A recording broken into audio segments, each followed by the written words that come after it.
Yeah, Very well, nasty. I look yeah, like forward to that counter Rex. trap working really well then. Okay, their Eagles' total defense right now is ranked number 8th, where we're ranked 22nd. Yeah, But yeah, that's correct. offensively, Philly has had their struggles this year as well. So But right now, they're They still have, ranked number 2 they have, but offensively, offensively. really, he must be talking about Yes. yardage production. He must be talking that about is total production. shocking. Well, Yeah, it Well, just yeah, he's it talking about yardage. when Yeah, when you look up the Miami versus the Eagles game coming up, they have us offensive number 1, Eagles number 2. It says offensive. That's all it says. I'm gonna go yeah, over to the same metric yeah. that I did for defense. Where, Offensively, where is Philly ranked in terms of well, run defense? Because I think they've well, been. again, real quick. If I go to the same metric, the efficiencies, offensive efficiencies, right? You've got the Miami Dolphins ranked number 1, 49ers 2, Chargers 3, Bills 4. Philadelphia Bills is fell down. Yeah, the 7th. Bills fell down. Where is There Philly must be ranked? points. There must be points and Points yardage wise, combined. let me get back over to the points per game and all that. Hold per game, on. they lost. Offense, total Points yards. and So yardage. total yards. The Eagles are second behind the Dolphins in total yards per game. Total yards overall, they are second behind the Dolphins again. Passing yards, Philly is 1, 2, 3, 4, 5, 6, 7, 8th in the league on passing. We're number 1. Yeah. Passing yards per game, we're number 1. Philly is like number 9. Rushing total, Miami Dolphins are number 1. Philly Yep. is number 2 with 191 yards less than us. Yards per game, Dolphins are number 1 at 181.8. The Philadelphia Eagles are number 2 with 150 even yards per game rushing. Points per game, Miami is ranked number 1, 37.2. 49ers number 2, 30.7. And the Philadelphia Eagles are 3, 4, 5, 6, 7th at 26.8. Yep. They can't outscore us, so it's going to come down to our defense as But always. Color, yeah, well, where's Philly but at in terms Color, of? For Hang the on, most hang on, part, real wait, quick. Hang on, Color real quick. did. I'm gonna ask about. Hang on, real quick. So where they are? Where's Philly ranked on the defensive side of the football, run defense as well as where Let me they get ranked over against there. the pass? Let me get over there. You also got to look at the So Philadelphia we'll go Eagles. across the board with the same numbers real quick. So hang on, Papa. We'll get to you. total yards per game. Let me reverse this. So yards against per game. Number 1 is Cleveland Browns. Philly is 1, 2, 3, 4, 5, 6, 7, 8, 9, 10, 11, 12, 13th in yards per game or yards allowed total. We are 17, 18, 19, 20, 21, 22, 23 yards per game allowed total. Cleveland Browns again number 1. Philly is 3, 4, 5, 6, 7, 8, 9th. And we're somewhere down in the same number area, 20 something. Passing yards total. Philly is right around. Wow, they dropped. Wow, a lot. Philly is behind the Miami Dolphins in passing yards allowed per game. Yeah, you would have to think of Jeff on that one. That's passing yards total. I'm sorry. Passing yards per game. Philadelphia is all again same behind the Miami Dolphins. We give up 229. They give up 232. In rushing yards total, Philadelphia is third, giving up 300, or tied for second with the Cleveland Browns at 395. We're obviously way down in the same area. We give up 687 total. Yards per game, Philadelphia is number 2, 65.8. So we're going to have to test that with our run game, and we're at 114.5, which is about middle of the road for the rest of the league. Like most of the teams in the league are giving up about around that much. And then one more real quick. Points per game. Philly is giving up That's what I want. 20.7, and we're giving up 26 even. Now that's considering the 48 burger put on us by Buffalo. It's going to come down to the Dolphins defense, like Color said. And that's also including all scores. And we know that we had a punt return on us for a touchdown, and we had a pick six on us for a touchdown. So that's including those scores against the defense. They do that for some reason. I don't know why they don't pick it up, but Yeah, it's going to be a close game no matter what. It is going to come down to the defense on both teams. Yes, Papa Ball. Who not just defense is going to be who's the most physical.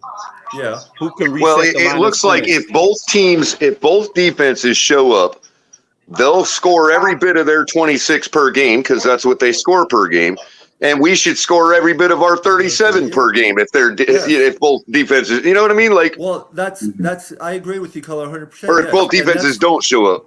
Yeah, but Color, you got to stop with the 37 because that 70 thing skewed it, dude. Remember, you already said that you're not going to count the 70. Not, bro. It is not, because you know damn well I can point out at least 5 touchdowns that we've left on the field in other games this year. Color, but you at least. Okay, Color. Either way, the final. And again, the reason I did it at points per football minute is for that very reason. Because guess what we put up yesterday per football minute? 0.72.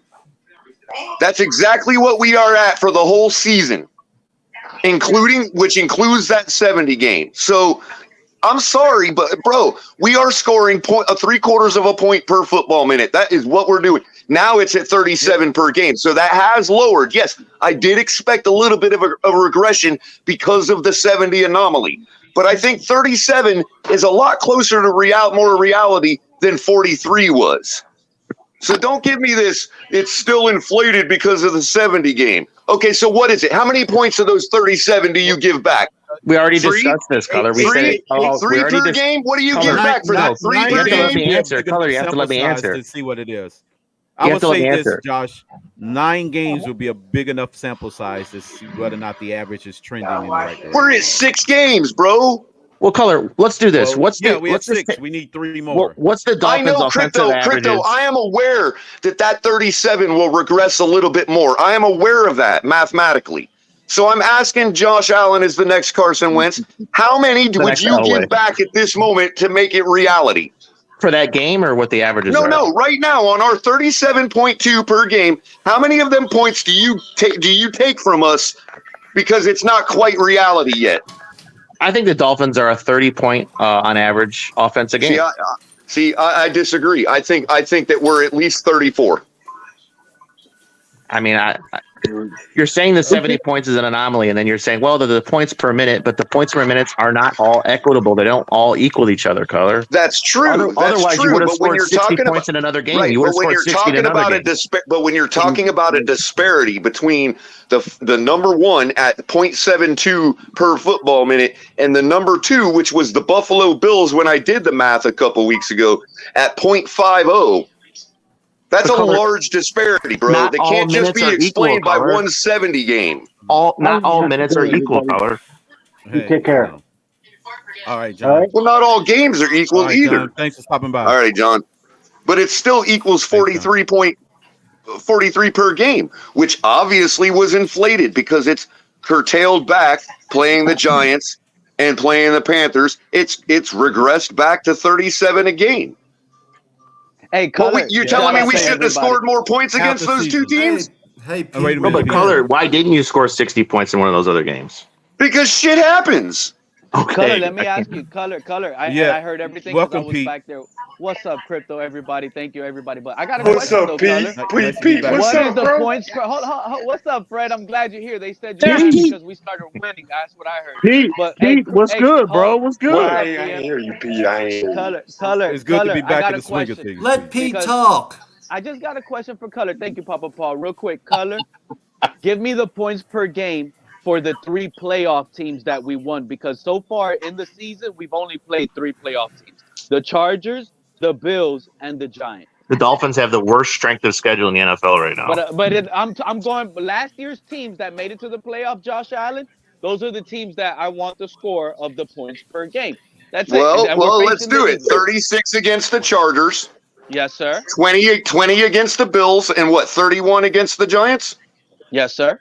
Okay, so Those are the three so far. that's what, 66? Yeah. Wait, Yeah, those were the three. Yeah. 34 and 34 and 31 is 65 plus 20. That's 85 divided by 3. What's the number?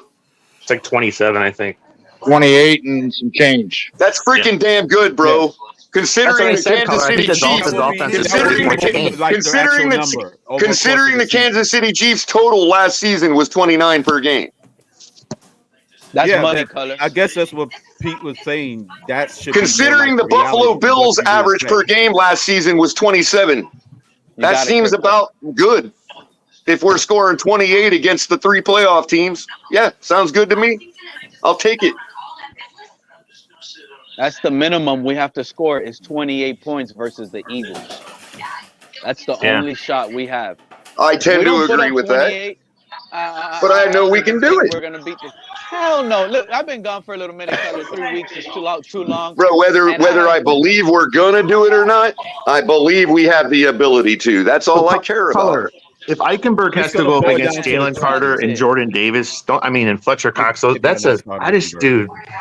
This is the game. We not went to against determine what Khalil Eichenberg- Mack and Joey Boza on the same freaking side of the same day. Eichenberg didn't play that game, Color. Hey, and Dexter Lawrence is a Pro Bowler in his own right. Yeah, but he ain't. So- I just don't think he's Jalen Carter and Fletcher Cox, dude. Like I think the Eagles had like 70 sacks total, and they had 4 defensive Hassan linemen, Reddick 10 each. going against. Austin, You I just don't got to know, get the man. ball out that much quicker.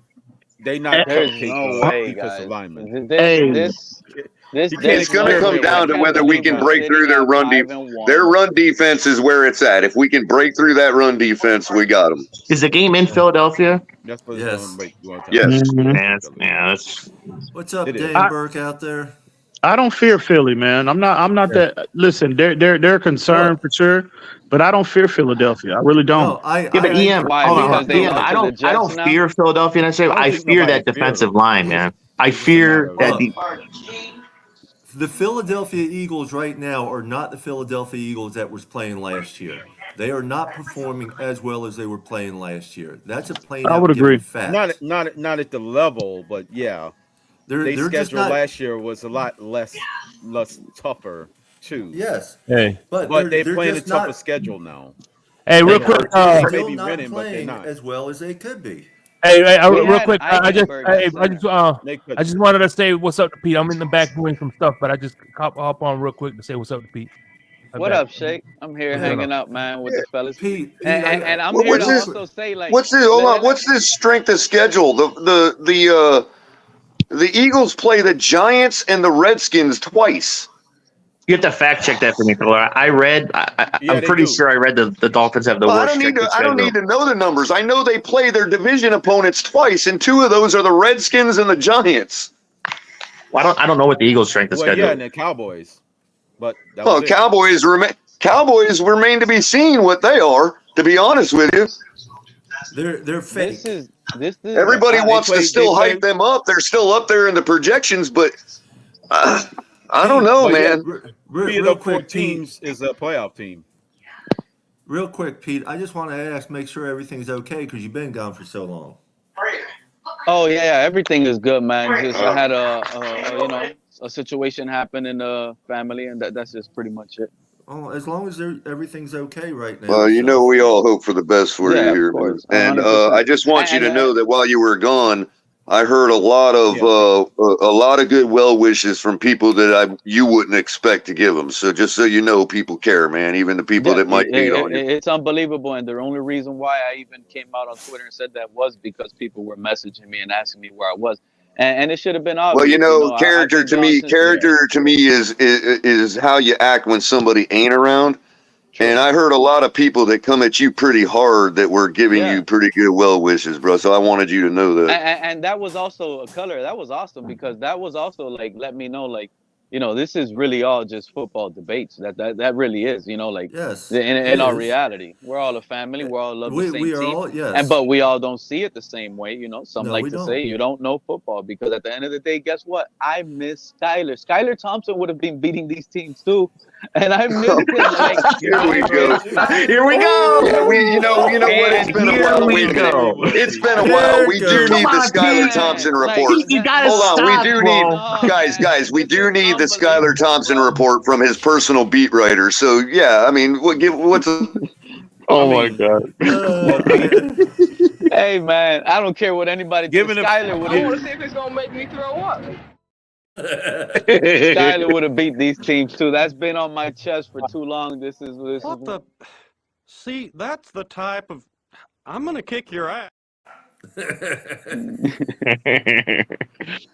Pete, you don't really think that, right? Shake's learning, Pete. Hey, Shake's Pete. on the Oh mute my button, God, man. you crazy if you don't think I think that, bro. Good luck. Hey, Pete, Tua's hey, doing Pete, a what you good talk job. about when we come back when we Pete win it, definitely bro? thinks that. Trust I me. mean this. Pete thinks that 1,000%. That's for sure. And I do think that Yeah. Skylar Pete, hold on. Thompson as well will be doing. Pete, let me ask you a question. I'll be right back, guys. I gotta feed the dogs. And don't ask me questions about with the stats. You think I mean, Skylar will not be gonna No, lie. it's a direct question. Come on, Pete, it's a man. I direct mean, not gonna lie, Skylar did do better against the Bills last year than doing this. He Not did gonna lie. better against the Pete. Bills. You know It's what I'm the saying? He would have hit Tyreek Hill for a touchdown yesterday on the underneath shallow route. But Hey, Pete. instead, Tua was so locked in on Waddle. He still forced it to Waddle. It was still a touchdown. It's still a good play, but it was a bad Hey, decision by the ho, ho, ho, QB. ho, That's ho, it. Are you stupid or something? Stupid is, stupid does, sir. hang on. Hang That's on still just a fuck with you, second. Pete. Hang on, Fred. Hang on. I want to say this to Pete because I'm sure you never used this one. But, hey, Pete, you remember in that playoff game, even though we scored one defensive touchdown, but our offense still produced 24 points. So you can say Skylar at least scored 24 in Buffalo in January. Yep. Versus us In a what he did playoff this year. I game. want to ask Pete a question. Hold on. It's can not a say that. statistical question either. Pete, if in that recent game where the Bills blew out the Dolphins, if Skylar Thompson would have started, do you think the Dolphins would have won that game? I'm gonna We tell would have you scored right 31 now, points. we would have scored more than 20. I'll tell you that. Tua was scared. Tua played scared. And you know what? He's Look, scared of Matt as Mullen. Crypto just pointed out, As as Crypto just pointed out, there is evidence that Skylar would have scored more than 20 points. So, you can't take that from him, man. Right. He did it. It might be a stupid thing to verbalize, but you still can't say he's wrong. Hey, Crypto. Right. And the fact that he did it in January as well. Hey, Crypto. Yeah. Hey, I put a link in the chat if you guys want to share it for anyone to vote for Raheem Mostert for the Hemi. Okay. Right. We're driving Jermaine nuts, man. He's like, stop it. Yeah, he's Raheem got nominated out of like 5 players for the Him Award tonight. All right. It's amazing how fast Mostert still is at 31. Most running backs fall off at like 29, Bro, I'm not gonna lie. So far, he hasn't been injured, so I can say this: that man, I was in my own mind, I was wrong. I didn't think that it was this kind of gas left in the tank. This dude is a really good runner. This is the best year he's had in his whole career, man. So far. Like he's starting to make me feel confident. Like, okay, we're gonna be able to salt the game away if we need to. I think we might have pissed him off by talking that Jonathan Taylor and Dalvin Cook shit. Mostert hadn't been playing that much, bro. Mostert never really played that much, though, bro. Even in San Francisco, they had a running back by committee. Well, the first time I saw him in San Fran, he flashed just like he is now, but then he got hurt. And Jeff Wilson took over his spot. Then Jeff Wilson got hurt, and they were on to that other guy, Elijah Mitchell. And then that's how we ended up with Mostert and Wilson because the 49ers never got back on them. You know what I mean? But when they flashed out in San Fran, they were both looking just like they are now. Now, Jeff Wilson has returned to the IR, but Mostert's balling out. Hey, by the way, this is what Mostert's been trying to do his whole career, and he finally, is healthy and got a good team to do it on, and he's a master at the counter trap, bro. I'm loving these counter traps that he's running.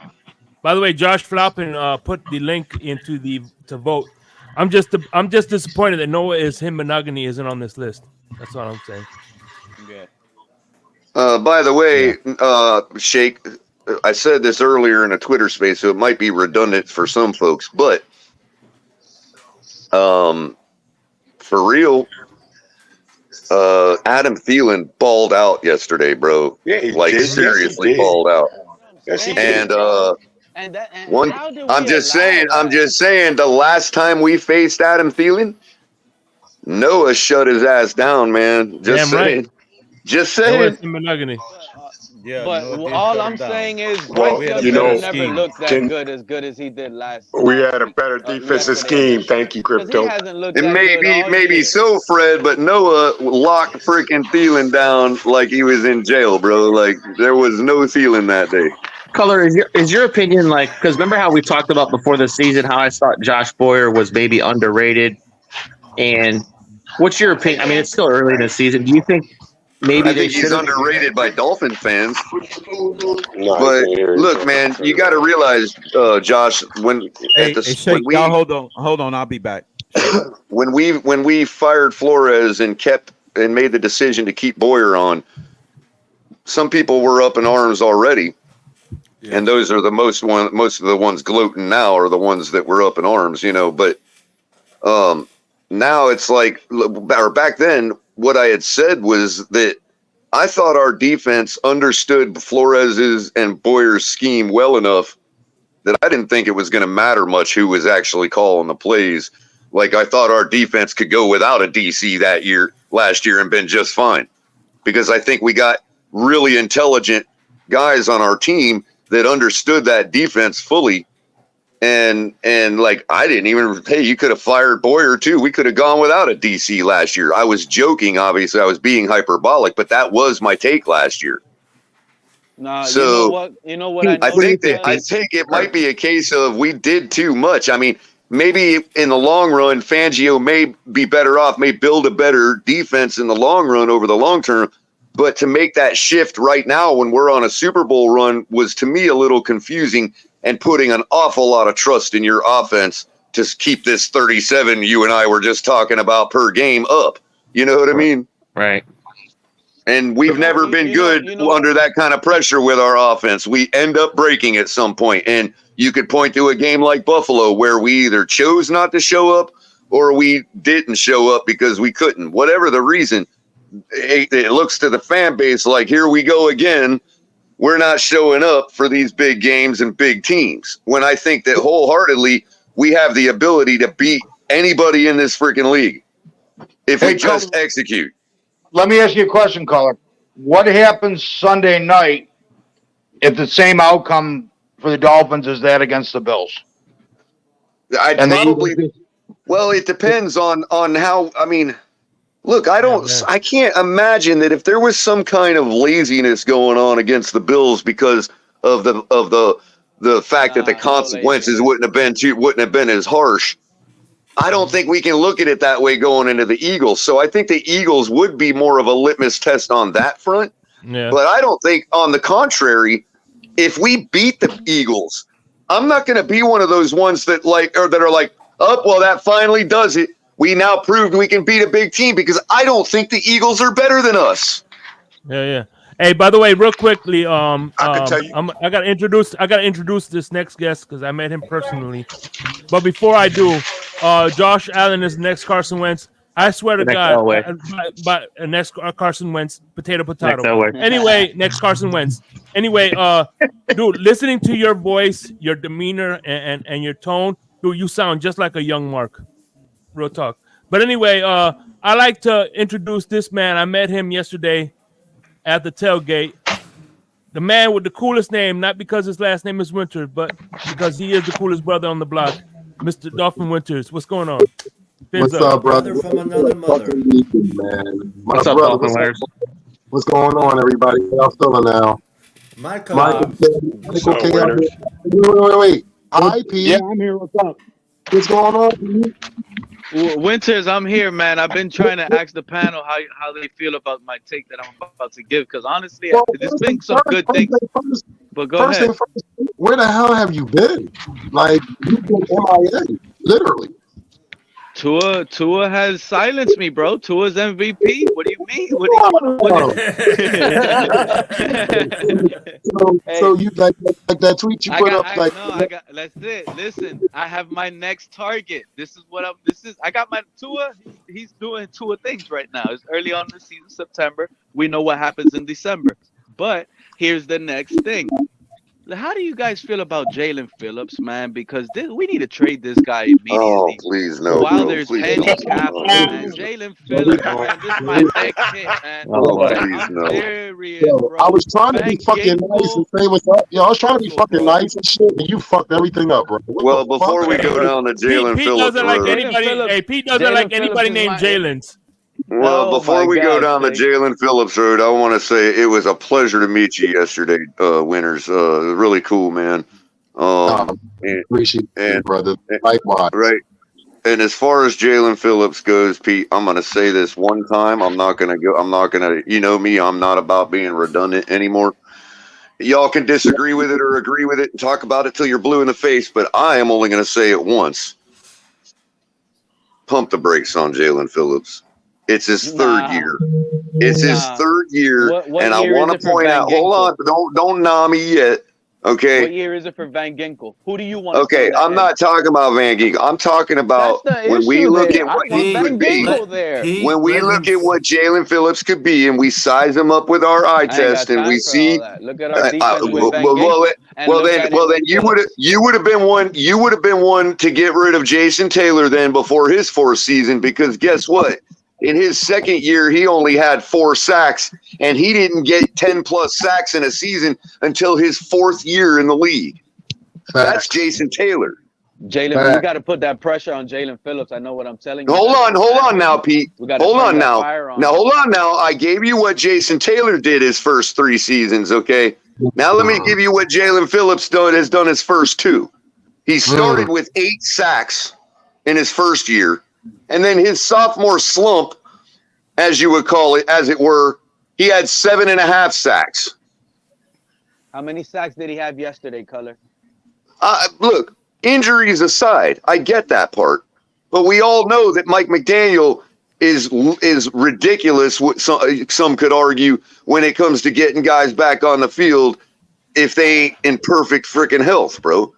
So I'm not going to put that on him right now. We'll see what happens. Now, yesterday he was getting washed out a lot, first game back. But I'd rather him do that yesterday and have nothing for the Eagles, and be getting washed out there, knocking a bunch of rust off. Now, I want to point out also that I can report from the game, from watching it firsthand, where it's a lot easier to see defensive alignments. Okay. We were trying stuff yesterday towards the latter part of the game when it comes to this idea that we take lesser opponents and play down to them because we're installing other stuff or trying stuff out or whatever. Because I witnessed at least one play yesterday where Jalen Phillips, number 15, and Bradley Chubb, number 2, were on the same side of the freaking line of scrimmage. Yeah. We were trying everything to get in the backfield yesterday. Now, if we're gonna trade anybody, trade Christian Wilkins. Now his value is up a little bit. Color,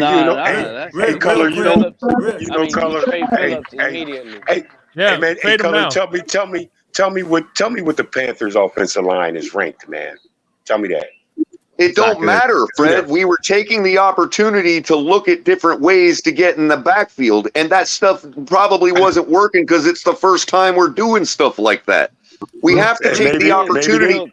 We have to take the opportunity at some point during the season when we know we're in command of a game to do stuff like that. People are freaking out over nothing. Oh, we only put 31 on the Giants. We only color. Bro, dude, I just want to say that hold on. I just want to I want to land my plane. I want to land my plane. Hold on, Pete. Go ahead. I want to land my plane by saying that I predicted 34-20 before the game, and the very reasons I gave were for exactly how the game transpired and turned out. I just want to point that out. 34-20 versus the Eagles already? No, I'm talking against the Panthers. I predicted 34-20. We won 35-21, and I predict my game script was spot on. Go listen to what I was saying, how we're going to get 34-20. It was spot on. Real quick, but I'm gonna give a shout out to I've got a Color good and Shake. temperature of this team. I know exactly what we were going to do this week, and I was spot on. I'm giving a shout out to Color and Shake and El Capitan and all you guys I met up with yesterday as well. Absolutely, respect, That y'all. must have been a great game. Yeah, yesterday was fun as man. I couldn't even do his show today. I was so spent, man. Start, right? You guys Yo, I was high fiving everybody, man. I was high fiving everybody yesterday, man. You guys got a little nervous? No, not at all, Pete. Not even in the slightest, bro. It should be keep it being that you be. You need to come to Fan Club Weekend one year, and you really just need to experience. To be honest with you, it was all love around. You know what I mean? I believe it. Shit, like it's really good to see fans people that you talk to on a regular basis, especially you gentlemen up here and Al Capitan and Ali the Persian. I was a pleasure to meeting everybody, and I'm gonna be honest with you guys. And I've heard Michael K talk about Philadelphia this week. I'm gonna tell you a little secret, Michael K. Here's the secret, right? The Jets might have sat there and put the fucking book out on the Eagles this past weekend. I knew Literally. that. You see, that's why y'all feel confident right now. The Hold Jets. on, I want to I knew that was gonna happen. Certain teams play against other teams differently because they have different equipment. Right, exactly. I'm gonna say we cannot go down that road. Is what I'm saying. And I'm gonna tell y'all right now, when we played the Giants, defensively different from we are. So when we played the Giants, and what you call it? What was his name? That guy came in, Tyrod Taylor. When Tyrod Taylor came in, he was moving it, and he's like a little baby Jalen Hurts. Wait until Jalen. No, he's but he's always done that, Pete, his whole career. Yeah, he's a dangerous little quarterback I'm gonna coming tell you in a game, how man. about this? If Tyrod would have started that Giants game, we would have lost. Especially Bro, he had some gorgeous throws last night. I'm not gonna lie. There was some throws he was putting on the money. He's just got a really drawn out. He's just got a really drawn out throw process like Brissett. So he's just not a great quarterback, but he can definitely come in the game and be dangerous to a team. You know what I mean? That's why I kind of thought, man. And Daniel Jones. I honestly thought Tyrod could steal it last night, man. I really thought he could, man. They came close, bro. If he didn't do that dickhead shit before halftime, they might have won the fucking game. That's what I'm saying, man. That's on Brian Daboll, bro. Daboll screwed that up. Daboll. He pulled a freaking Pete Carroll. From what they were trying to, what the narrative they were trying to paint last night, the narrative they were trying to paint was that he gave him 2 plays and Tyrod chose the run play for whatever reason, forgetting that they didn't have a timeout. He changed it at the line of scrimmage. That's what they're claiming. That's what they're claiming. Hey, look, I just can't get over. I just can't get over the fact, man. Like, line of scrimmage, man. Like I said, I asked what were the Panthers' offensive line, what were they rated or whatever, where were they at? I can't get over the fact they dominated this. They dominated this man for a half, bro. They dominated for a half. Yeah, but again, Fred.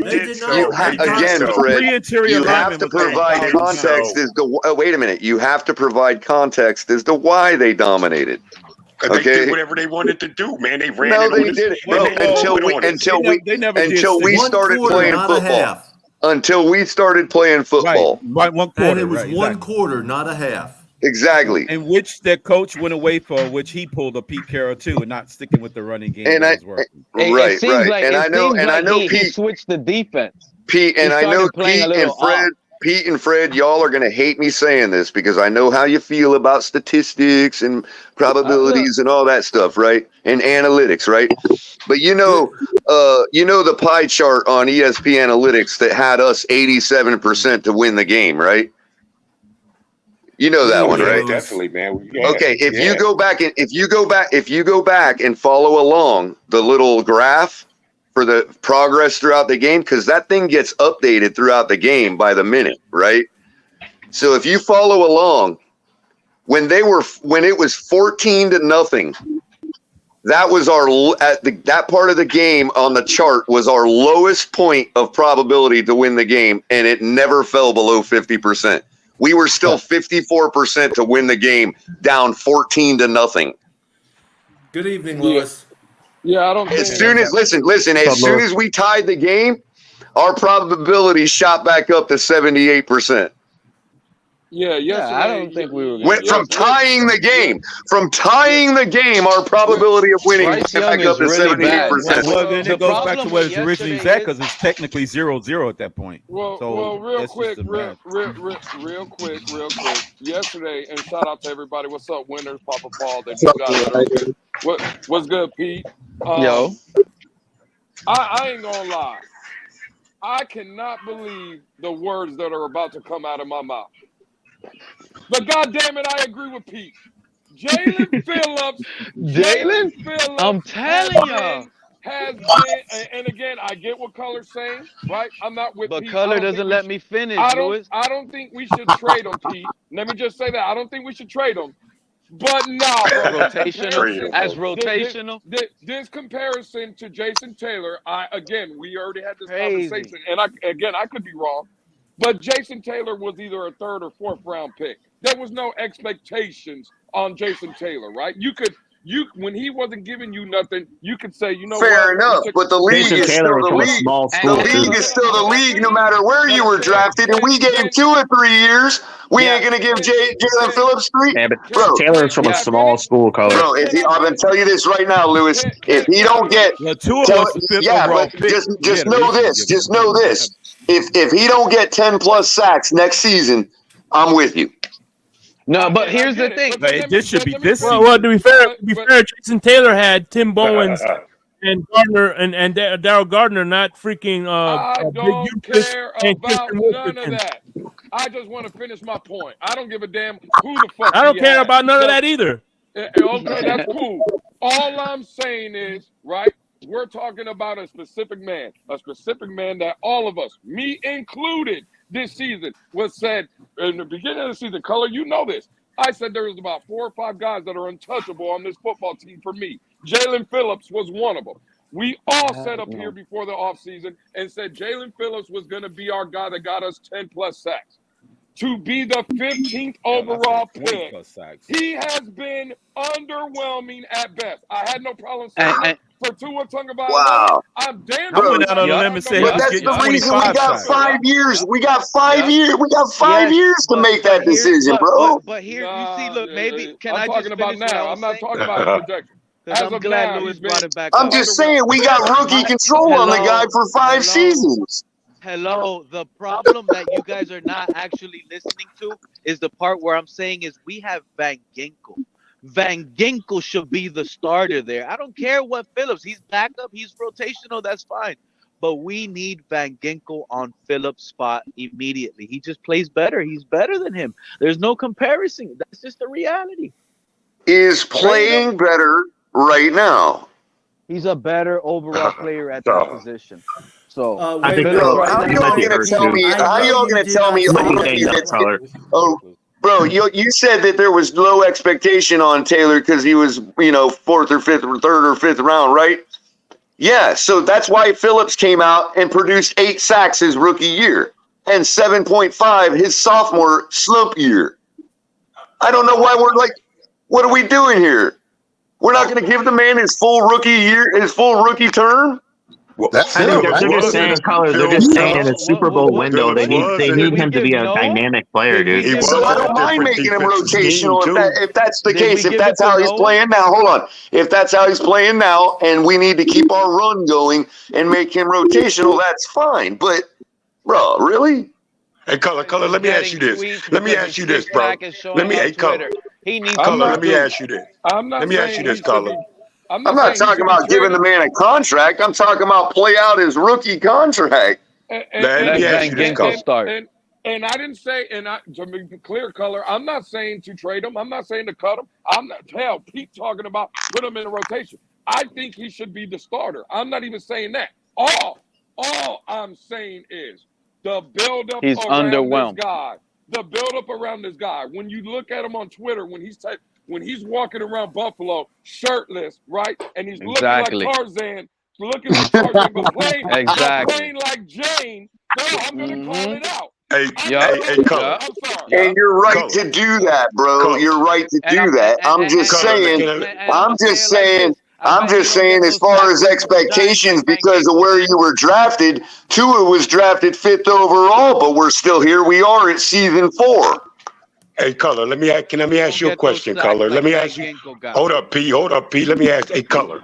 Okay, we're gonna put Phillips as 0, right? Didn't play last year, didn't play this year. This is just Phillips, right? To you, what scheme do you think suits him more? Last year's or this year, man? I mean, nothing has suited anybody this year. That's another point. Bro. That's another point you're making for me, Fred.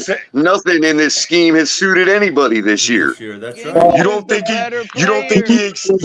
Y'all sit there and tell me how bad Fangio is and how everything is his fault, and I tell you it's the players not and their lack of effort. But then you turn around and say, "Oh no, it's only Jalen Phillips and his lack of effort."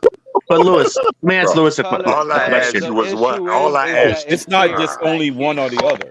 The man ain't even been on the field. He's been injured. And if you want to say, okay, injury concerns, well, then I can't argue against that. Damn, I missed you guys. Lewis, do you give him any grace, Lewis, because he's banged up, you know? Banged up. Absolutely. Again, I'm not talking about specifically this season. I know he put up numbers. He had 8.5 rookie season, 7.5 second season. Well, what is an edge rusher? I'll ask you just like you do about Wilkins. What is an edge rusher measured on? Sacks. Pressure and sacks. Absolutely. Color. What I'm saying is, people, again, I'm not saying the man's been playing bad this year. I'm not saying you, Color. I'm just saying in general, we get attached to players. And when we get attached to players, this is what happens. We can't even talk about a player. The fact of the matter is, no, I'm totally respecting your point. I'm just disagreeing with you vehemently. I don't care if you agree or disagree, though, Color. I'm just letting it be known that Bang. I mean, who ended the Chargers game? Who ended the Chargers game? Chargers quarterback throwing the ball into the ground and killing the drive. Kohu ended it with the sack on the 1 yard line. And where'd that pressure come from, Crypto? What started it? Kohu ended it. That was phantom pressure. Oh, okay. Kohu ended that game with the sack on the 1 yard line. Yeah, go back and watch it. Go back and watch it. The video's there. I don't have to argue. You can go look for yourselves. Well, obviously, they had more than enough time to run the ball with Eckler in that game, and they. That's fine. Once again, but they did it. Once again, the Pete Carroll disease is running rampant across the league. Phillips plays better with the blitz. It still took pressure to shut down those passing plays. And I want to make a point to Crypto and coach had to. Let me make a quick point. It took a Kohu blitz. It took a Kohu blitz. I want to make a quick point to Crypto and Pete real quick. They was talking about everybody feeling comfortable about the Philly game. I'm not taking Philly sweet at all. I understand what Philadelphia is capable of. I've lived here all my life. You got to respect that organization. But what I am saying to both of you guys is Fangio worked with this damn organization on their offense. So he knows their psychology and he knows what Sirianni is thinking. So he's in Sirianni's head. So he has an advantage on this fucking offense. Yeah, our defense is not one of these shutdown defenses from like Baltimore back in the day with Ray Lewis. But what we're doing is we are making teams do minimum fucking mistakes or taking away the big plays. The key thing is this is a statement game. We all seen what we did against Buffalo. I don't like saying this shit. Buffalo punched us in the fucking mouth. You know Philly's going to punch us in the mouth since they lost to the Jets this week. So you already know. This is going to be a stopping off. Period, point blank. It's going to be mistakes made. It's going to be shit that we're going to be talking about here Monday fucking night when I'm fucked up still from the game that I'm either going to like or not like. But I say this. We are getting the W. And I think we're going to fuck Philly up personally. I really do. I'm gonna keep it a I beam knew. with you. I just had a feeling y'all were gonna be overhyped. I think we beat Well, Philly. I think our team's tired. I think our team is just as much tired of hearing that they can't beat the big dogs as I'm we not. are. Yeah, I'm not gonna lie. Exactly, Color. Dolphin Exactly. winners, and no Because I one's feel taking like that we away can't from beat you. the I big mean, dogs you're based entitled on And what to look, the happened way you against the feel. Bills, bro.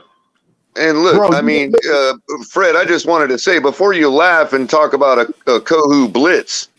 Go back and watch that game again, and you'll find Kohu getting on a run blitz, get Eckler blowing right by him without even No, being touched through no. the hole. I see it. Okay, So maybe that keep laughing about that Kohu corner blitz. Go ahead, bro. Yeah, you need to We start wouldn't have laughing been. because We wouldn't have had 30. We wouldn't have had 34 points put on us in the first place if Kohu didn't get burned on a corner blitz by Eckler. Kohu saved the game, bro. Yeah, with the sack on the 1 yard line, and that's what it took was a blitz to get the sack. Love you. Yeah, Yeah, well, using his it obviously predecessor didn't scheme. work against the run game. Are you saying he was using his predecessor scheme? Is that what you're saying? He swallowed his pride and used his predecessor scheme? Remember yesterday during the game they were showing our sack No, numbers we that finally were had him good. in a position. What happened? What happened? Color. Yeah, what? Is Color still? Oh, Color, you I think there? Color dropped out for a second. Yeah, I mean he popped back up, but he might have lost reception. Color, you there? Yeah. Tell me All about I'm that saying game. is, I watched that game like all 10 I'm saying times, is man. the sack numbers that they were displaying. Oh, the Dolphins are one of the best at pressures and 13th or whatever in sacks. Like all I know, I had a feeling when I came back, you guys were gonna be overinflated and happy. Guys, this Fuck Buffalo no, loss, fuck no, we're not. You this putting that Twitter Buffalo shit up talking loss. about Ish Tyler. I don't Oh want to man, hear that this shit, Pete. Buffalo You put loss. that sneaky ass tweet up This earlier is talking about look. Ish Tyler Look. and First saying of all, that Winters, what everything type you of said, shit you is were that? 100% right. So if we What lose to type the of shit Eagles, is that? if we lose to the Eagles, having the advantage, knowing their system and their I'll scheme, be you know here how to take all down the that's punishment. gonna I'll put be me, here to take all the punishment. I'll take bro. all the That's gonna punishment. put me worse than What this if the Buffalo entire loss, man. AFC East loses? What if the Chiefs and the Bills lose next week before our game? Does it matter so much then? You see, yeah, because it's Absolutely about it us. does. You see, Color, See, we could easily be the team that. I'm not talking about whether it matters to us. As Yeah, we it's about saw how us. we played in Color. Buffalo, would it matter to the team? Yeah, of course. Yes, Because at Color. the end of the day, it might make That still you matter feel at the end of the better. day. Oh yeah, we lost, but we're still ahead by this much. The season doesn't end no time soon. That's number one. And number Look, two, it don't make I me don't feel. want to be that one I and done gotta team say in it the again. playoffs. It would not make me feel better. I'm simply pointing out that we had that opportunity going into Buffalo, and we didn't play like we had that opportunity. Color, we don't have no game to slip, especially not the Eagles. The next 3 games. Listen, Eagles, Patriots, Chiefs in London or wherever they play. Well, the Eagles can't afford that either. Okay. Well, what happened in Buffalo, what people fail to remember is when they showed up and put max effort because they knew what the consequences would be for losing. By doing that and by us playing the way we did, we came out healthy. They came out injured. And it's been affecting them ever since. Hey, you know, I just think, Sunday night prime time. you know, Eagles and time. I hate to shit on my team like this, but to me, man, I just think Buffalo's a tougher team than we are, man. When it comes down to who's it, going to be the most. They certainly were that day, Fred. They certainly were that day, bro. But you go stand in front of our 53 players and tell them that they're not as tough as Buffalo, and I think they will beg to differ. Here you go. They Here didn't you go. prove Here it. you go with this. Here you go. Here you go with this. There you go with this. Well, you're the one. There you go, and you're the one questioning their freaking masculinity, not me. Our 10-2 record simply. You're the one sitting there emasculating them, bro, not me, bro.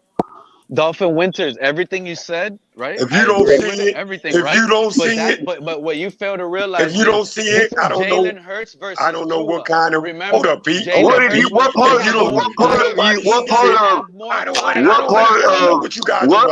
of what part of they got beat up that day did you not hear come out of my mouth?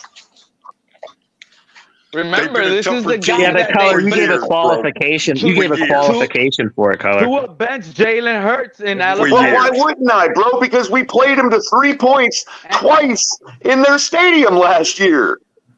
If you don't think Tell that me playoff we're game was freaking ain't fluky, as Color, tough I as they can't help are. it, Bull man. fucking shit. All I'm saying is, if we lose to the Eagles, it's like, what are we gonna do? We're still a bad team, despite what our records say. We can't beat Buffalo.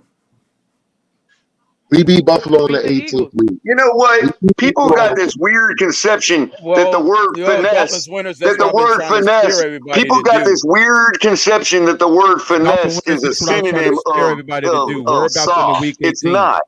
This backwardation of trying to backhand against them when their recent victory of us was within the last 3 weeks.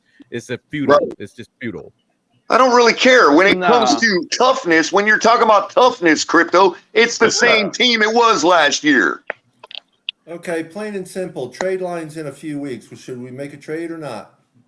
Yes, we should try to get something Maybe. for Jalen Phillips. Let's like we really should. Besides what Keith has to say, does anybody else think so?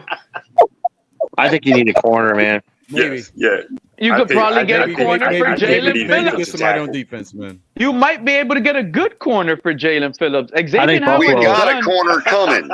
We've got an Xavier Howard all-pro is done corner with his coming. groin. We know what's gonna happen now. We've got an all-pro corner coming, Hey, bro. The fuck we need to trade for one for? If Xavier Howard does not Ramsey play all-pro Sunday last year. night, To be honest, he's not Howard going to be does not play 100% on Sunday day night, one. we're getting not. blown out. No. Worse than the Bills. I'm letting you guys know right now. It's going to Howard- take him. I bet you Howard- Jalen Howard- Ramsey gets an INT his first game back. We're You gonna want to give bet, him- Crypto? Yeah, we Jalen played Ramsey's Daniel not 20 Jones. playing bucks? versus the Eagles. 20 We bucks, played Crypto? Daniel Jones. You want to bet If we 20 play- bucks? If we playing Daniel For Jones, we entertainment probably will. purposes only, you want to bet 20 bucks, bro? We're talking Depends about on the what quarterback bet we playing. $20. I'll make the bet. I bet $20 that Jalen Ramsey gets an INT his first game back. Yeah, we playing against freaking Daniel Jones. I don't care who it is. I don't Yeah, care who yeah. it is. Yeah. I don't care Hey. who it is. So go for it. Hey, Nicole, I Chris. just want to point out something real quick. I'm sure. It ain't gonna be the Eagles, and I'll tell you that much. Without Xavier Howard, bro, Tua is not.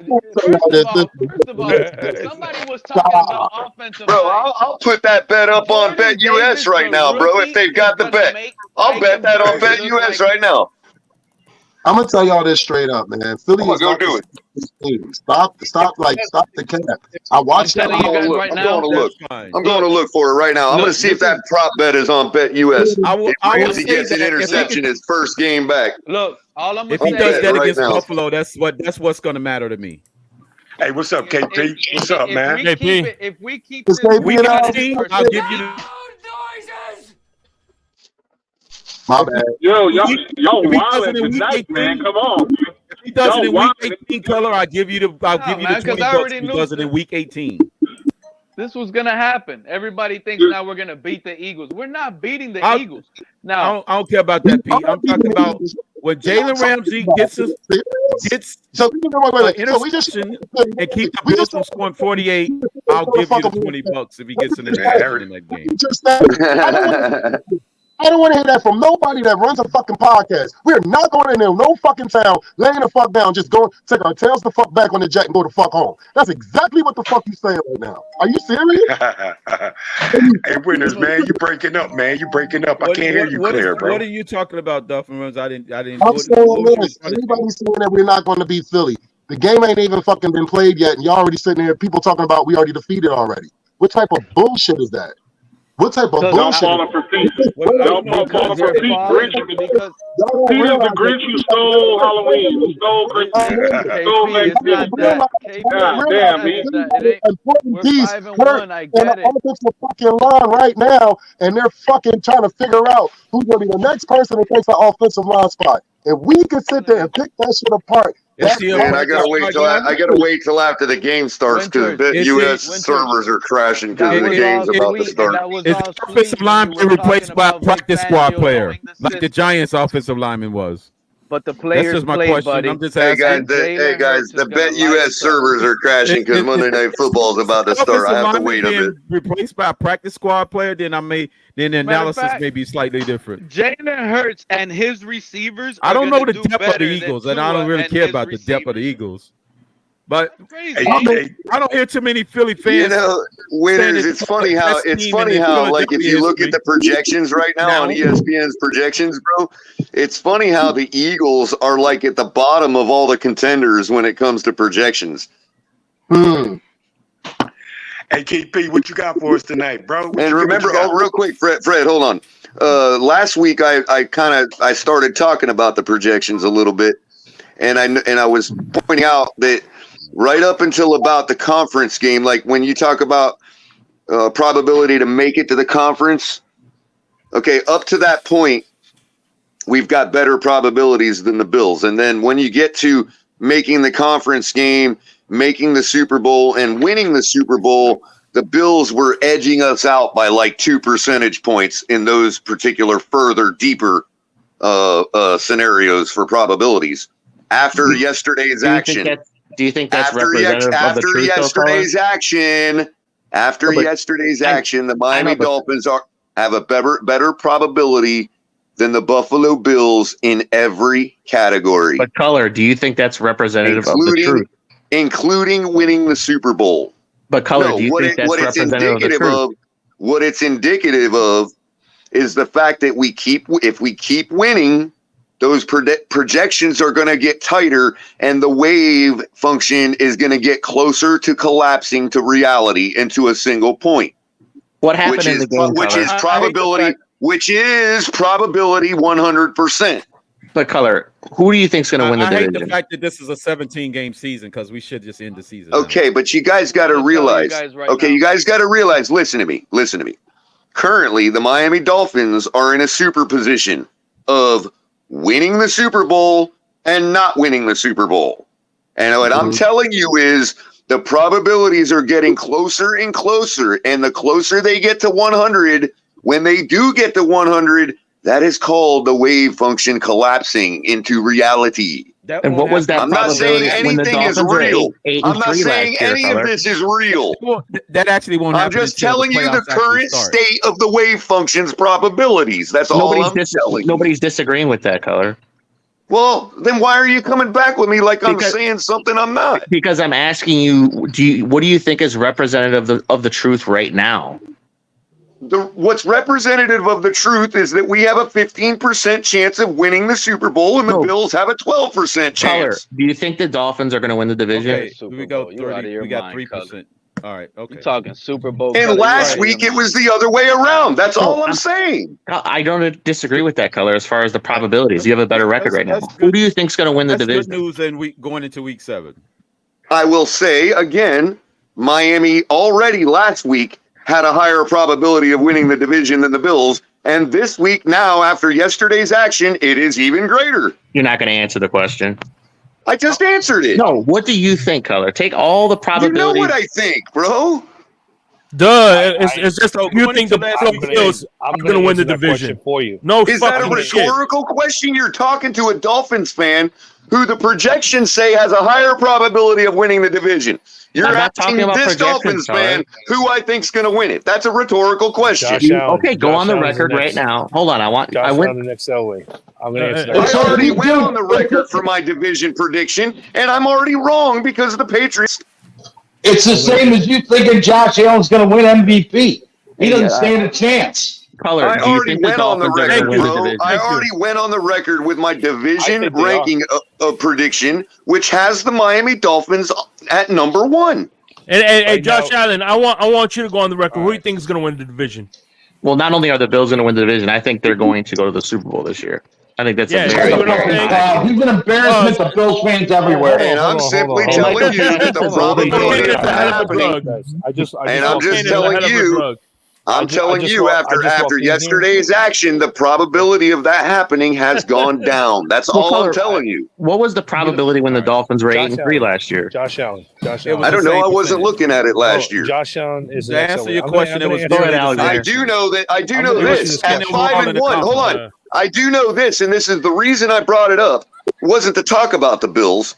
It was to tell you that the Philadelphia Eagles at 5-1 have a 6% chance of winning the Super Bowl to Miami's 15. So Okay, I'm telling you think it that's is the representative of the Eagles that truth? need to be You're worrying about using us the next media. week. Color, do You you know think how that's hard it is representative of to the truth? find anybody talking bad about the Dolphins right now? I'm You just trying can't to tell find you it all, nowhere wake up. It on is the any Eagles network. that need to worry Hold on, about Pete, us. because they're only So, doing Color, it to can I try get 1 second? to backtrack what the original position was. That's why I, they w- I accept would the I new would actually Every love to media answer that question outlet for is you. talking beautiful about Yeah, our the team. media's I'm not just trying buying to it. backtrack All and right. make up I'm not buying Okay, it. and what I'm telling you is I don't in believe the media. the I don't look at the probabilities media for their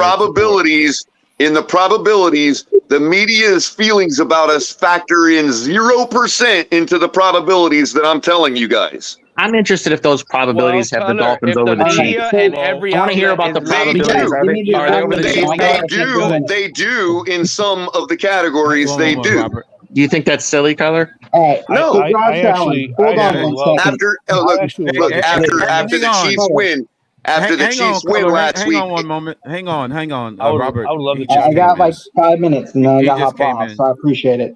You So ain't got Josh much Allen, time. the Go ahead, reality of Robert. the scenario is your team has put up 3 games of good points and 3 games of bad points. It's looked good 3 games and it's looked like ass 3 games. So whatever probability and reality of the situation is your team's playing mid and they look mid against subpar competition. Yep.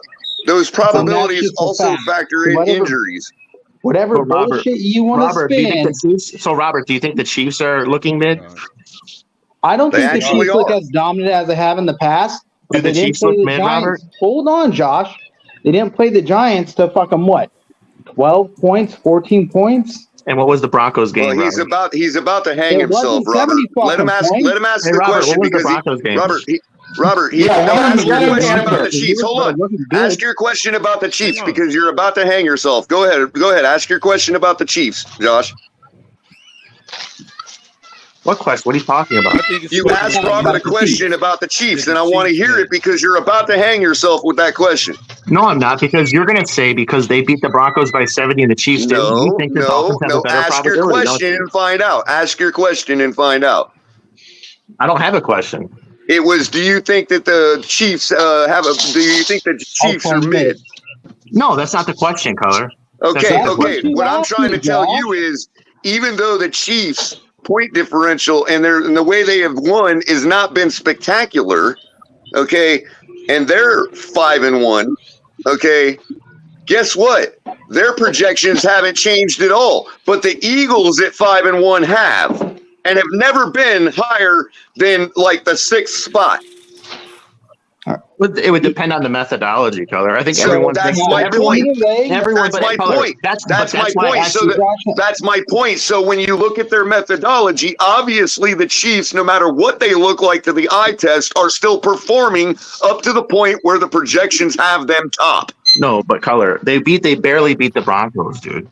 It don't matter. It has to do with a lot of things. Matters. I'm pretty sure that the projections also factor in your guys' Color, roster all and the how many analytics- people are the injured on it. The analytics would take into account that they barely beat the Broncos, but I'm trying to tell you that take the projections and analytics out of it. The Chiefs are going to be there in the end, just like the Bills are going to be, and you know that. That's why I can tell you this. I can that's tell why you I this. asked you At the question, no do you point think it's last season, representative I of can the tell truth, you Color? this. At no The Bills point are gonna last be there season. till the end. At no point last season did we have a better probability than the Bills to win the division last season. At no point.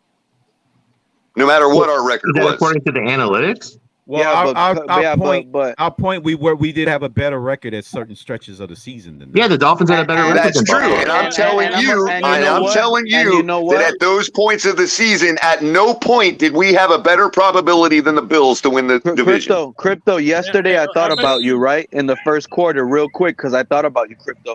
I was like, oh my God, the Panthers are gonna be the bad team that beats the good team on any given Sunday. I thought it was gonna happen yesterday, and it didn't. We came back, we did our job, and we beat the bad team. But here's doesn't that tell you something, bro? It does, Color. But this is what it tells me: we will lose to a bad team coming up. It's not like that's not gonna happen. It's not. We could also beat a good team. That is why I think it's important to get steal a win. Kick your ass. Here's the thing. This is where it gets tricky, Color. There's a scenario in my head already. But that to me is why. Hold on, but Pete, your point there is why Lewis is right. That's why it's important to steal a win against one of the good teams, because we could the loss we suffer. Look, we're projected for 4 losses now. We've already got 1. If you're talking about, where did one of those 3 losses come from? I'm pretty sure one of them is probably going to be from a bad team. Projected to have 4 losses, and that 4 loss could actually come up sooner rather than later. The Jets could be one of those bad teams. Let me explain to you. But we're also projected to have 13 wins, and in order to have 13 wins, you have to beat a good team. Well, lose to the Eagles on if Sunday we do night. lose to the Jets and they're bad, they have a good. This is how it's gonna happen. I already got it. And Color, you if put that's the what number out happens. there. 4 losses is gonna happen right here before our bye week. We lose to the Eagles on a short week. We're gonna lose to the Patriots at their house, right? That's the bad team. We're gonna lose. No, they're coming to Hard Rock, bro. They're coming to Hard Rock. Oh yeah, we're gonna lose to them. We're gonna lose. That's what I meant. And then we're gonna go and play at London. Day in hell before we lose to the Kansas Patriots City. in Hard Rock. That's 3 losses in a row. Well, buddy. if we lose to the Patriots, Pete, the season is over. I wouldn't say the season's over, Crypto. Gonna flop right in front of our eyes like it did. All those I'm playing voices this you good had, of a Pete, not football one to of them lose like to the you, Patriots. Season's over. You think it's not, because it's based on what I can't lose to the Patriots at no point in the season. You know what I'm worried You about? can't take a bad game and use that as a macro viewpoint, dude. Tyreek Hill started limping. Yeah, but this But team's y'all had Buffalo trouble. fans seem to be able to do it just fine, bro. I don't know. I don't do it, Color. I got reality. Michael K, I think the Golden Girls are on. Okay, you know what, Josh? Why don't you meet me, buddy? Hey, Why Michael don't K, you the meet Golden, me, the pussy? Golden Girls are on, Michael K. You're more than welcome to meet me. Shut up. Hey, listen, Josh Allen. Listen, I don't care. I don't care what you do with when you're watching the Golden Girls. Please don't include me. I would love. I do like easy. I do like older money on it. I thought Josh Allen was a early kind of guy. Pete, You know, it's funny because he claims to be Color's age and calls me old, but I'm only 5 years older than Color. So, obviously, you sound like a boomer, though. Last I checked, I thought this was a Yeah, okay, maybe. We'll see what kind of a boomer I am. Hey, Michael K, are you going to watch? You know what, Josh? Meet me. We'll watch it together. We'll watch it together, buddy. Michael K.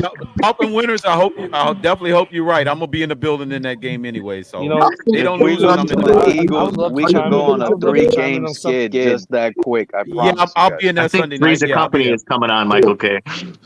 Hey, why do you need me for a I'm drink, just trying Josh? to tell you all that. Yeah, I'm just trying to point out with all that talk about projections. I'm just trying to point out that the statistics and probabilities agree with me, the statement that I'm making, that it is the Eagles that have to worry about us, not the other way around. Color, if X is out and you don't have Ramsey and Eichenberg is starting, you don't think that's a massive mismatch for the Dolphins? Maybe it is. I'm just trying to tell you, bro, that what we've put down on paper so far. Who's favored to win the game? The Eagles have to worry about us, not the other way around. Are the Eagles favored to win the game? By 2.5. Probably. Maybe, yeah, probably. By 2.5. Yeah. The Jets, they're favored by 2.5. It's the same margin as the Buffalo. Oh, they're favored by 2.5 in their own house. Here we go again. Same with the Buffalo Bills. So if X favored by doesn't 2.5 in their own house. If X doesn't practice on Thursday, I want to see that spread. If X doesn't practice on Thursday, X is gone for the season with The his spread ain't groin. going to change because of that. Oh my God! You know anything about gambling? Michael K, the Golden Girls are on. Yeah, okay. You know what, Josh? Come with something better. I don't have You it. don't know what gambling is. You know what? It doesn't matter who practices. Michael K, does Josh Allen suck? Michael K. Yeah, actually, he does. He couldn't make a 9-yard pass to Knox last night. You tell me that's MVP caliber? Couldn't make a 9-yard pass to Dawson Knox for a first down to end the game. Hey, Michael. He can't make a 9-yard pass. Well, Yeah, this guy here, bro. Bills on Bills crime is much more pleasurable than them. Josh Allen is not elite. I don't know where. Isn't it, Crypto? Isn't it? Makes the If show Josh so Allen's much not elite, easier. nobody is elite, dude. That's insane. much more What does Josh Allen want? You Bills know what? We're just gonna call you Carson from now on. Because no matter, it's okay. There has to be, Calm there down. has to be a Dolphin fan in this world that misses Skylar Thompson. I'm gonna tell you guys straight up, Oh, God, Skylar here we could go have with beat Skylar some of these Thompson. Here we targets go. too, bro. What the? See, that's the type of. I'm gonna kick your ass. Right now, Pete, what's your long-term Buckle up, analysis for fellas, the buckle up. Dolphins? right now, there's a few of I you out truly there. think. Pete, let me finish. Go 'Cause ahead, right Papa now, Paul. the one thing I got to say, there's a few of you out there that need to pull the cork out of your ass and let your fucking brains breathe.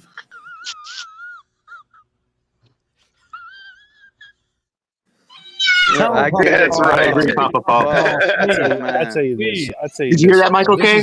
Yeah, hey, Josh. Hey, what teams lead the NFL in point differential? The Buffalo Bills. Really? Are you sure about that? Yeah. Okay, why don't you go look again? Because it's the San Francisco 49ers. Not even close. Hey, Michael K, who's second in point differential? No, That's that wasn't the question. That's another thing that's That different from wasn't the last question, year. dummy. Yo, that's another thing that's different from last year. Good team.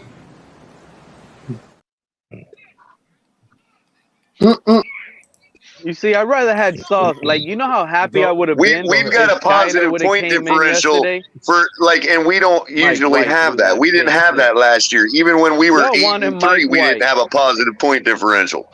Pete, what's your long-term analysis this year Yeah, for the we Dolphins? didn't. We What's was going to like happen? underwater for a while. I want to hear Pete's long-term analysis. I'm gonna tell you straight up Is that right a now. trick question? You What realize I you asking told Pete you that question. is exactly what I feel. What Color and these guys don't want to hear, bro. The next 3 games are L. The Dolphins are gonna fail. Let Pete finish. Losses, bro. Yeah. Josh Allen, There you you go, lost right your there. That's Pete. Guys, that's Pete analogy. The Dolphins failing down the stretch. That's exactly what Pete Doritos analogy just is. got you, Pete. We'll God, bring man. you Hey, back. I'm out of here. I'll We see bring you you guys back, later, Pete. man. We'll bring you back, Pete. We're doing Love you, Pete, man. Hang out, Pete. Don't go, boy. Don't go away. We'll bring you Don't back. go, Pete. We love you, Pete. We want to hear the love you. You know what analysis that juggles my chain? You guys Josh got rid of Allen Thank you, is Marino, to go Hold for on, that hold on.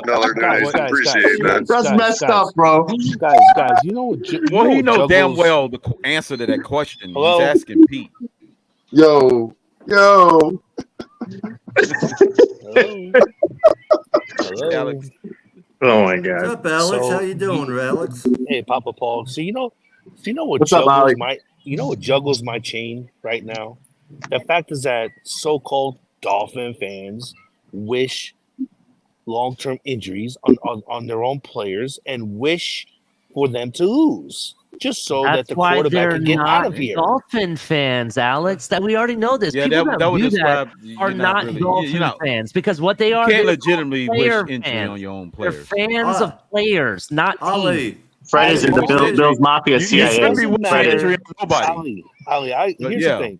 Good It evening, doesn't Ali. matter who wears evening. the aqua and orange.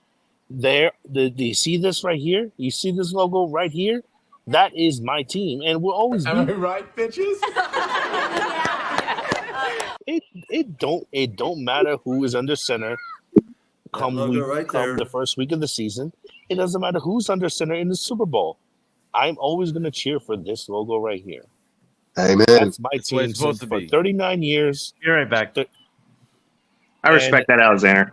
The fact is that the Buffalo Bills, have they been the juggernauts in years past of the AFCs? Absolutely, they have been. No question about it. But the window is closing on the Buffalo Bills. Mm-hmm. Yep, there you go. There's the is. Buffalo Well, Bills. The you know, windows are closing. One Alexander, the window doesn't close until Allen retires. Man. Shit's done boarded up, man. I'm What are you sorry, talking about? Josh Boarded Allen, up, solid. Tap with all onto due the respect, concrete. right there. with all due We respect, don't take Mr. money. Allen, That's the only appropriate Josh Allen thing that we is should not. be showing. Josh Allen is not the quarterback that you claim he is. Those two I don't have images to right claim there. it. Other people do, dude. Nothing else needs to be He's said. not who? Everybody. That's the only thing that matters. Everybody like you because Okay. he's not even a good actor. Nah. The way he flops around on the ground like he's been pushed, shoved, hurt, stepped on, or something else. He I can can't even understand act how that's that out. frustrating, Papa Paul. I understand. But after last night, do you really feel, as a Bills fan, after watching the game last night, like, do you really feel confident going forward after watching that game last night? Yes, dude, because it's one game. Oh, one You game. remember the Bills Really? lost 9-6 Didn't to you the watch Jaguars? Actually, Didn't you watch last week? you're 4-2, not 5-1. I remember the It's Bills actually Didn't you watch last week? No, I remember when the Bills lost. No, yes, I do, Michael K. I remember we lost 9-6 for the Jaguars. I remember Mahomes lost 27-3 versus the Titans. We just saw Mahomes struggle versus the Broncos. But we all know at the end of the day what's going to happen at the end of the year, dude.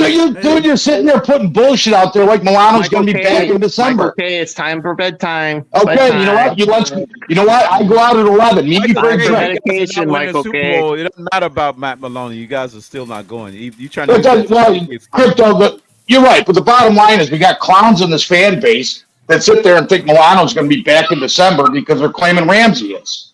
They already said he's going to be back, dude. No, who did? They did? Who's they? All kinds of sources on the Bills message board, dude. Verified sources. Oh, the Bills message board. Really? Did you hear it come out of McDermott's mouth? Is that like newspaper clippings? Did you hear it come out of McDermott's mouth? McDermott literally said that Milano has a chance to come back at the end of the year. It's going to make you feel better. Yeah, what do you think they're going to say? You think they're going to say, "Oh no, Milano is not going to be back the rest of the year, so don't bother coming to the stadium and spending $12 on a souvenir cup." Color, it's a hairline fracture. He's going to be back. Okay, but what I'm saying is they're telling people he'll be back so that they don't lose the sales of their $12 souvenir cups at the stadium. Hold on, Color. Why would he have surgery for a hairline crack? It depends on where it is. Why would the organization tell people he's out till next year? Michael K. And lose their $12 souvenir cup sales, huh?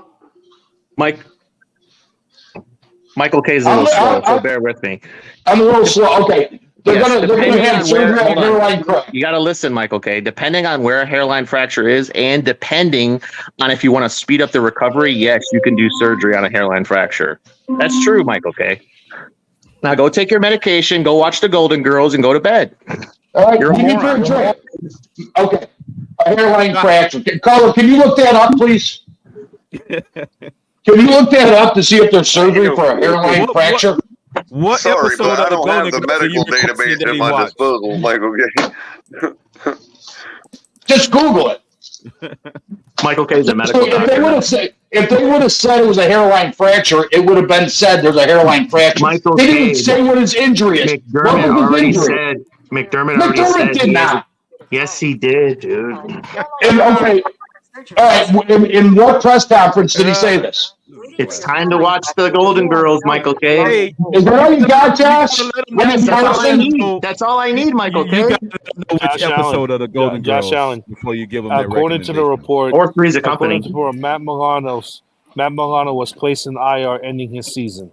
No, IR is you can come back in 4 weeks from IR, dude. It's not the season-ending injury. He was put on long-term IR. No, dude. McDermott already said no. He does have a chance. McDermott already said Milano has a chance to come back. Hairline fracture. He does have a chance to come back, but it wasn't said he was coming back in December. Placing ice. Somebody find some video footage, put it on here. Until then, can you just move on to something else? And arthroscopic surgery. Someone's listening to Alexa right now. Real quick. Is somebody asking Siri what the Milano injury is? Okay, real quick. Nobody knows. It was never said. Beat the Dolphins. Man, Siri even don't know without shit. Ask Milano, we're still Alexa. going to beat the Dolphins. No, exactly. Well, Alexa don't know shit. Ask Google. Alexa's a slut. Let me ask my fucking question, please. First of all, because I have an answer for you. Where was the hairline fracture? It was right above his knee. It does not get surgery. The hairline fractures that require surgery are in your hands and in your feet. Not if there's an MCL injury. If there's an MCL injury, you can speed it up with surgery. You know that, right? You know, an MCL is not a hair. You don't crack an MCL. That's illegal. Michael K. You gotta be quiet. Hold on. Can I ask a question? Can I ask a question to Papa Paul? So, Papa Paul, what you're saying, a hairline fracture would not require surgery where it's located. However, because surgery was required, it's not necessarily a hairline fracture. Is that what you're trying to say? Yes. No, that's not true, Ali. That's not what happened. You know, Josh, where do you get your information from? I get it from literally Sean McDermott. He gets it from Doogie Howser. Hold on. Howser. Please. That's why CBS Sports, that gives out more injury information than any other site, says that he needs surgery. Then they must not know what they're talking about, right? No, Mike Ali. This is Ali, right? Of course, he needs surgery. Is this true No one talk? said it. Is Josh Allen really true talk? Because now at this point, I really think he's true talk. Sean McDermott, Ali. Sean McDermott already said he has a good chance to come back in December. No, he didn't. Markets, He literally did. World of Warcraft. Go play with the kids. This is the Big Boys channel. Goodbye. Thank you, Ollie. Jesus Goodbye. freaking Christ. Get out of Ollie- here. See, Ollie knows. Hey guys, me. I Ollie just checked knows it I out. speak the truth. Goodbye. Goodbye. Guys, I just checked it out on Google. It says that the Bills' fear is that it's a season-ending injury. Thank you. What did Sean McDermott say? I don't give a shit what Sean McDermott said. Oh, there it is. There's the bias. Sean McDermott is not allowed to say anything as far as definitively or not. He's not allowed. He's not going to say. Color. He already said there's a decent chance he can come back in December. Yeah, but that's still not definitive, bro. He's not allowed to say anything definitively, and so of course he's going to say something to the positive. It's not definitive because there has to be rehab, of course, dude. Yeah. Right, and he's not a doctor. He doesn't He even listens play to the one on doctors, TV. though, Color. He listens to the doctors. But do you think he's going to answer to By the the way- negative connotation of that? Do you think he's going to say, "No, it looks pretty grim, people"? Sean No, McDermott's of always course been not. honest with injuries, dude. He's always Oh, been come 100%. on, man. The organization gave him a phone call and said, "Yo, you need to hang this in a positive light, lest we lose our souvenir cup sales for the rest of the year." But even without Milano, Color, we're still going to have a Okay. solid chance at winning the division, even if that's Well, true. It's What not if true, Josh, but even what if it if was Josh true. Allen's not playing? I know you guys wish that. He's out for injury right now, day to day. Oh, he's he not is? out. He's not Hey, out. Papa Paul, do you think Josh Allen's going to be? Do you think he's going to play this right week? here. Josh Allen, Day-to-day. day to day with shoulder injury. Okay, Papa Paul, do you think he's playing Sunday? It's not up to me to decide. Oh, okay. No, he's. I'm just asked. Papa I Paul- asked a question. Papa Paul, Well, he as long as he's on, the injury report, the Yeah, only he is. accurate answer to that question is, "I don't know." Exactly, and that's what I said. Yeah. Right. I think even with his shoulder at 80%, he's still I going to beat got the you, Papa. Patriots. I was just reinforcing it with logic. Josh Allen is not as good as you think, brother. I don't have to think. I don't have to think it, Papa Paul. Everyone else thinks it, including the players. Including the players, Papa Paul. The players of the Bills, maybe, but why Well, come he's damn. not even up there in the MVP? Let's make one. He has been up there in MVP. He's been second and third. He's been second I and wonder third. how many. I wonder how many people He's said voted that a in the top past. 10 I don't player. have He's to voted think. a I top got a 10 whole player in the mob to top do it 100. for me. Where's he in the MVP voting right now, Josh Allen? Or is the MVP right now, Michael K? Where's he in the odds right now? Is it decided right now, Michael K? I'm not asking that. Where is he right now? Right now. It doesn't matter where he is right now. Because he's not going to win the MVP. Okay, you're not a Bills we fan, proved that. Michael K. We know you're not, dude. You're right, I'm not. Okay. Does Josh Allen suck, Michael K? Does he suck? He ain't as good as everybody thinks he is. Okay. Do you think? What does he want? What does he want? Do you think Josh Allen's elite? Josh Allen is the next Elway? I don't have to Absolutely. think he is. All the numbers, all the players think he What is. numbers? What numbers? His The most touchdowns interceptions? the most touchdowns in the NFL the past 3 years, the most breaking Dan Marino's record for most touchdowns in his first 5 years, second in yards the past 3 years, What about the fact winning the that he leads AFC the East NFL 3 years in a row, in the league? setting playoff records, a perfect playoff game, being second and third in the MVP, top 100 to top 3 years with the players voting. What else do you want? Where's He's the Super overrated, Bowl? bro. He's overrated. So I guess Marino wasn't elite, Josh Allen's Papa Paul. overrated. Josh Allen's Marino's overrated. Dan Marino's overrated. You see how much of an asshole I sound like? I'm not saying Marino had actual NFL records. They didn't have to combine rushing and throwing touchdowns. You don't have to combine rushing. How come Josh Allen doesn't have as many Josh rushing Allen- touchdowns if as you take Lamar out Jackson? all of- if you take How out come he all doesn't the have as many rushing- rushing touchdowns as If you Josh take out, Allen? hey Michael K, be quiet. If you take out all Okay, the rushing yeah. touchdowns, he has tied Peyton Manning in his Dude, first meet me 5 for a years for drink. passing touchdowns. I'll buy you three before Rushing you get to that. touchdowns by a quarterback doesn't make a good quarterback. Oh, you're right. It takes a lot of other things, which Josh Allen has done. But you guys want to keep debating Josh Allen. You want Josh Allen to get hurt. No, I don't understand it. Honestly, hey, I'll tell you. Oh my God, are you gonna cry?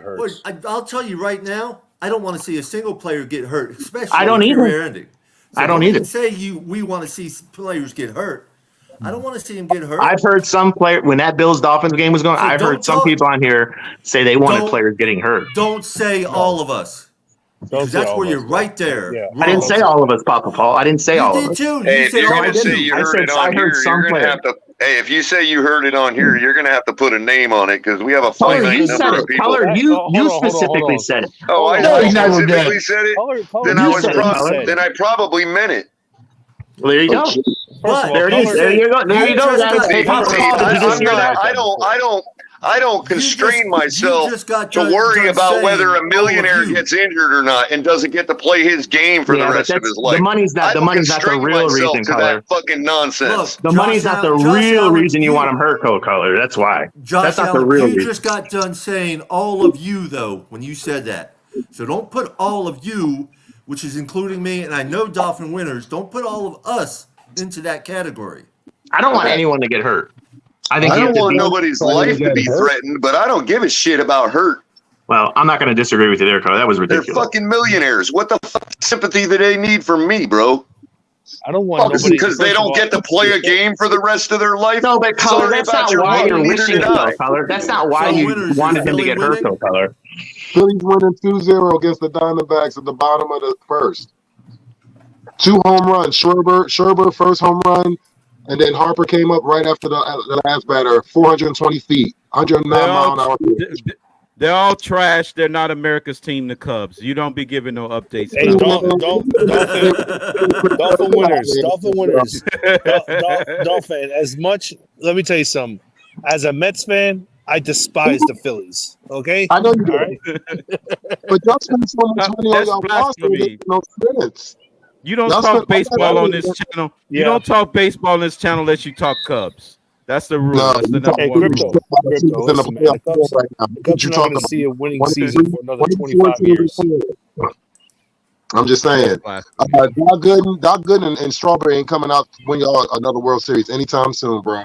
That's just what it is. Nah, the Dolphin, but Pete Alonso's going to take us to where we need to be, bro. Then we're going to get Soto. Then we're going to get Juan Soto. Listen, y'all bats is not fucking with our bats. Stop it, Alex. Stop it. Can we go back to football? I'm starting to fall asleep like I do during the baseball games. Ali, I want to ask you a question. No, Ali, go after Carson Wentz again. That was funny. Ali, do you think that last game of the year is going to come down for the division? That last game of the year? Yes, no, because I think we're going to have the division already won before you can even sniff that game. It's going to be what a stupid question to ask a Dolphins fan. Oh my God! Well, we're testing honesty, Michael K. Honesty? Hey, I'm gonna go. Listen. You guys testing honesty. Hold on. You guys tried to go after Color. Yeah, you, Josh Allen, and somebody else that was here. That's a Buffalo Bills fan. I can't remember who it was. Went after Color about the analytics and the probabilities. Well, Color just brought the analytics and probabilities to you, and you tried to tell him to shove it. So I'm gonna tell you shove it. You can add. That's not what I said, Ali. I am being honest. Okay, that's on record. Just like who else was it? Was it Big Nick that said Josh Allen or Tua is better than Josh Allen? He was on record. Yeah, but see, what you said his take was dishonest because you think it's outrageous. Right now, yeah. But the probabilities and projections actually support his answer and not yours. Color, I said the projections right now can mean one thing, and I agree with you that the analysts can say that. You're missing my point. You told Ali just now. Color, hold it down for 1 minute. Basically, you implied that he wasn't being honest because you thought you took his take to be outrageous. Yet the probabilities support his take and not yours. Here's something else, Josh Allen. Have it ever occurred to you that we could still lose to Buffalo Bills twice and still win the division? Yep. That would be a very bizarre thing, dude. Hey, look what happened to the 49ers who beat the Rams twice. Yeah, why would it be bizarre? The Rams won the Super Bowl. Oh, yeah. Because the Dolphins, when they were 8-3 or even before that, I think they had a better record than Buffalo, at least by one game last year. That's last year. We're on a new year. Well, we're taking past games and last year's playoff game all into consideration. So Why? Because you have more. That's you what have Color more said. injuries now. Okay. I'm going to repeat myself. And because now what you're doing is you're using an argument that I was having with crypto to apply to your argument and taking it out of context. What I said was, when you're talking about a matter of toughness, nothing changed from last year to this year. It's the same group of men. So if you're telling me they're not tough because of how we showed up against you guys this year, I would say last year proves that we're not soft. Color, you said with this past game, the 48-20 game, you said that you thought the Dolphins, quote unquote, took it lightly or didn't take it as seriously as the Bills did. No, I didn't say that. I did not say that at all. See, you're trying to misconstrue what I said to put words and meaning into my mouth. And I'll repeat what I said verbatim. The Buffalo Bills played like a team that knew what their consequences were if they lost.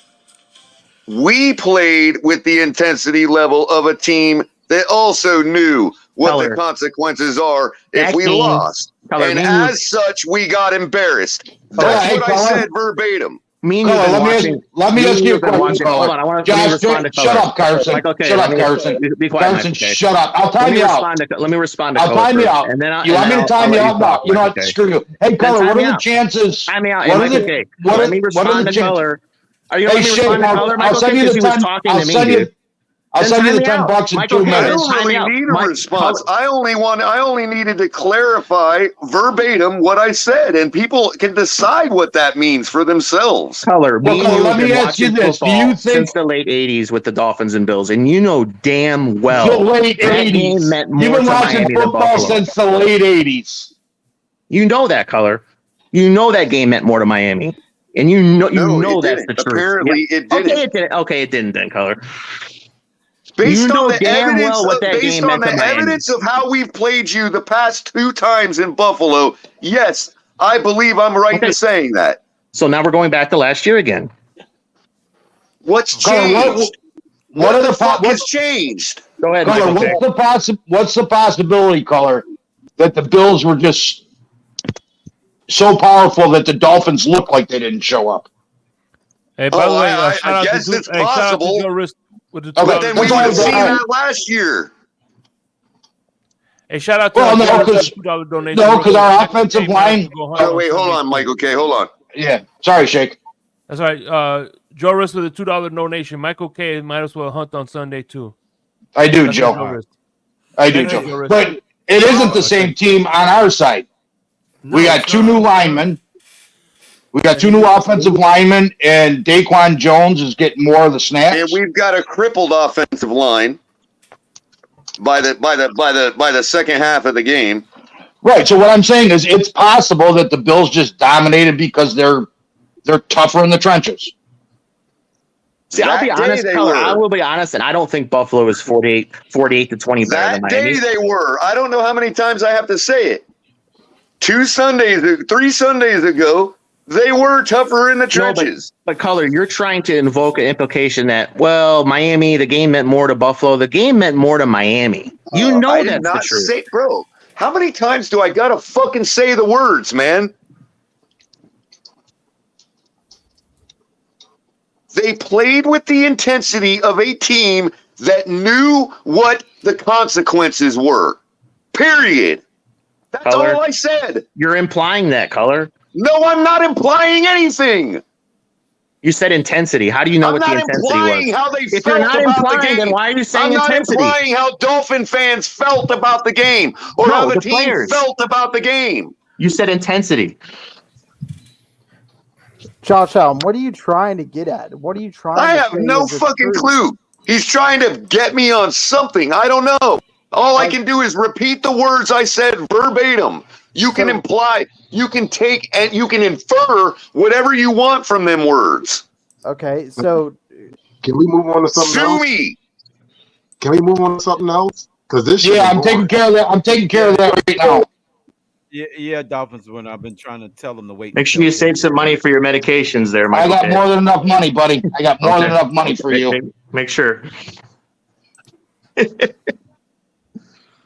I mean, Josh Allen, to be fair, all I've heard you do is ask questions and talk in circles. You haven't made a point or stated anything. No, the point, you weren't listening then. Me and Ali, I asked Ali a question about who do you think is going to win the division. He said he thinks the Dolphins.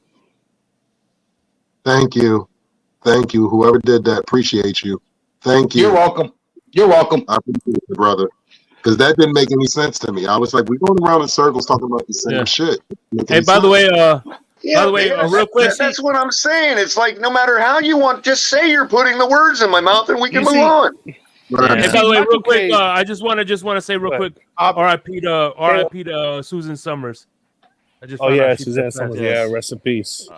I had a crush on her back in the day. Yesterday, Ali, 76 years old. Yeah, a day before her birthday. You know what? I can't believe she didn't have her. I can't believe she didn't have her boobs cut off. Nah, she could have stopped it. What's that? They cost too much. Yeah. No, she didn't have fake boobs back in the side. Those are nice. I know. Yeah, she's been fighting that for 23 years. I'd say one thing, that though, is a guys. long bout. I think Michael K is probably the realest Buffalo's Bills fans out there. Thank you. I agree. I agree. Thank you. You know what? Because you know what? I don't try to make myself sound better because of a quarterback that isn't playing to his potential. Could Josh Allen be elite? Yeah, I guess he could be, but he's not.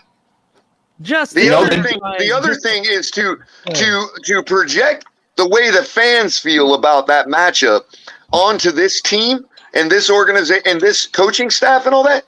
They weren't there in the 90s. Mike McDaniel don't give a fuck what happened in the 90s. Facts. Yeah. So how could it affect how Mike McDaniel feels about this rivalry and this matchup? Yeah.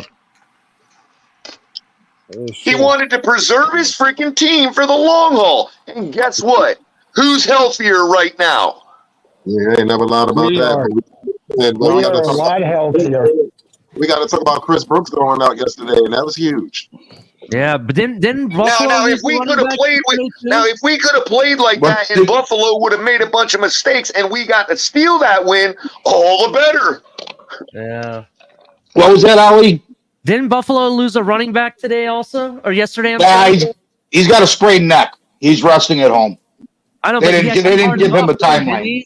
He did get carted off. That was brutal. That was brutal. Yeah. I hope you. Yeah, allegedly he lost movement in his arms for a couple seconds. That's why they backboarded him and took him off. But he was moving his arms before he left the field. Yeah. So it's a sprained neck and a concussion. Nobody wants to see it. I mean, it was a clean hit. Yeah, nobody wants to see that. It's just nobody wants to see anybody getting carted off or put in that. Exactly. But to point to what I said earlier, once his hands were moving, sorry about your luck, buddy. Enjoy your millions. Hey, JC's in the house. Hey, JC. And yo, Q. I didn't get a chance to say hello to Q either. What's up, Q? How you doing? What's up, Q? What's up, Ali? What's going on, brother? Not much. It was great seeing y'all. It was all great seeing all of you at the game, by the way. All right, boys, I'm going to go to Walmart to pick up some things to cook for dinner tonight. What up, boys? Hey, there you go, Crap. What's up, El Crap? Long my brother from another mother doing? What's happening? Seen Papa Paul and Dolphin winners there at the stadium. What's up, fellas? Salute. Dude, how trench coat? Oh man, that trench coat got hot quick, dude. I couldn't wear it for too long, bro. It got hot quick. I didn't see the heat coming out that vinyl, man. I went trench coat, no shirt. Still didn't matter, bro. Still didn't matter. Figured the no shirt would help, but no, it didn't. It got hot quick. Capitan, hey guys, my son wants to say hello. Oh, hold on. Hey, how you doing? What's happening, buddy? Didn't the judge tell you you weren't allowed? Didn't the judge tell you weren't allowed to wear trench coats anymore since the last episode?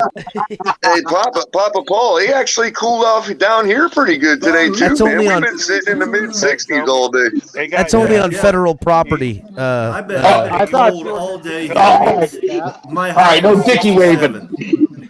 No dicky waving for El Crap. What's up, Alex? Guys, he wants to tell you his name. My name Oh, is Kayla. Caleb? Caleb. Caleb, you playing some football, Caleb? Yeah, you should, man. Play some football. My son plays football too. How old are you, Caleb? 10? How old are you? 8. You're 8? Wow, you're a big boy for 8. Yeah, so thank you. Thank you.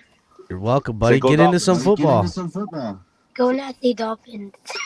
Yeah. Yeah. He says go. He says go. I know. I heard him. We are nasty. That's right, Caleb. Nastiest team in the NFL. Got the nastiest offense, too, buddy. You like Tyreek Hill? He doesn't know who the players are. Yeah. Oh, that's okay. Hey, Caleb. Hey, Caleb. Ask him who you would trade. I try to get him to watch the game with me, but he never wants to. Ask him who you would trade at the deadline. Can I present a question to the panel that was asked on Undisputed? Yeah, let's hear it. Do you think that Tyreek Hill is the greatest wide receiver of all time in the NFL? Yes. Oh, that's a broad. I don't know. Let me just break down my take for you guys, and then I want to see you guys' opinions. Okay, go ahead. If you really think about it, there was, the zone was created based off of receivers that could catch the ball really deep, right? You had the Randy Mosses and I can't think of the guy's name. Billy something. I can't think of his name. Yeah, Billy Rice. That's why the zone was created to defend against guys like that were super athletic. All right, guys. I'll see you guys later. Later, man. Easy, man. Deep ball, right? All right. But then you got Tyreek that not only can he catch the deep ball, he can catch it behind the line of scrimmage and take it to the house. He can catch it from 5 yards, 10 yards, 20 yards, 15 yards, all over the place. You can put him in every wide receiver position. No problem, right? Yeah. Every position, he'll catch the ball. And on top of it, he's not afraid to do it. He's not afraid to run across the middle like some of he the used to be a receivers running in the back, NFL. so. You know what I'm saying? He can even play running back. Do you think, based on all that, you could put him there as one of the greatest of all time, if not the greatest of all time? So I would say pound for pound. One of greatest. Pound One for of, yes. pound, yes. But to me, the greatest wide receiver I've ever seen play was a guy who didn't get to shine the way I thought he could have. And this organization is known for doing that for the most special of athletes. And I'm sorry, but Calvin Johnson was the biggest freak I've ever seen play football in my entire life. That guy was unstoppable. Let me ask you this, though. Unstoppable, bro. Let me ask you this, though. Was he just a deep threat, or did he catch the short game, play? Yes. Calvin Johnson could do whatever the hell you want him to do. Calvin Johnson did whatever he did it all. pleased, He did and it all. The only thing you had was that he was a nice guy. Because if he didn't want to, if he would let you tackle him, it looked like. Ali, just picture Travis Kelce with the agility of Tyreek Hill. Wait a minute now. Y'all better put respect on Terrell Owens' name. I watched that man here. T.O. was great. He was different. I'm going to tell you something about you on this team than Cedric Wilson Jr. Put him on our team at this point. Just being honest. I hear you, but Terrell Owens was a freak of nature. I've never seen nobody come back from an ACL injury in 6 weeks and have the That was most going to yards. be mine too. Winners is Terrell Owens, man. I know he never ended up being accomplished like Tyreek, but man, just sheer wide receiver, Terrell Owens, man. Because Terrell Owens would take a slot pass too to the house, man. He didn't need to be 50-50. See, with all the names that you guys mentioned, they were all great route runners too. Is Tyreek that good of a route runner, or is it his speed that gets him open? Yeah, he is a good. Well, you know where Tyreek really shines, in my opinion, is, and it's really what helped Mahomes and Kansas City while he was there, was when the play, when it's off script and Mahomes is running around, Tyreek just has a really good gift of being able to sit down somewhere in an open spot, finding or it, drift back. Right, He's good at that too. Exactly. Totally almost like disappearing in the thoughts of the secondary. And that's why you're like, how does this guy continue to be open every fucking play? To the point where Mahomes could literally close his eyes and just chuck it deep to an open grass and know Tyreek would get there no matter where he was at. Even if he didn't know where Tyreek was at, he'd be like, "Oh, there's open grass." Chuck it there, knowing Tyreek would just chase that fucking thing down. Also, 100%, Samuel. Can I piggyback off of that for a second? Also, Tyreek said in the beginning when McNair came here for the first year, he didn't even know the playbook. So, Michael K., that was a really good point. His athleticism also comes into play with just him because he didn't even know the whole playbook. And he was just improvising a lot of that stuff, and he was still getting open. So, that was a great point. Yep, and with the motion, with the short motion and the modern style motion, they allows him to be at full sprint right at the snap of the ball at the line of scrimmage is even deadlier, man. Yeah, I agree. But real quick, just a little bit different note. Have you seen the videos on Jerry Rice's son? Yes. I have not yet. I have to check that out. Yeah, check it out. He's I've seen Marvin Harrison's son. I mean, that guy's a beast. Woo! So, a lot of Jerry these. Rice, see, if I was Jerry Rice, Jerry Rice, I'd have named my daughter Jasmine. Jasmine Rice. That's funny. Yeah. Yes, and Jerry was great at what he did. His ability to track the ball in the air, he had the best eyes to fit the hands, I would say. But the only difference is I've seen Calvin Johnson jump between 3 defenders, grab a ball that's 10 foot higher than anyone else could grab it, and catch it one-handed where the ball hit him like this. Out in front, he reached out in front of everyone and grabbed the ball on the tip of its nose. And Just takes it out of the air. You know what I'm talking about, Captain? Just taking it out of the air, bro. He was. That's easy. Yeah, it is for you, Paul, because you're 7'11". So I mean, I get that. But Hey, I didn't see Jerry Rice's. I didn't see any video on Jerry Rice's son, but I've seen a lot of videos of Bernie Kosar's daughter. Yeah. Hey, so let me ask you: if Jerry Rice played cornerback and he got burnt, would that make him fried rice? Right, fried rice. Oh my god, boiled rice. Michael K., I know there was a joke hidden in there somewhere with that. What you said, I haven't figured it out. What's up with Bernie Kosar's daughter? She's a porn star. Yes, she is. Really? What's her God. first name? She is. I don't know what her name is. Of course, Color's asking. Yeah. I mean, I gotta be able to keyword search her somehow. I mean, shit. I don't look up her father. Pornhub ain't good with last names only. I'm just putting that out there. All right, that's like Lana Rhodes related to Cody, Gusty, the Rhodes family, and they disowned her because she does porn. She stopped doing it. Oh my god, I didn't know. You know who else does porn? Not you, Ollie. Is it their title of her latest video? All roads lead here. Where do you think the jacket's from, guys? I mean, that's where I got the jacket. You guys remember Bret the Hitman Hart, right? Who is his partner in the tag team? Jim the Anvil. Jim the Anvil Neidhart. Yeah. Neidhart's daughter does porn. Oh wow! She has the OnlyFans channel. We should probably save this for late night exhale. Does she go Yeah, by no Neidhart? shit. This is the Patreon conversation right here. Does she go by Neidhart? Okay, I think that's the smartest take you've had, to be honest. Not a problem. Like, okay, I agree. Yeah, TMI, G. It's a TMI show right now. But to answer Color's question, bent over the anvil Neidhart. it's Lexi Silver with 2 X's. Oh yeah, is that in your Rolodex? Huh. No, it was in Pornhub. That's Kosar's daughter? Yeah. Wow. She couldn't even see. She knew her dad was mid because, like, she couldn't even name herself Lexi Gold. She had to be like Lexi Silver. I'm Kosar's daughter.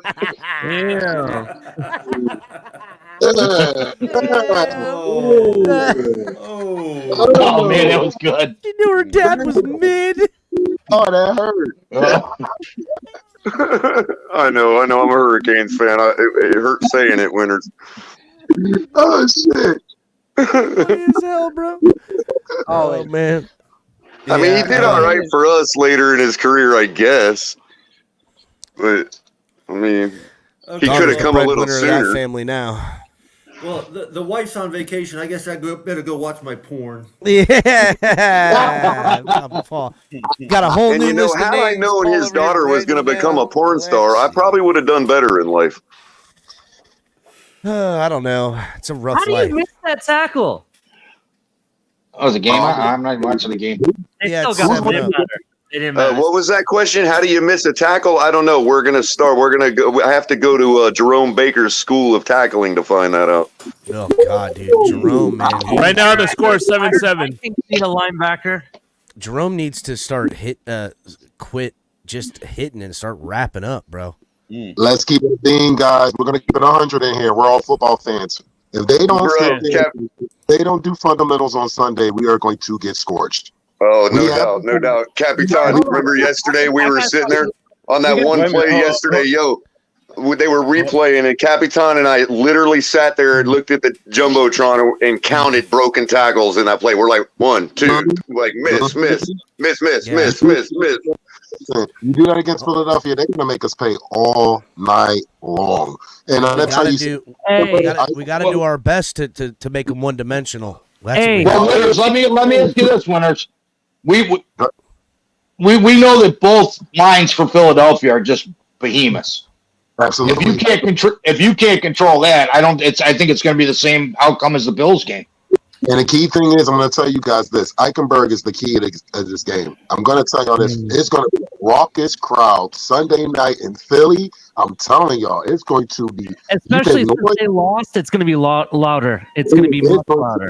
I just really honestly, winners, I hope as a team, from the coaching staff down, I hope that we just don't concede the night based on those reasons. You know, like I understand the long-term play and all that, but we got to get a win against a team like this, man. I was gonna wait for Wednesday to talk a little bit about this, but I'll get it out now. And I know enough about Philly, watching them a little bit this year and in years past, to know what their deal is, and I know how to beat them, especially with this quarterback.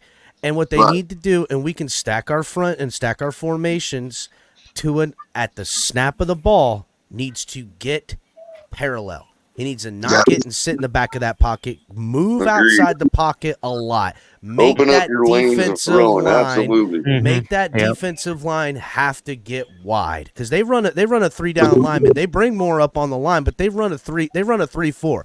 You force them to get wide. And you allow double teams in the middle to then have just a free guard every now and again. Now you're able to take that guard and bring him out to the weak side for outside zone runs on the weak side of the ball.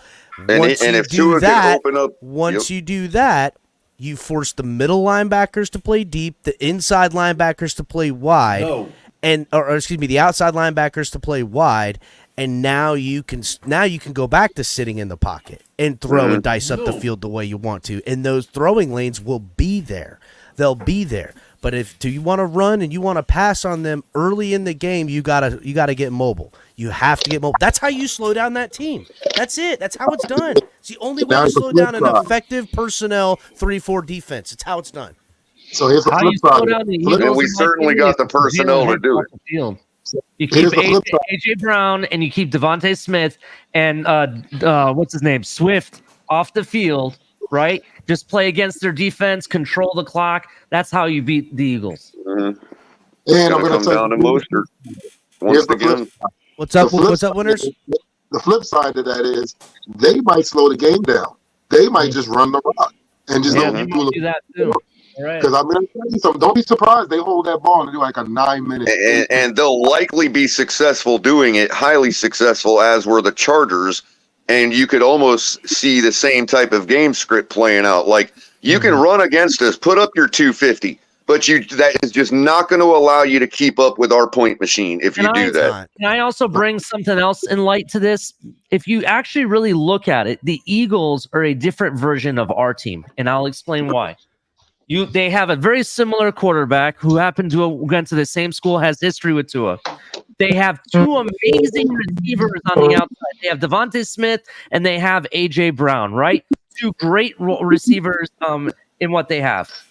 They have a running back by committee, sort of, with Gainwell, and they have Swift and they have Penny, but really it's Swift and Gainwell mostly, right?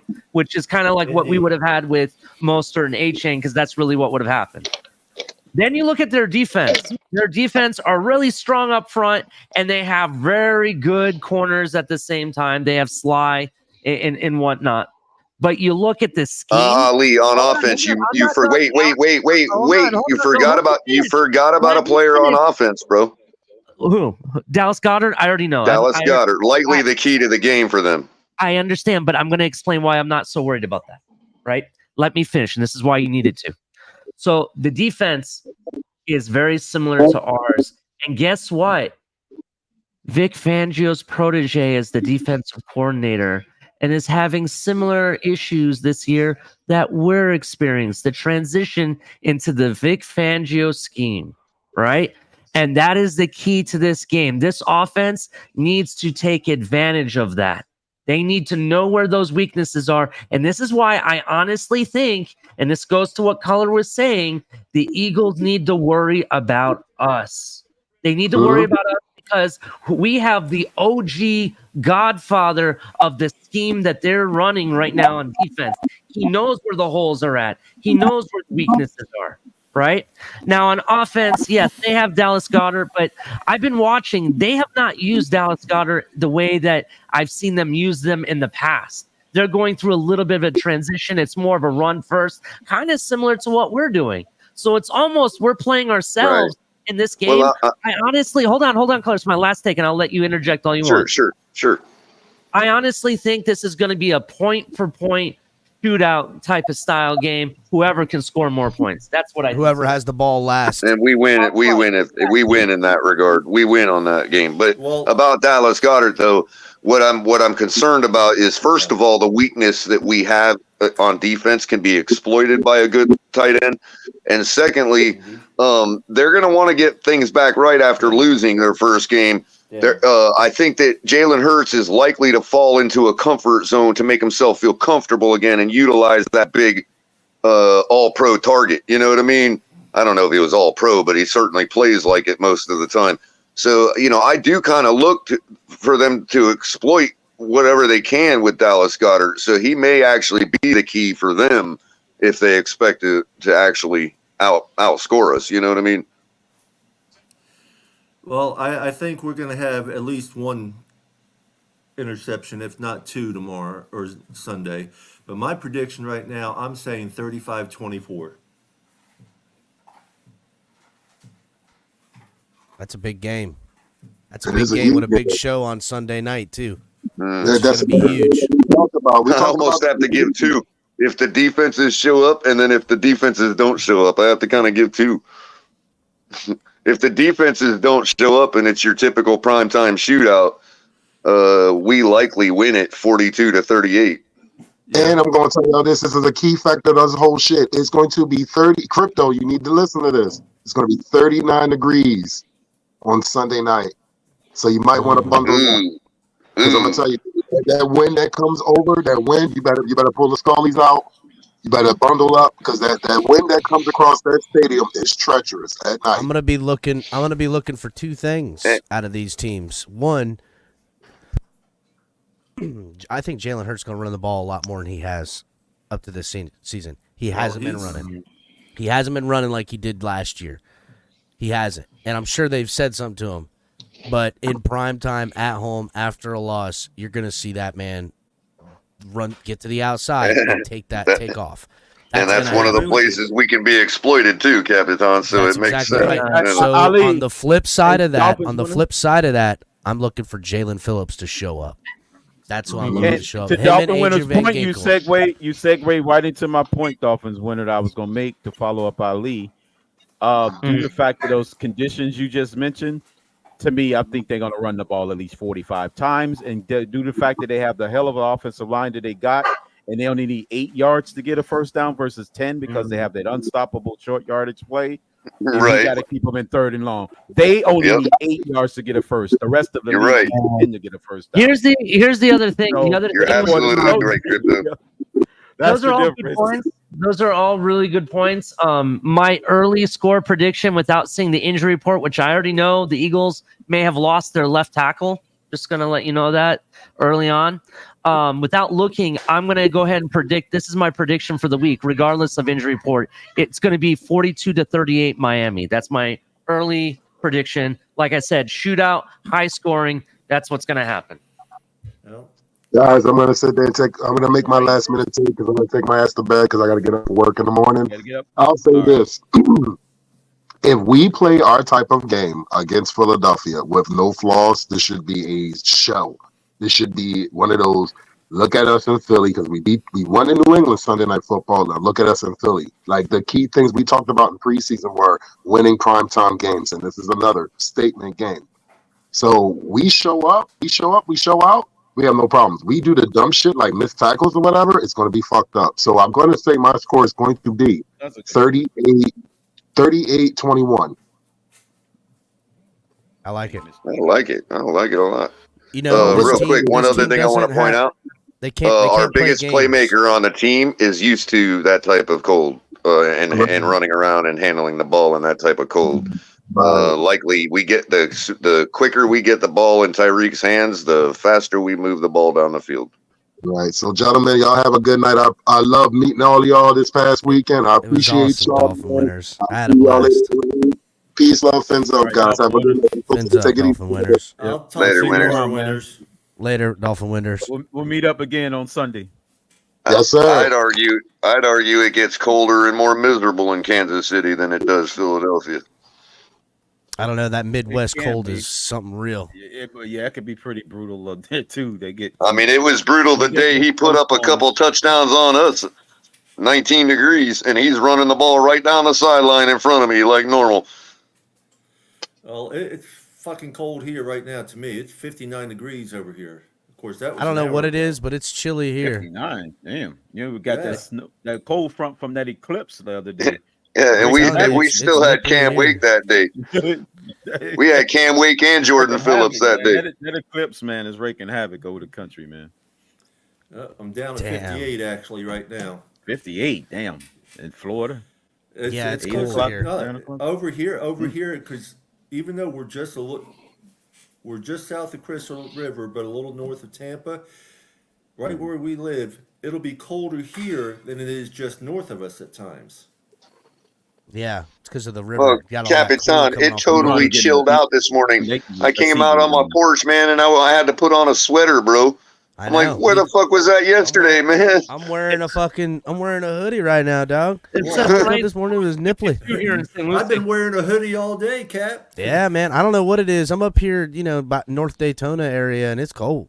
Look at that. It was just enough. It was here just enough time to cook the Panthers, and then gave us a nice cool day the next day. Gotta love it. Thursday night practice is gonna be something else. No, Thursday afternoon. It's gonna be something else.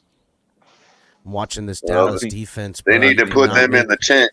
They need to put them in the hangar and drop the temperatures to like 20 degrees. Still here? Is Michael K? Yeah, I'm here.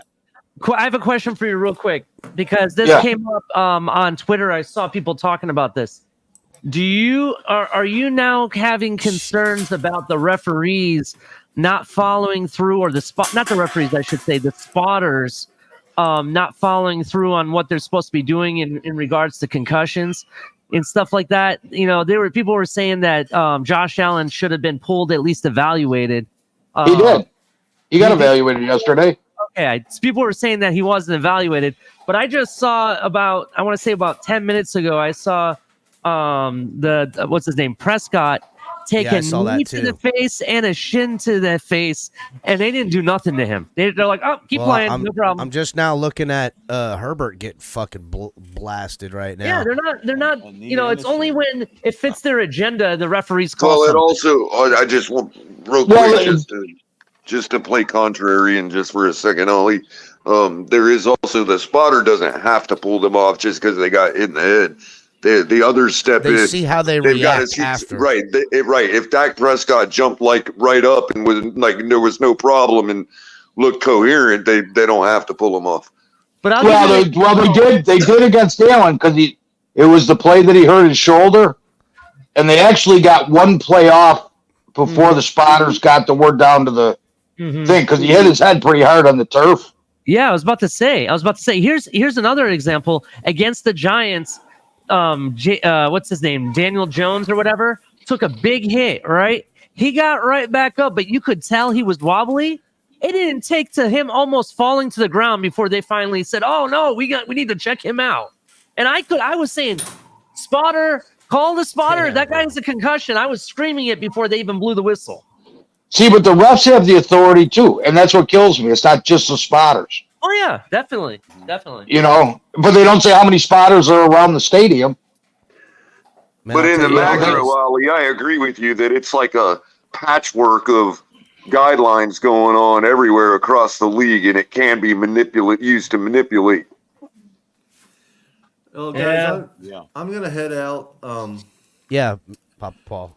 Yeah, next year, you got to come down for fan club weekend, and I will. If my PKD, my polycystic kidney disease walk is the same time, you have to do it with me. It's Okay. only a 2-mile walk, but the thing that everybody who said they were going to do it with me missed out on, I was walking with Miss Florida. Oh, word up! I'll be man. sure to wear my birthday Florida.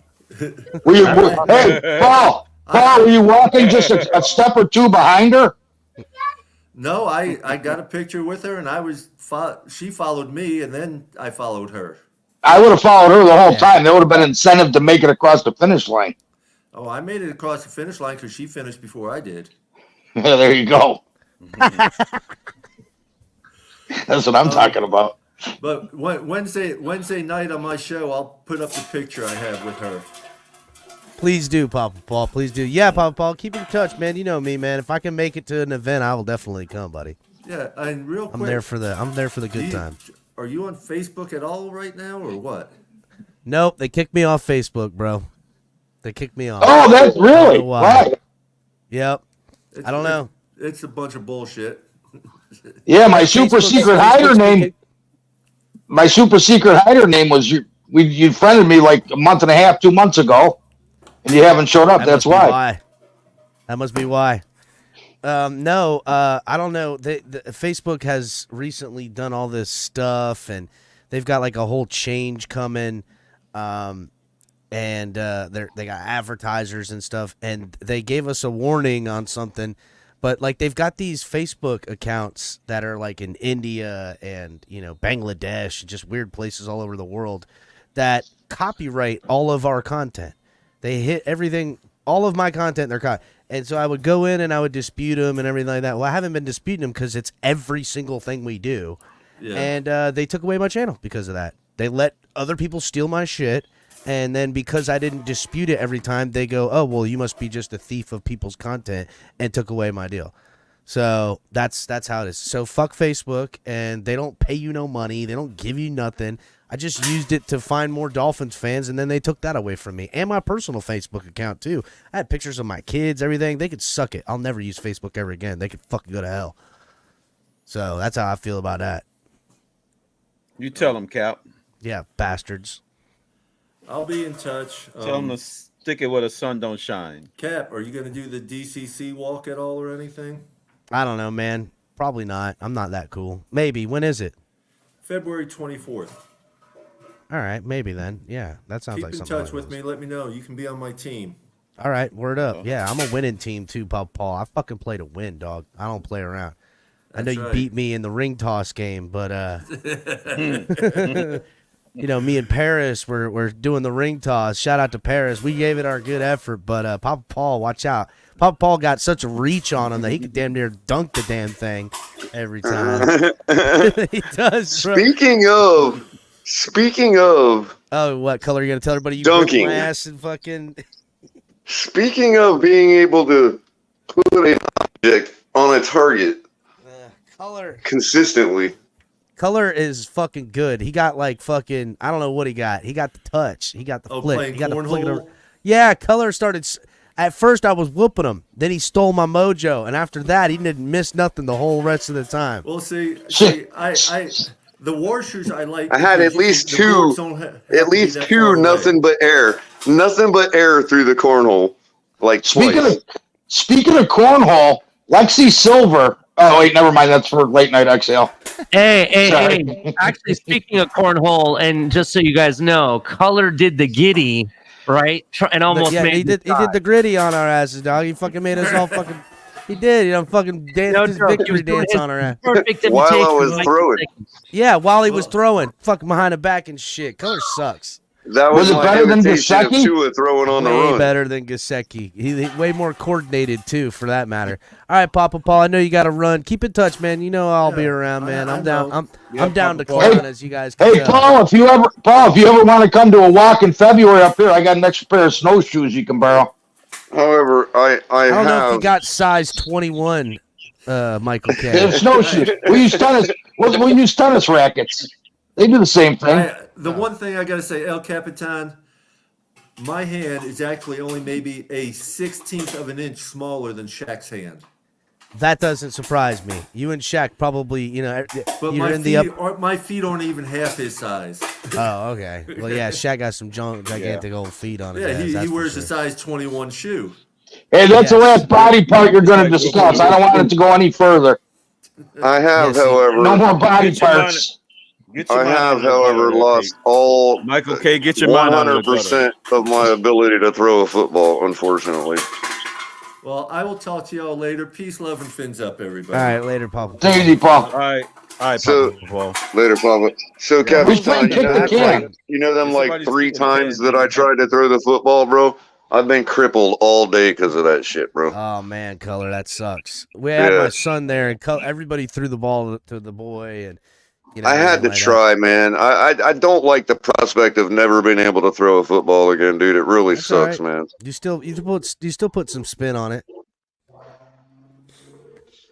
I mean, I absolutely have no rotation in my shoulder anymore. My hips are fine. I can rotate my hips, but still no power at all. I couldn't even get junior ball, and I couldn't even get it to the kid, man. It's like, damn, man. When I come down there, I'll teach you the art of throwing the perfect spiral. I do know how to throw the perfect. Yo, I would have been like 3/10 down if I could throw. I would have sent Liam all the way over by the Porta John, and I would have went like 3/10 down and like be chucking bombs to him, bro. Jay says you got to stretch before Color.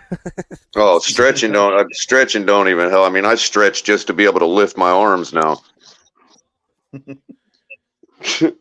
I thought I could do it through technique, but I just don't even have any power on my arm, bro. I couldn't even get the ball red right. zone turnovers, Cap. No, but just another 3 and out. Their defense they've got the fastest D line in the whole league right now. Oh my god. Oh my god. I might be able to do it left-handed. My shoulder on my left ain't as bad. Maybe I just need to do like Tua and learn how to throw left-handed. Learn to throw with your left, Color. Be Tua. Yeah. Let the tongue of Aloha lick you up and down. Wait a minute. Dude, just flipping out them little pitches I was showing you was hurting my wrist, dude. I'm like, I couldn't even do that, man. Yeah. Damn. I know when it comes for me, it'll come, I'll be all hemmed up one day, but for now, I'm trying to stay as in shape I was as able to show possibly that a can. left-handed shovel pass is no huge feat. I was at least able to illustrate that. You're not lying about that, Color. I had should a say blast, an ambidextrous shovel pass. We had a great time at the game. It was great tailgating. Ali hosts an amazing tailgate. The cooking, the music, the everything. How were the shish kebabs? The Shish fans kebabs that were showed up, man, we had a whole hell. bunch of people show up, man. It We was had a really bunch cool. of fans come by the tables, get some pictures, stuff like that. Seen some people. We took over Yep. Stephen D's show for a little bit, and made it cool for about a half hour. It was dragging along. Shout out to Stephen D over at Clock Blockers. We went over there and took it over for a Michael little bit. K., don't worry about my shish kebabs. I had people asking for my secret recipe. But I'm telling you, they're very good. Got to see Chef. Got to see Trucker Sean. Got to see Joe Riss. Adam Got to Sadowski. see Adam. Adam was there. The man. Man, we had a blast. Kyle from Twitter. It was a blast, man. Getting to see everybody. Miss Finn's got some pictures with her. We just had a great time. It was good fun, and Dolphins victory as we anticipated. Yep. Always. And we once again commandeered Stephen D's show and made it better for what it was. Yep. me and Color sat there. We did an interview with the Panthers guys that do the Panthers radio call. Yeah, the Florida Panthers, not the Florida Panthers. The Florida Panthers, hockey team. The hockey. Oh, team. really? Yeah, they do the radio broadcasts and stuff. We chopped it up with those boys over there. They were nice guys. Is that who that was, bro? Mm-hmm. Wow. See, it's good going in knowing that way you don't look all like, you care who they are with their clout and all that, because I didn't even know who we were talking to. Color, don't worry. Anywhere I go, I'm cool. So I was gonna say, at least they're like, hey, this guy, like, what? This YouTuber, he ain't all asking for our autograph and shit. I'm like, I don't know who the fuck you are. They should be asking me for the autograph. Be real. I don't watch hockey, so I don't even know who they were. But yeah, the guy did have a Zamboni shirt on, so that might have given me a clue. Yeah. It was a great time, man. It was dancing, a couple of drinks. I like to dance. Listen, there's music playing. I'm dancing. Fuck around. Oh yeah, Capitan's all out still, man. He's still got that young fire, man. I don't know where you get it from, man. I got it, boys. I got it. When it's party time, I'm there. That's when I'm having the fun. Mm-hmm. Definitely good crew leader, man. If you're rolling out, what I mean. You wanna have a fun time? Come with me. I'm having fun. You wanna have a good time? We going somewhere? Follow this guy. We going to the spot. Telling you. Make sure you got bail money. You're okay. For a party, Cap. Always down for a party. Fucking right, Robert. Listen, I don't party often like I used to. I partied all the time. When are you gonna fly over here, Robert? You coming for the Dallas game or what? It's probably gonna be next year because of all my med board shit going on. I need all that shit sorted. Right. We'll be there next year too, Robert. Don't worry, man. We got the jar of moonshine waiting for you.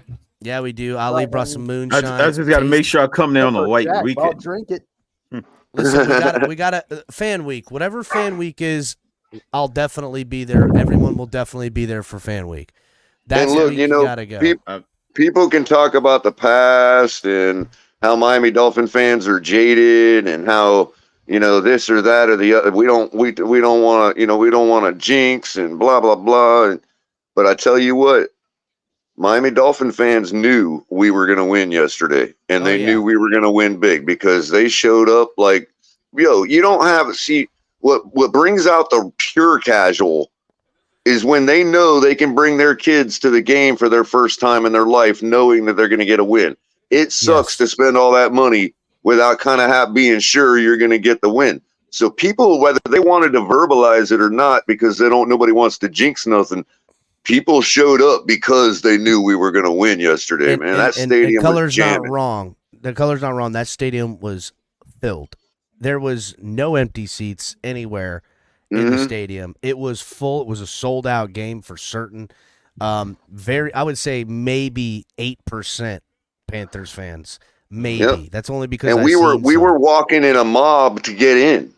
Yeah, like that's not normal. Usually, when I roll up around that time, there's a good stream of people, but like 12:20, and it was that's what I'm saying. Full. That's usually when I walk up with my mom, and it's usually a steady stream, but not like that. We were walking in a mob up to the stadium. Packed. It was super packed. El Cap. This was the first time you got to actually witness it live.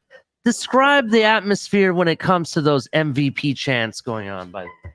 Oh no, the Dolphins fans are really about that MVP. They he deserves the way he's playing. Especially after that touchdown to Tyreek. That one nice little bomb, that little 9 route to Tyreek. That was gorgeous. Another thing to what Color was saying, when we went down early 14 points, nobody batted an eye in the stadium. Yeah, we were sitting there like staring. It's not like we were happy with what we were seeing. But everyone knew that this team was going to turn it around and run the score up on them at some point. And that's what happened. It was more like frustration, like, all right, come on, guys, start playing already. You know what I mean? And as soon as they did, boom, boom, boom, boom. You want to know a great team? A great team goes down two scores and still puts in their backup quarterback at the end of the game.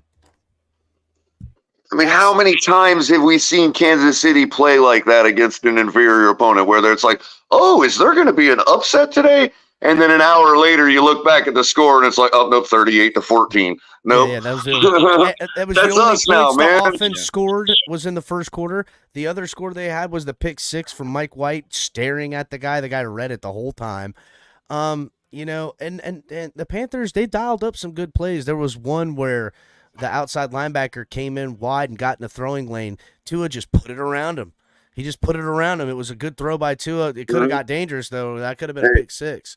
Yep. But- Hey, speaking of, I know Josh Allen is the next Carson Wentz is not going to want to hear this, but when I went to bed last night and turned off the game, it was 9-0, or it was 6-0 for the Giants, and they had come out to get the ball at the second half, right? And I went to bed assuming that when I woke up, it was going to be 38-9. Yeah. And I woke up and it was only 14-9. This mom like, oh shit, you know. Yeah, and that was, they in other words, robbed him. They robbed him right. on that touchdown. But see, that's how I felt about the Dolphins, except we actually got our points. Yeah, we're the better team. Let's be real. And they're a team that's suffering from injury now too. So, yeah. All right, I gotta go put these kids to bed, y'all. I'll see you fellas later. Good one. Later, everybody. Right. Make sure everyone's hitting the like button. Later, Any guys. final thoughts from everybody? Yeah. Later, guys. Like, don't forget everybody in the chat. Thanks for coming by, Jay. And, G, one. I see G is in there. You had any other final thoughts, Robert? No, man, it should be a good game. I'm just sitting here actually doing extra work stuff right now. So, but Okay. Josh Allen was out in left field, not making any damn sense.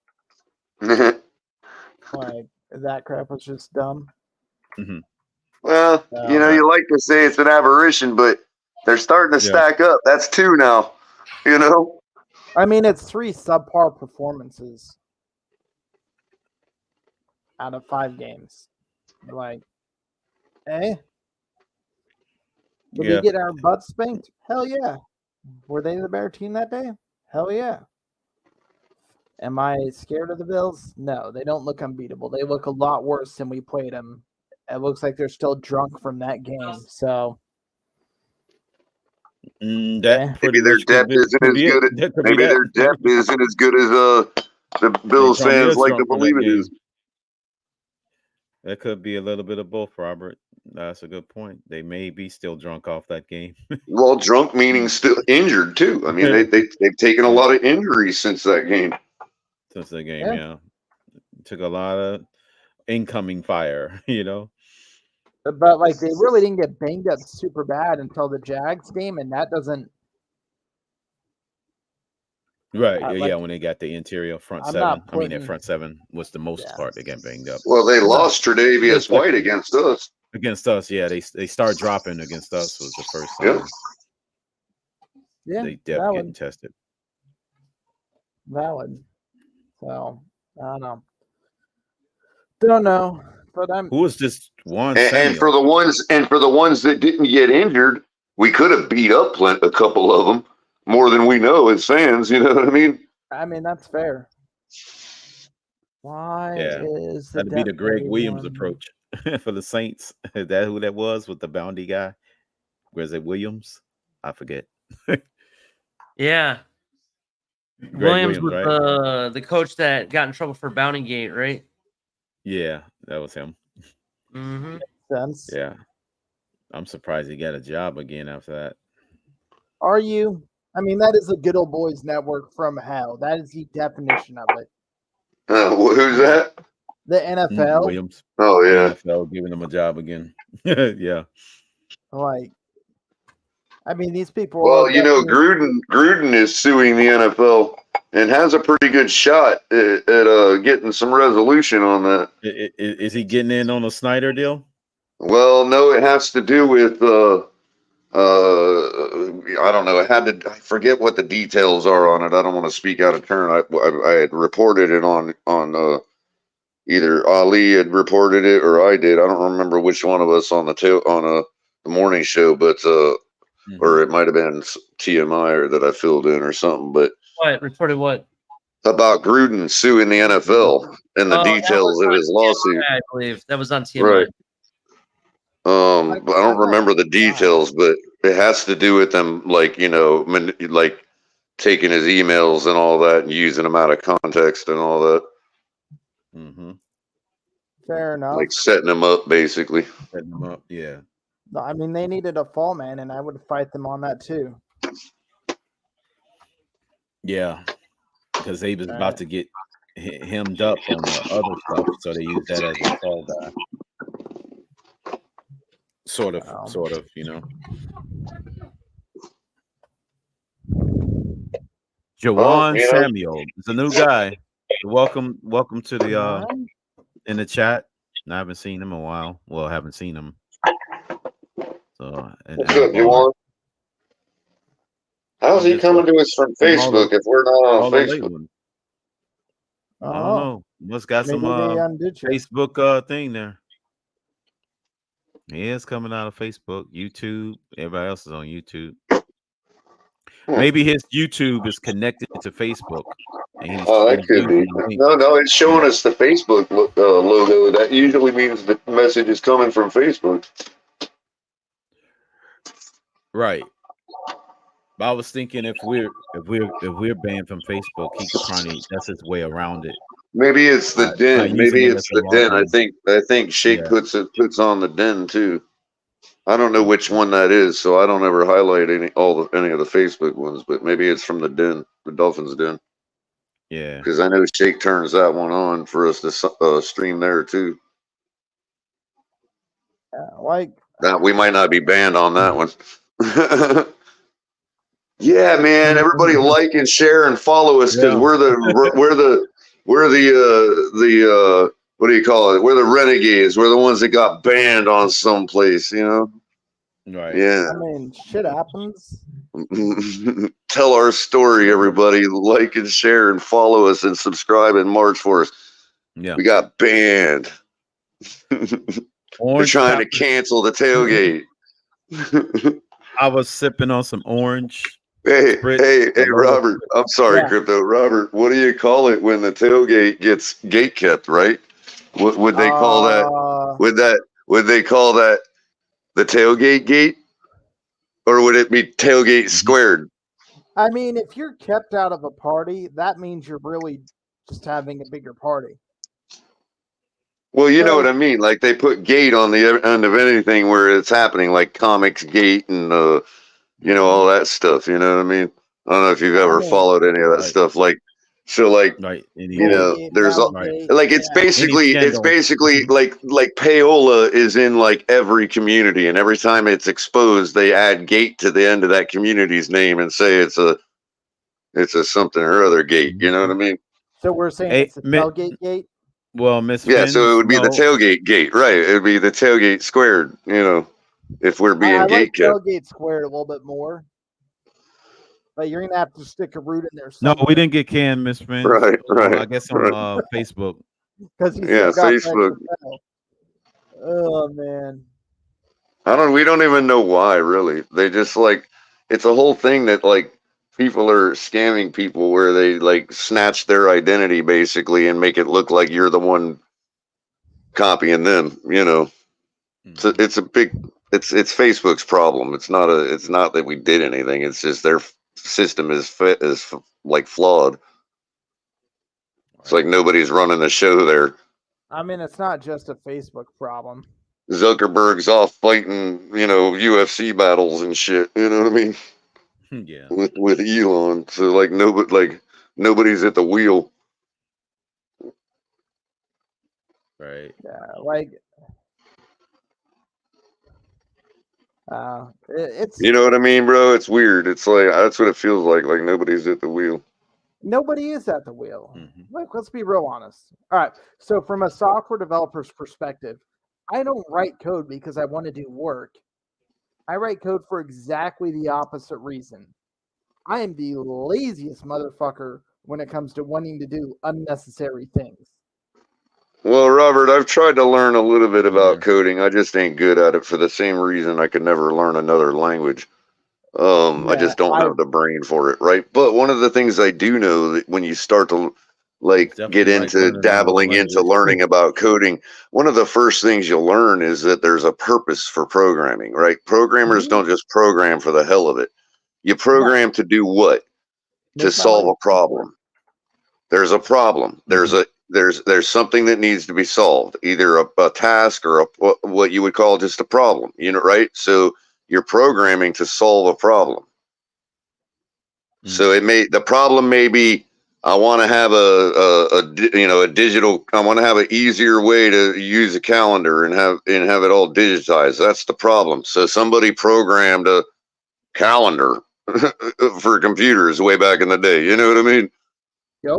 I mean, like the point of programming is to solve a problem, to fix something, right? To improve something. even if it's the same shit with the minor optimization, yeah.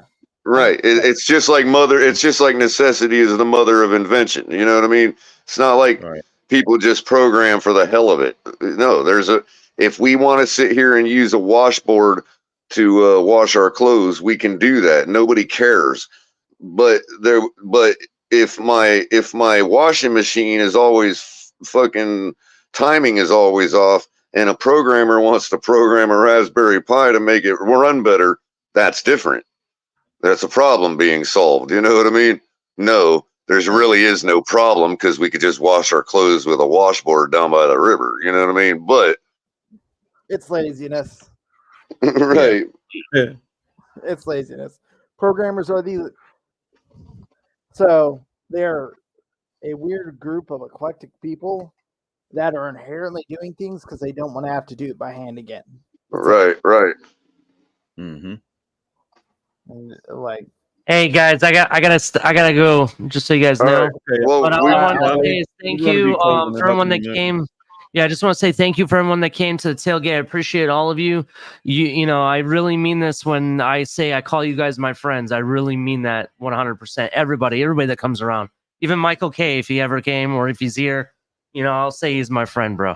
To be 100%, even Robert, everybody. All right, love you all. Right I'll on, man. see Take it easy, Ollie. you guys tomorrow. Hopefully, we'll see you. We're gonna have top of the tailgate, and this person I'm gonna bring up right now. She's definitely a friend of mine, Miss Fins. We love you. Make sure you hit like and subscribe for her too.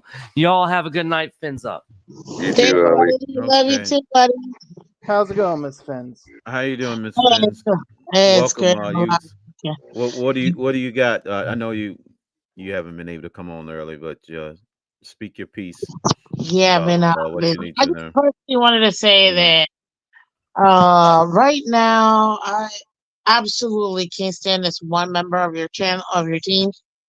I just don't understand why. It's just so annoying. Can't stand his takes. They make no sense. And I'm just destroying him on the pick'ems.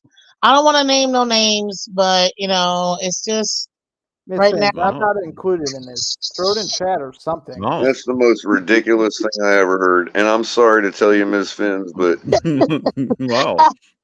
There is no way that's not pure bad luck. I'm totally messing with you. Don't worry. I did somewhat recover.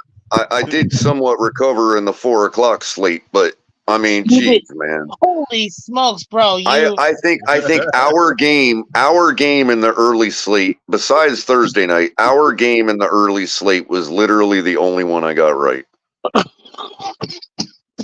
I'm like, I don't know how this is possible. Man. Like, really? I can't about wait a contrarian. because Jesus, I was That was a looking at contrarian pick schedule. and holy smokes, I was just like, I can't be the only one that happened to, is what I'm saying. there's no way. There's no way. You're not the only one because look, you're not the dead last. It's just Right. Why would I be following like 3 or 4 other people with that had the same record as me? Why would all of a sudden we diverge like that? Like, it had to have happened to other people too. Oh, absolutely. Because of the same reasons you brought up. That's why I'm like, it totally makes sense why you would pick this team over the other team. Yeah, I mean, remember, I was trying to spare the upset picks because I needed to recover my percentage. Exactly. You went with conventional wisdom, and right. which would tell you, yeah, you want to pick this team. why not? You know, but Yep, that's what happens every time I go with consensus. Consensus is wrong every time I go with it. That's why I don't trust consensus. I'm just saying the Jets alone, bro. I feel like I'm a winner. I know everybody was clowning me for And it, the but funny thing is, like a couple of the big upsets, I kind of felt like they might happen. I just didn't want to pick them because I was already falling behind, on the season.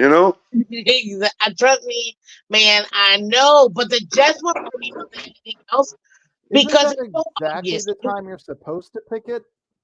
No, because that just makes it get worse. That's like chasing bad money. I mean, go big or go broke.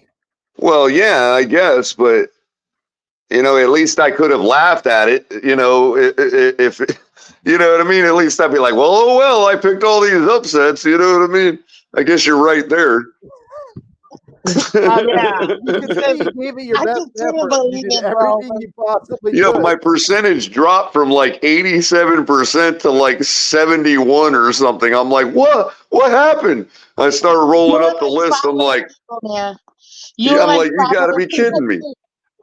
Oh, you and like 5 other people too. That's why I was like, oh my gosh. When I looked at I'm trying to be proactive, so I'm not doing it last minute on Wednesday, and I'm just like, smokes. This was rough.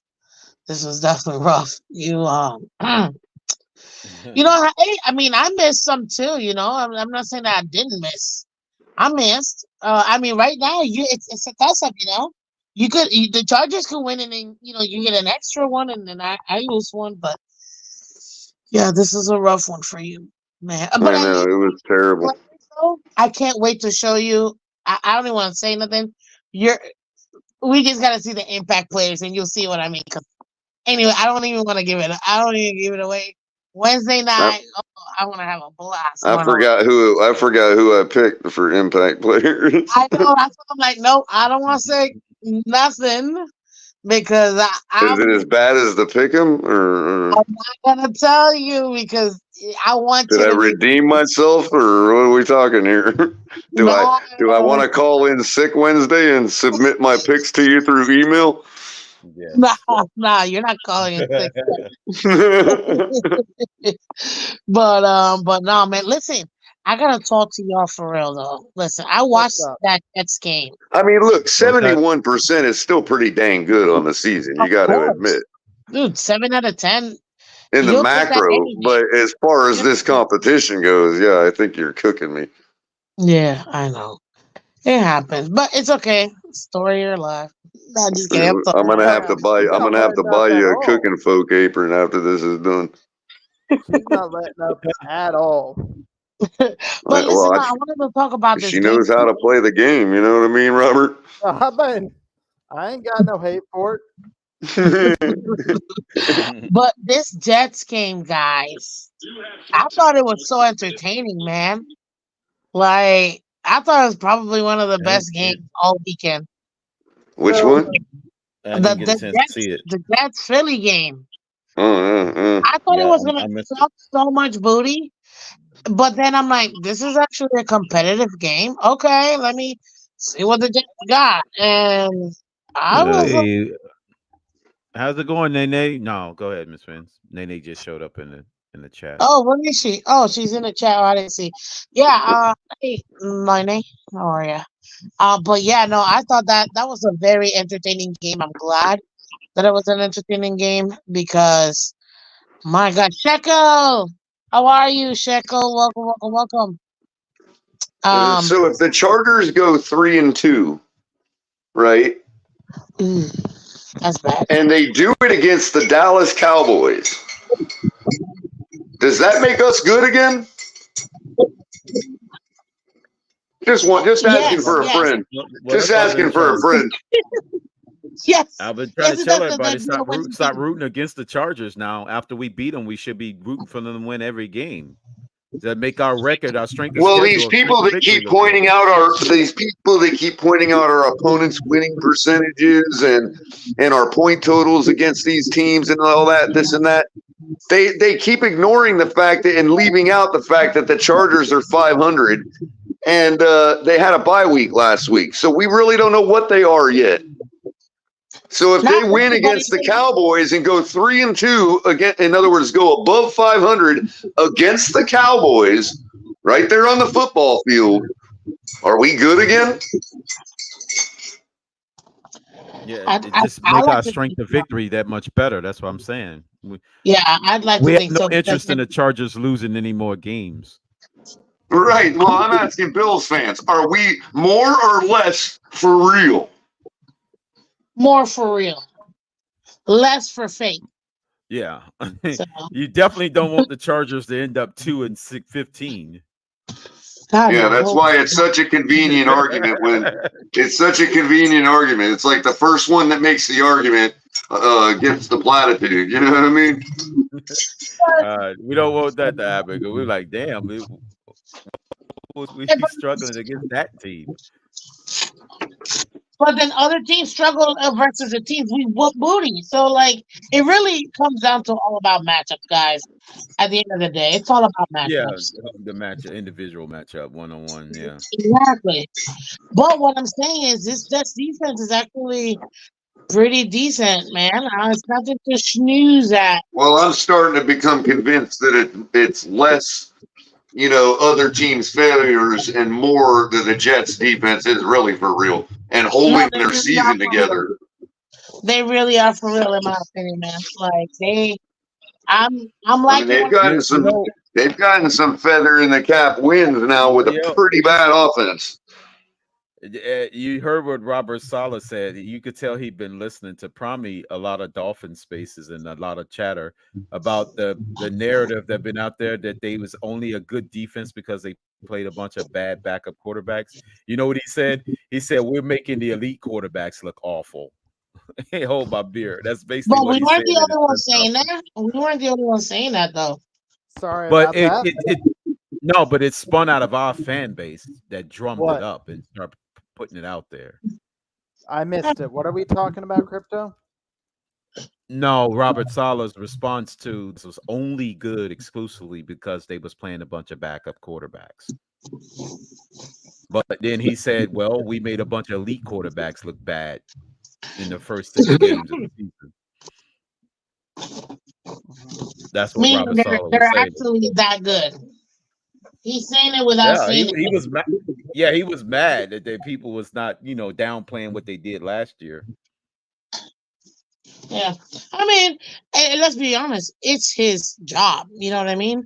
He better be advocating for his team because if not, he's gonna get replaced. So, I mean, I'm with it. I like it. The reason why I like it is because I think it's gonna make for a very fun game playing them when we play them week 12. That's gonna be that prime time. We're playing them late in the season. Black 2 times Friday. in 3 weeks. Yeah, 2 It's weeks kinda after weird. the bye. Like this is gonna be like you already know what the teams are really made out of. Prime time, the world is watching. We'll be over there. It's gonna be Black Friday. That's crazy. That's an odd schedule. They want more very. primetime games. Yeah, It's like because that's actually considered a primetime game, even though it's 3:00 in the afternoon. That's yeah, still a but primetime game. it's on holidays, so yeah, The holiday weekend. Yeah, exactly. is people gonna be hungover from eating too much turkey the previous day, or Yeah. got to go light on the cranberry sauce and the eggnog?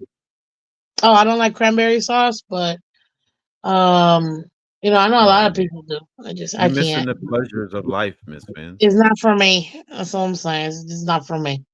It's still a little. I will have it with my lamb though. Like I've had it with lamb before, and it was actually pretty good. But I never tried it with lamb. I never tried it with lamb. Only on turkey, chicken. What else? Dressing, of course. Stuffing. Mix it in with dressing. It's pretty good. Yeah, I like it with the lime. I feel like it's good. It gives it gives it a different flavor, so I don't mind it. But no, I mean at the end of the day, I think that Jets defense is legit. I don't think they're frauds, and I think that it's gonna be good. I'm Taco Taco. Oh, my son, But Taco Taco. I understand that defense wins championships, but defense don't win championships by itself, and a good defense eventually will get smoked by a good offense. True. That is true. It's got to be right at the get them at the right time. They can. Hey, man, that's. I mean, the offense still knows the play before the defense does. So eventually, a good enough offense should be able to do it. Keyword should. Will Well, they? they're not undefeated. So. Well, I'm not trying to say nothing, but I'm saying. No, I know, Miss Fins. I know. I'm just saying. You know, I'm just bringing levity to it. Yeah, to that point, it took. God only created one human being to defeat the Chicago Bears in 1985, and we all know who that is. That don't need to be said anymore. He only created one person in the history of the universe to beat the Bears. Only one individual was created to do that. Did they go 15-1 that season? Really? Yeah, it was 18-1. Yeah, the overall record was 18-1. And only Daniel Casante Marino was the only one that broke through.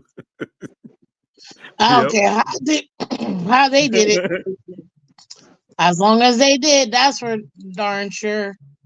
Because our 72 I think Dolphins. we lit them up that night, didn't we? Yeah, we put a hell. It was 31-14 in the first half. We lit up the scoreboard now. It wasn't even close. You know, that one play was he threw it so hard it bounced off the receiver hands, and then Cooper caught it and it took it into the end zone. I was like, that's one of them nights where just like everything going your way.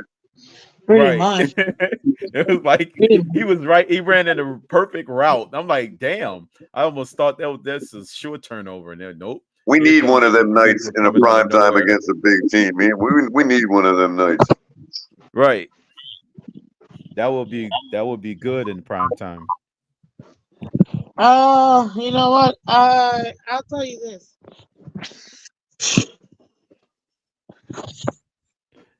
Oh man, it's just a world of emotions, guys.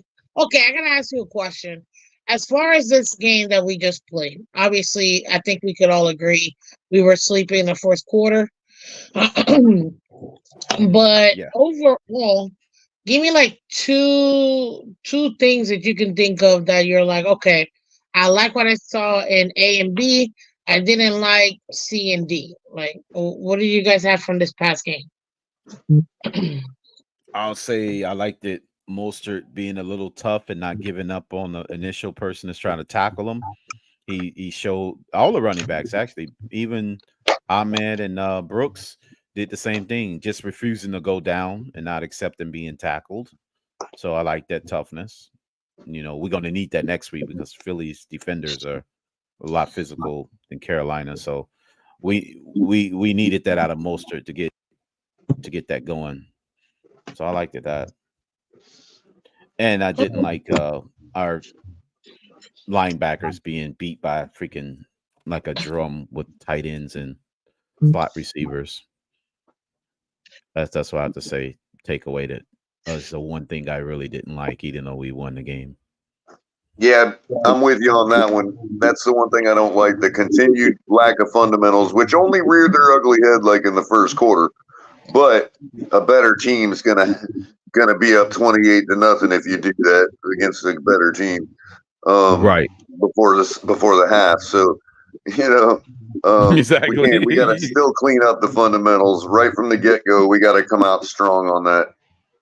And I guess the one thing I like was continued consistency on offense against inferior opponents, I guess. I mean, it's not so much saying like downplaying it by saying against inferior opponents more than it is, look, you're showing the ability to be able to throttle teams up and down, and turn it on when you want to. I know we don't like that as fans, but that's a good step that's a good sign that you are really a solid football team, and that if you lose, it's because of you. Like, that shows me that I'm right to continue to say that every game we play, good team or bad team, is ours to lose. Yeah. Yeah. I lost my eggnog bottle. What the hell I do with my eggnog? I'm not any more scared of Philly than I am anybody else, because, again, like any other team we play, it's ours to lose. I still feel the same way. I know Philly's going to be tougher. I get all that, but I don't feel any different between Philly and the Carolina Panthers going in, because either one we could get beat by if we beat ourselves. Yeah. So that Buffalo game, was it us beating ourselves or did they beat us? No, it wouldn't. Because we beat ourselves. When you turn the ball over 3 times, you're beating yourself. I won't say that, because the turnovers didn't come into like the second half, or it was kind of spread out. No, it was spread out from the first quarter. Right before the second half was the first one. Yeah, with the 2 fumbles, we got on top of the fumble, and then they made us pay for the second fumble. Not showing up with the intensity that you have shown that you can in your previous 2 meetings. That's beating ourselves. Okay. The fundamental flaws, the fundamental tackling flaws that we have, that's beating ourselves. Now looking back, the 2 losses. Well, sorry, my apologies. The 1 loss that we have being that that Buffalo game, with everybody else playing the way that they did play, should this team still be 5-1, or should they have been 6-0? No, I think over the course of the season it balances. I don't want to say not, because I think it's every bit as likely, even if we put up more points and didn't make mistakes and all that, it's every bit as likely the Bills still squeak out a win against us in their house. I mean, I don't know. I don't want to say plenty of closer margin of loss. And that's why I firmly believe the old adage, you are what your record says you are. No matter what we've looked like and the flaws that we've seen, we're 5-1. Like Dennis Green, right? So yeah, we beat 5 NFL football teams. It don't matter, who they are and how. One of them right now is playing Dallas to 3 points at halftime. Yeah, you're not lying. I mean, they really are. So yeah. Our fundamental flaws on defense caused us to give up 250 plus yards to that team, and we still beat them. Whatever we are, if you want to say, like, what's our identity, you can just start with winning. Dak Prescott's actually having a good game. I'm surprised. We're winners. You could at least say that. However they've come, we're winners. We're not losers. Losers aren't 5-1. He's 11 for 1,560 yards in the first half, but they only got 10. So both defenses are playing pretty good so far. We are officially 3rd, I believe, in the NFL in standing because of conference record. I think I have to look again, but I think the 49ers and Chiefs are ahead of us. We might even be 4th, but I think we're 3rd in the NFL overall. Yeah, because the 49ers are still they lost a non-conference game. Both of them did, by the way. Both of them lost to the conference, so they're both ahead of us, because I looked at it this morning. They non-conference losses, yeah. So it's Niners, Philly. Then after that is both lost to AFC teams too. It's Kansas City, then us.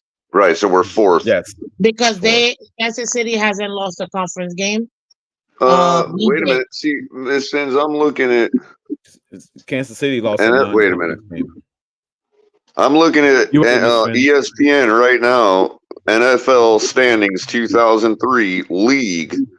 Kansas City Chiefs. 2023 league standings. Kansas City Chiefs 5-1, Philadelphia Eagles 5-1, Miami Dolphins 5-1, San Francisco 49ers 5-1, Detroit Lions 5-1. And it's because where is it? We're third. Because Number one. I don't know why, but they must be doing it by alphabet because because M is before P. No, because I'm trying to figure out because San Francisco has a 4-0 conference record, and we have a 3-1 conference record. Are you so I looking don't know at the why conference I don't or know the why league? they have us listed ahead of them. Ahead of who?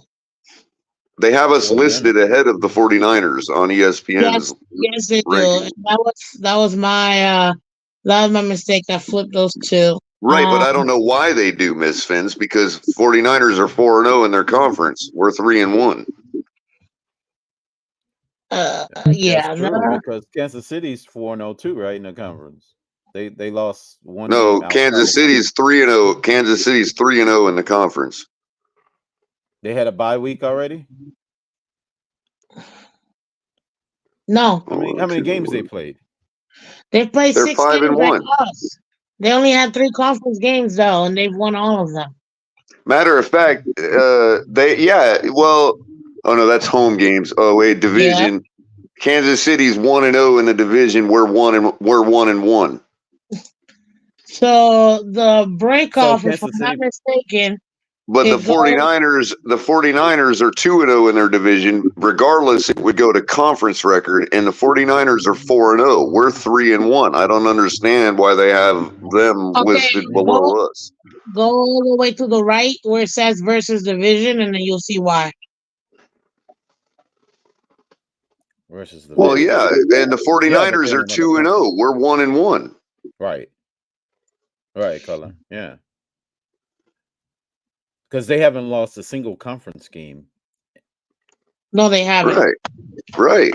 They're 2-0 in their division. They're 4-0 in their conference. They could be going based on opponents too. So Kansas City won one conference game, or out of conference game already? Yes. They must have. I thought they only lost was against Detroit. That they haven't lost who any else did they games. Who else did they play outside Detroit? No, the 49ers only loss is to who beat them yesterday. Whoever beat the 49ers yesterday is their only loss. The Chiefs have played the Lions, the Jaguars, Bears, Jets, Vikings, Broncos. Out of all those, out of all those, the only one they lost to was to the Lions, and that was non-conference. Jaguars conference, Bears are non-conference. Non-conference, all right. So Jets they played 3 non-conference games already. Two of them. Who just beat the 49ers yesterday? The Browns? Yeah, the Browns. That's the 49ers' only loss and out of conference. Right. And the Chiefs played 3 NFC teams already? Yes. Yeah, they're only 3-0 in the conference. Damn. So that means they got rest AFC teams the rest of the way almost. So they played 3 NFC North teams. Already. They're 2-1. So maybe it's Green Bay is the last team they play. So maybe it's not. Maybe they don't go by conference record. Maybe they go by conference opponents, in which case we haven't lost to an interconference opponent and the 49ers lost to the Browns. So that might be why they have us above the 49ers. Because we have won all of our interconference games. And they've lost one to the Browns. We lost the conference game. No, interconference. Right. Across the conference. In other words, yeah. Right. That must be the record they're going off of. Because we're undefeated against the NFC and the 49ers lost to the AFC yesterday. So boom, that's why we're listed above them. Well, then that makes no sense. Well, that makes no sense to list Kansas City above us then, because Kansas City lost against another conference. No, but when it comes to a conference conference opponent, they go strictly by either conference record or division record, and Kansas City's undefeated. We lost to the Bills. That's why we're not above Kansas City. We lost to the We lost to the Bills. You call it a conference game or a division game. Either one, Kansas City is undefeated in the division and the conference. Yeah. Right. So they're above us. That's why they're one place above us. Yeah, Because we have a lost loss in the conference. and we technically that same lot. This is why divisional games are so important because they're two first. They're both conference and divisional games. Right. So And with conference opponents, I think they go to the division record first, which they're undefeated anyway. So that's the same thing, same result. Right. But here's the problem. Then why would Philly be below them? Did they have the exact same Because I'll tell you right now, because Philly, good question. Again, it's because Philadelphia lost to the Jets. That's an interconference loss. And the Chiefs don't have an interconference loss. No, but I'm talking about between them and the Niners. Oh, between Philly and the Niners. The Niners are 2-1 in their division, 4-0 in the conference, 2-0 in the division. They're going to. Hold on, I'm getting there. Because they got the same conference record. I mean, interconference record, like you said. This is They have one more win in the. They have. Wait a minute. 4-0, 4-0. It's point differential between them two. They're both undefeated in the division. They're both undefeated in the conference. And so it would go to point differential or no, because they both lost to an AFC team. So it's going to go to point differential. And the Philadelphia Eagles are plus 31. No, it can't be because the Niners have a higher point differential. Yeah, that's why I looked at that already. Right. I wonder who it is, why it is. Right, it's weird how they got that. Well, take a look at this. The Eagles and It might be. You know what I think it could be? Because if you take a look at it right now, no, because they both Philadelphia has one more win away than San Francisco does. I don't know if they go by that though, Miss they don't go Vince. by it. Yeah, they don't use the away versus home. They don't do that. They usually don't use home and away record as a tiebreaker. You know what I mean? Right. They only use. It would come down to common opponent after that, and I don't know who their common opponent is. Yeah, that's like they played all different teams. It would go to point differential for common opponents. So who have they both played? They both beat somebody. They both might have played this same team and both beat them. I don't know. Did Philly play Dallas yet? Because San Francisco beat Dallas. Did Philly play the Jets? I mean, did Philly play the Jet? I mean, did San Francisco play the Jets? Not yet. No, they haven't. Did Philly play the Browns? I'm taking a look at it. No, they haven't. The only team that they have both played so far. Is it not the Cowboys? Is it? I don't think Philly played the Cowboys yet. The Rams. That's the only team they have played. Both of them are the same. And what was the point differential for those two games? No, it'd be common opponents. That's it. That's the tiebreaker then. Then that's the Rams. If they both beat the Rams, it would go down to point differential with common opponents. So that would be look at those two games and which team won by more points. Well, I'm trying to, so give me a second. Niners won 30-23, so by 7. 7. And Philly won 23-14, which is 11 points. 9 points. 9. So There that's you go. That's the difference. Common. And everybody wants to talk about, oh, you shouldn't run up the score on a team. Well, why not? This is why, It because could come down to that. when it comes to tiebreakers, all of what we just went through is exactly what they go through when it comes to playoff scenarios. Yep, Yeah, yep, especially if it's in a conference. yep. If it's in the same conference. Yeah. Yeah, That's the only fascinating Common that it opponent. comes down to that. Now, we could be wrong. Don't get me wrong. I don't know what their actual further tiebreakers. It's usually point differential of common opponents at that point. Well, But the if last we're wrong, one is if coin we're toss. wrong, then it's pure coincidence that the standings reflect it because they have Philly over San Fran for some reason. Well, then you have to go to each respectable conference. So you have Philadelphia above San Francisco so far. Mm-hmm. The only difference that I'm seeing here Is that 2 points, that 2-point differential from their common opponent. It literally makes no sense they why both Philly beat would them. just beat. It could also be that Philly was the last one to lose. No, they wouldn't do that. It's common opponent. If they beat the Rams by 9 and the 49ers beat the Rams by 7, that's the difference right there. It has to be. Well, there you I have thought it. I thought it would be total point differential.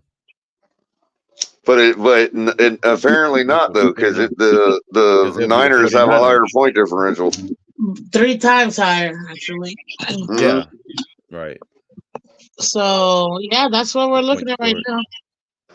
And by the way, Well, say what would put Detroit? What would put Detroit in all this? Detroit has a loss in the conference, so They never automatically lost the conference game. Yeah.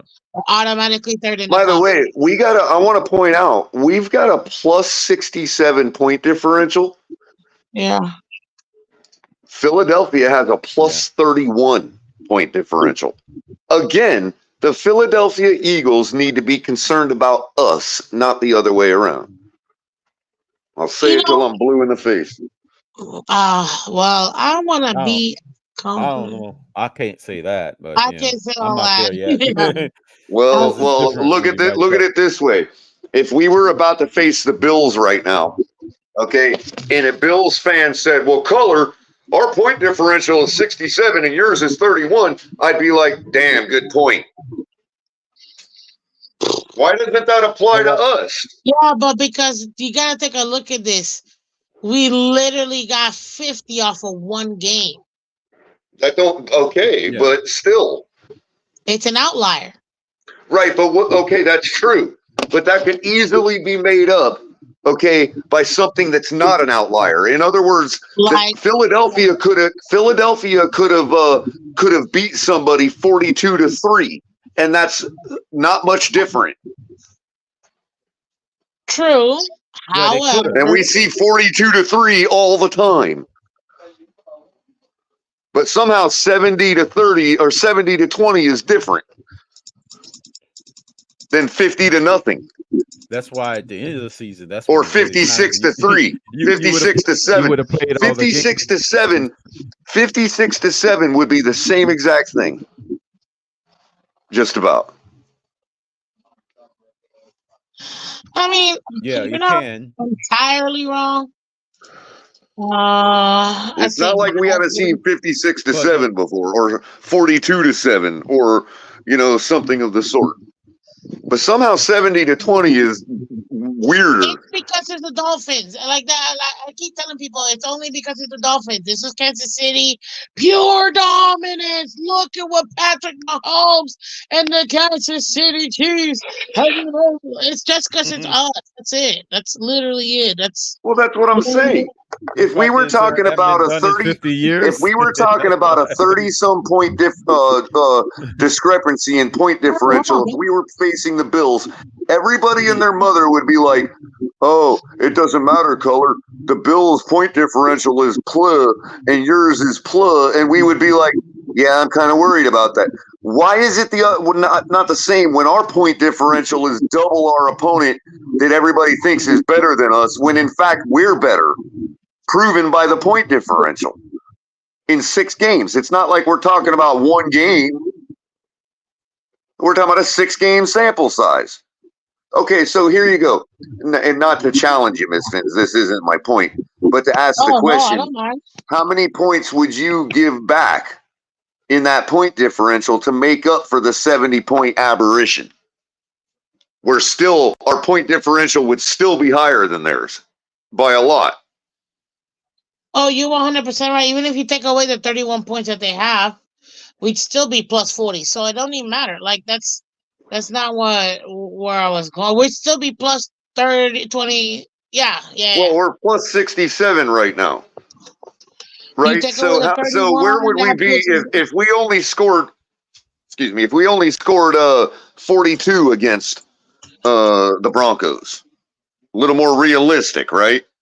For a blowout. Okay. If we would have only scored 42 against them, where would our point differential be right now as opposed to 67, which it currently is? It'd be almost tied with Philly. It'd be in the 30s. Nah, no way would it give up that much, bro. It's only Yeah, the 30 point points in a differential total. game. No, you saying if we score 30 less points, so the difference would be those 30 less points. It'd be like 37 point differential.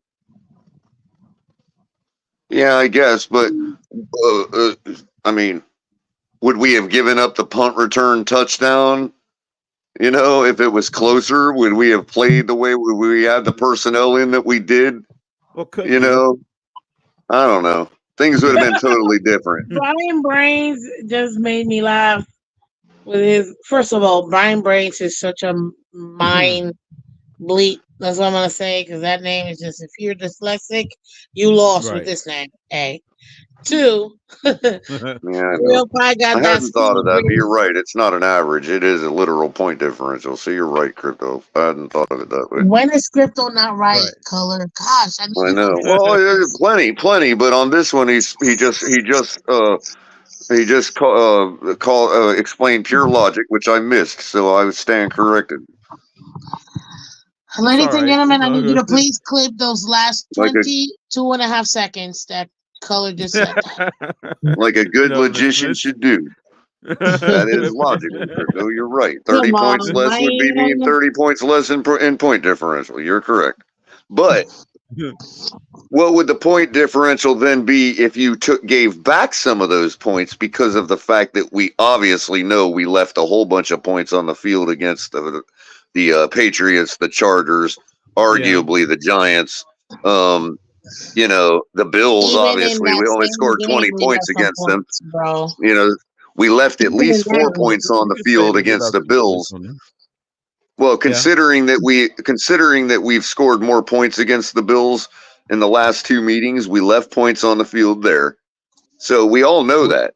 We get Skylar Thompson's average. We'll go back. My we'll go point to is, 20. again, this is why I break it down to football minute. And I don't care what people say. I don't care what people say about, per football minute, that doesn't explain, blah, blah, whatever. The fact of it is we're scoring almost 3/4 of a point per football minute. And that means that our point differential is what it is right now. Regardless of the 70-point game or not. Take some of those points away and spread them across the places where we know we left points on the field. Well, I What's mean, the then now difference? you're just talking about the averages, man, which would go into our overall points average per game. Well, that was at the time 43 when I did all these calculations, but now obviously it's dropped a little. But as of yesterday's action, it's at 37 points per game right now. And you know what? You know who went to the Super Bowl, averaging 35 plus points a game within the last 10 years? Do you know what team went to the Super Bowl? You know, wait a minute. Say that again, Ms. Spence. What team went to the Super Bowl within the last 10 years, averaging 35 plus points in within the last 10 years? You know what team did that? Last 10 years? Yes. That's 10? The last 10 years. Well, we got to go back to the Patriots team, right? Was it the Maybe the Patriots? Chiefs. Well, I the would say Patriots the were on the Chiefs, other side, but Maybe the I thought the Rams, Patriots were LA the Rams. The Rams are Patriots. The Rams did have a good offense. the Patriots with, were one of the team, but it's not Jared that team Goff. that I'm referring to. Not that one. Okay. They were part of that Goff. Super Bowl. Say that again. Oh, you talking The about the Eagles? Falcons. Then was it the Eagles? Nope. The Well, Falcons. they Yep, the played them to be Falcons. the You got Falcons. it, Okay, Color.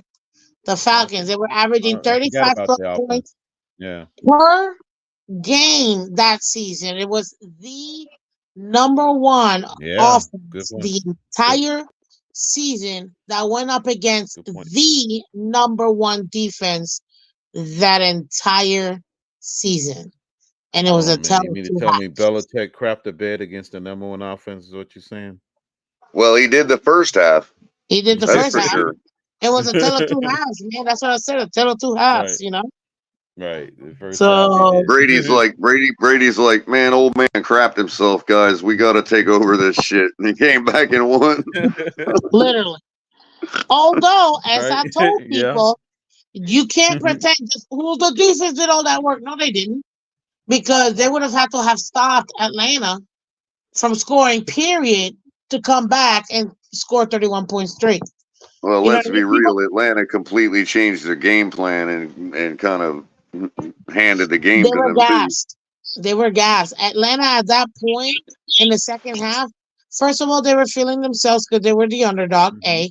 And second, in that particular Super Bowl, they went so ham that by the time the second half came, they literally had no legs.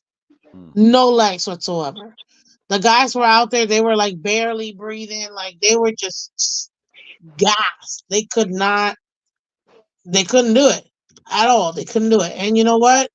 I'm not even surprised. Well, I'm not neither even was I. I mean, at halftime during that game, Miss Fins, I'm like, first thing that came to my mind. I was so happy. I even said it out loud. I was the only one in my room. Like I watched it by myself that year, and at halftime, as soon as it went to halftime, first words out of my mouth.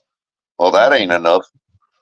I swear to God, that's what I said out loud. I'm like, 25 points? That ain't enough. Right. Yeah, no, but I just knew. I just knew. I'm like, there ain't no way that 25 points in a Super Bowl half for Tom Brady. That ain't enough. Yeah. Dude. 28-3, man. It's crazy. They will never let them. And That was that was the one that I'm like, finally, Matt Ryan's gonna get his ring. Let's go, Atlanta. Let's go. The world was that's what I going thought. for Yeah. Atlanta, man. And that would have made Bill Parcells look more like an idiot too. Now you talk about the definition of a choke. Oh my God, Matt Ryan, man. Woo, God. All they needed was one completion or one first down, and they said they would have won that. They would have won the game because there wouldn't have been enough time left. No, one first down. There was one first down away. It was the 3 he minute will and never 20-something second sniff mark in the another third Super quarter. Bowl in his lifetime. He will never get another shot at the Super Bowl ever again. Well, that's why That it was the compounds the choke aspect, Miss Vince. It's like, wow, that was it, dude. that was your shot. You were there, man. You only got one shot. Do not miss a chance to go. The opportunity comes once in a lifetime. I'm just saying. Like, and he did not take advantage of that. So, Miss Fins, give your perspective real quick. I know Crypto probably wants to shut it down. We've been on a while. Everybody make sure you're liking and sharing and subscribing because Crypto put in the work this evening. Yes, he Appreciate did. you, Crypto. Please subscribe, And, guys, to the Finch Tailgate. Let's get him some likes. Let's get him some super chats. Let's go ahead and support the channel. They're so close to 6,000. Let's get in there. I believe they can make it to 10,000 by the end of the season. So let's help them get to 10,000, so that way they can go ahead and continue to move forward. So you've obviously been to quite a few games in the last season or two, and Yes, sir. I've been to every game except the Giants game. You've been there when when the stadium was lavender all the way to the home side against the Vikings. You've been there. It was not like that. Yeah, it was. Not that game. Okay, but you've been there and seen how things have been at the stadium. And Yes, you've sir. also seen how they've progressed. Now, yesterday, how do you feel in that stadium, what you witnessed? Give us your perspective. We've already kind of given ours, but you were there. You saw the atmosphere, fan week. You saw how it was outside. You saw how it was walking up to check into the game, when you were, the crowd you're following up to the stadium. You're used to how that is, and saw how it was yesterday, as well as once everybody got their food after halftime. It took a minute, but things came back to where they were after the half. I mean, how do you feel about the atmosphere yesterday and how we showed up? Well, I mean, as a fan base, I'll tell you this: we've been battered, cheated on. We have been left behind. It's been rough. But this fan club weekend, man, I'm telling I'm still trying to recover. I'm so like I'm still trying to recover. We did so much, man. I mean, I honestly saw like a handful of black jerseys. First of all, you're not very smart if you're wearing a black jersey to South Sorry Florida. about that, you I'll put it guys. out I was there. on a work call. Oh, okay, it's fine. You good? No, that was Robert. Go ahead, Miss Fins. Oh, okay. Yeah, so only a handful of black jerseys that I see. And the ones I see, they're nice people, man. Nice people. But I mean, talk about showing out. It was crazy. Then when we were doing the wave, oh my God, that was so cool. Again, I was like, whoa! Like it was I think we awesome. got it. How many did you count? We got it around at least 10 times. Oh, I saw at least 5 for sure. I'm not gonna lie to you. I saw at least 5. But man, it was such a great atmosphere. It was so electric. I'll tell you this: Panther fans, probably out of all the fan bases I've seen in the last year and a half, were the nicest ones. Like they Yeah, weren't they knew where rude. they're at. They came to watch the game to see their young quarterback. They knew where they Yeah. were at. They didn't chirp. They didn't. No, man, they were They were really all about their business, and that's it. exactly. They were really cool people. They came here to support their team, and I can appreciate that. But honestly, I really love how we came out. I seen the different generations too. Like you can see when you got the little kids, the parents, the grandparents. Beautiful, beautiful family atmosphere. At the end, when I don't know, Color, if you got a chance to go on the field, but I did. A lot of us did for fan club weekend. I try to tell KP to tell you guys, but we were able to go onto the field and take a group photos. That was super dope. Because we got an opportunity to, still, to come together and things like that. It was really nice, and I made sure I was right front and center, with my giant chain. But yeah, no, it was a phenomenal experience. I think that, I mean, I remember as a kid coming with my parents, and I would say, if you've never experienced being at a home game, do it at least once. You won't regret it. The atmosphere is so great. You're gonna be like, no matter where you go, you say "Fins up." Everybody's gonna be right there with you.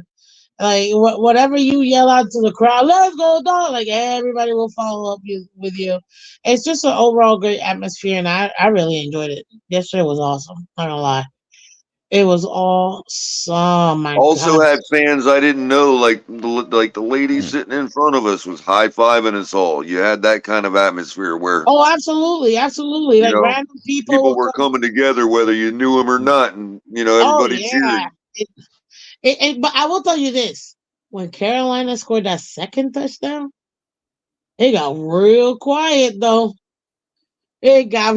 I was In your chuckling because I'm section, like, they was kind of restless, Miss Fins, but people getting no, restless. I'm Like, talking the stadium were they got puzzled? real You quiet. know why though, Miss Fins? I think people were just pissed because we could have spent an extra 15 minutes, football minutes, out in the tailgate and got a little, and had a little more to eat, a little more partying before we came in if we knew they weren't going to come until the second quarter.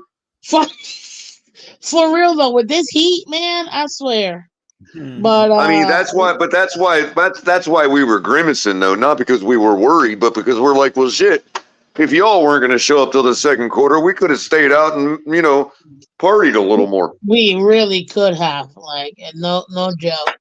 We all showed up in the stadium for the national anthem and all that. We're all ready to go, and we were the like, team's just like, fuck y'all. We ain't starting till the second quarter. Yeah. The team didn't show up till the second quarter. I mean, it was ridiculous. But no, overall, though, it's a great experience. And I think everybody in their lifetime, at least once, if you get an opportunity. And by the way, guys, you can get tickets very inexpensive day off too. So keep that in mind. If you don't see it, a lot of the times you can get tickets inexpensive, maybe an hour before the game starts. So check that out because you never know, ladies and gentlemen. You absolutely never know. And hey, at the end of the day, all I'm saying is it's a great experience and you guys need to do it. And honestly, I'm not even gonna lie to you. Man, the fourth quarter, the heat got to me so bad. Shoot, I was falling asleep. I was like, and then they do something. I'm like, oh, okay, I saw that call. And I'm like, am I being spoiled? Am I spoiled? Is that where I'm at right now as a fan? Quick am I update. spoiled this season? Quick update. Minute 8 left in the third quarter. Chargers just tied the game with a field goal. It's 10-all. And one of the interesting things I want to point out. Basically 0-0 game now. Well, one of the things I want to point out is, the Chargers did have their bye week, but if they're 2-2, the Cowboys are 3-2, which is interesting because, you got a 500 team playing a 3-2 team, and with one win, if the Chargers get it, that flips the whole thing. Now Dallas becomes the 500 team. Yep. And Chargers become the 3-2 team. Yep. Interesting how quick stuff flips on one game. You know what I mean? Pretty much, actually.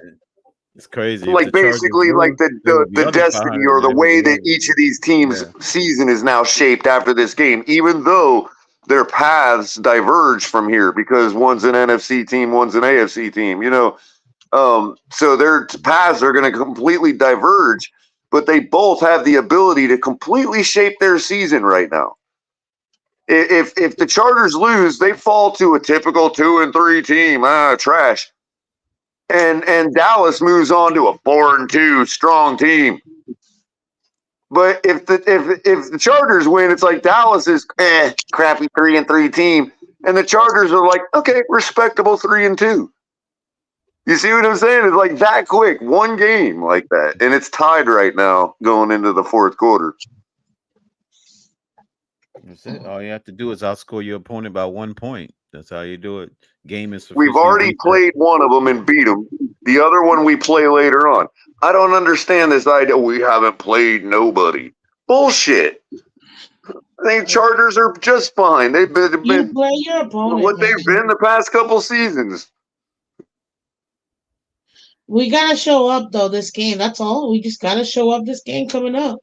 We do that, we're good to go. I mean, and you could argue the Chargers are on the lower end of the upper echelon team. In other words, when it comes to who has Miami beaten any real team, well, maybe the Chargers are on the lower end of that spectrum, but they're still one of those teams. You're not wrong. This notion that we haven't beat anybody is just bullshit. I just ignore that shit. Yeah, I was gonna say just ignore it because most people are just. I mean, they're. Aside from the fact that we lost to them last year towards the end of the season, which means it hasn't been very long since we faced them, and we corrected all issues and beat them. Well, we didn't correct all of our issues, but I'm saying we corrected whatever we needed to win to beat them. Whereas whatever we did last year didn't work. Yeah, we corrected all our offensive issues. Defensive issues got worse. All right, well, sure, but to the point, Crypto, we corrected enough of our offensive issues to overcome the failure on defense. Right. But otherwise, the two teams just faced each other. They're literally the same team. And it was in Los Angeles. It's not like, I get it that we have a pretty good following out there and all that, and most teams do. But So good, man. still, we had to travel across country. That's twice now we faced them in their house Which to since me, that's McDaniel's been our major coach, BS. and we're 1-1. Why is it that we gotta go and travel all the way over? Like, to me, that was major BS. But you know what? Whatever. We don't make It just excuses works out over that way. here. Same with the Ravens. It seemed that way with the Ravens, but then when you look at it, we actually did have 2 home games against them, recently. Look, we don't But it make does seem like with the excuses. Ravens, like we're always going to Baltimore too. Yeah, at the end of the day, we don't make excuses. It just works we're that way. legit. It works that way where you will face an opponent like a couple seasons in a row, right in their house, and then you'll get and then it'll go. You'll face them every other season for 3 years, but it'll be in your house. The one team I feel like we've played every flipping year is the Titans. When have we not At played the least Titans? once every other year. Yeah. Well, not only that, but the damn Ravens again, because the Ravens finished second. It's like, damn, how'd we get the Ravens again? Yeah. Can they please win their division so we don't have to face, or us win ours so we don't have to face them next year? We're gonna face them. No, but next year, watch next year. Right. Next year will just happen to be the year where we face the AFC North and have to face them again. Watch. Right. Or both teams win the division and they still be a first place schedule. We had to play them. Seems like we're always facing the West too. Like, what the hell, man? Well, you know how it works, right? Oh, I do know how it works. Yeah, and that's what I'm saying, because even look, there's one division you have to play and it cycles, right? So yeah, this year we're playing all the teams of the AFC. South.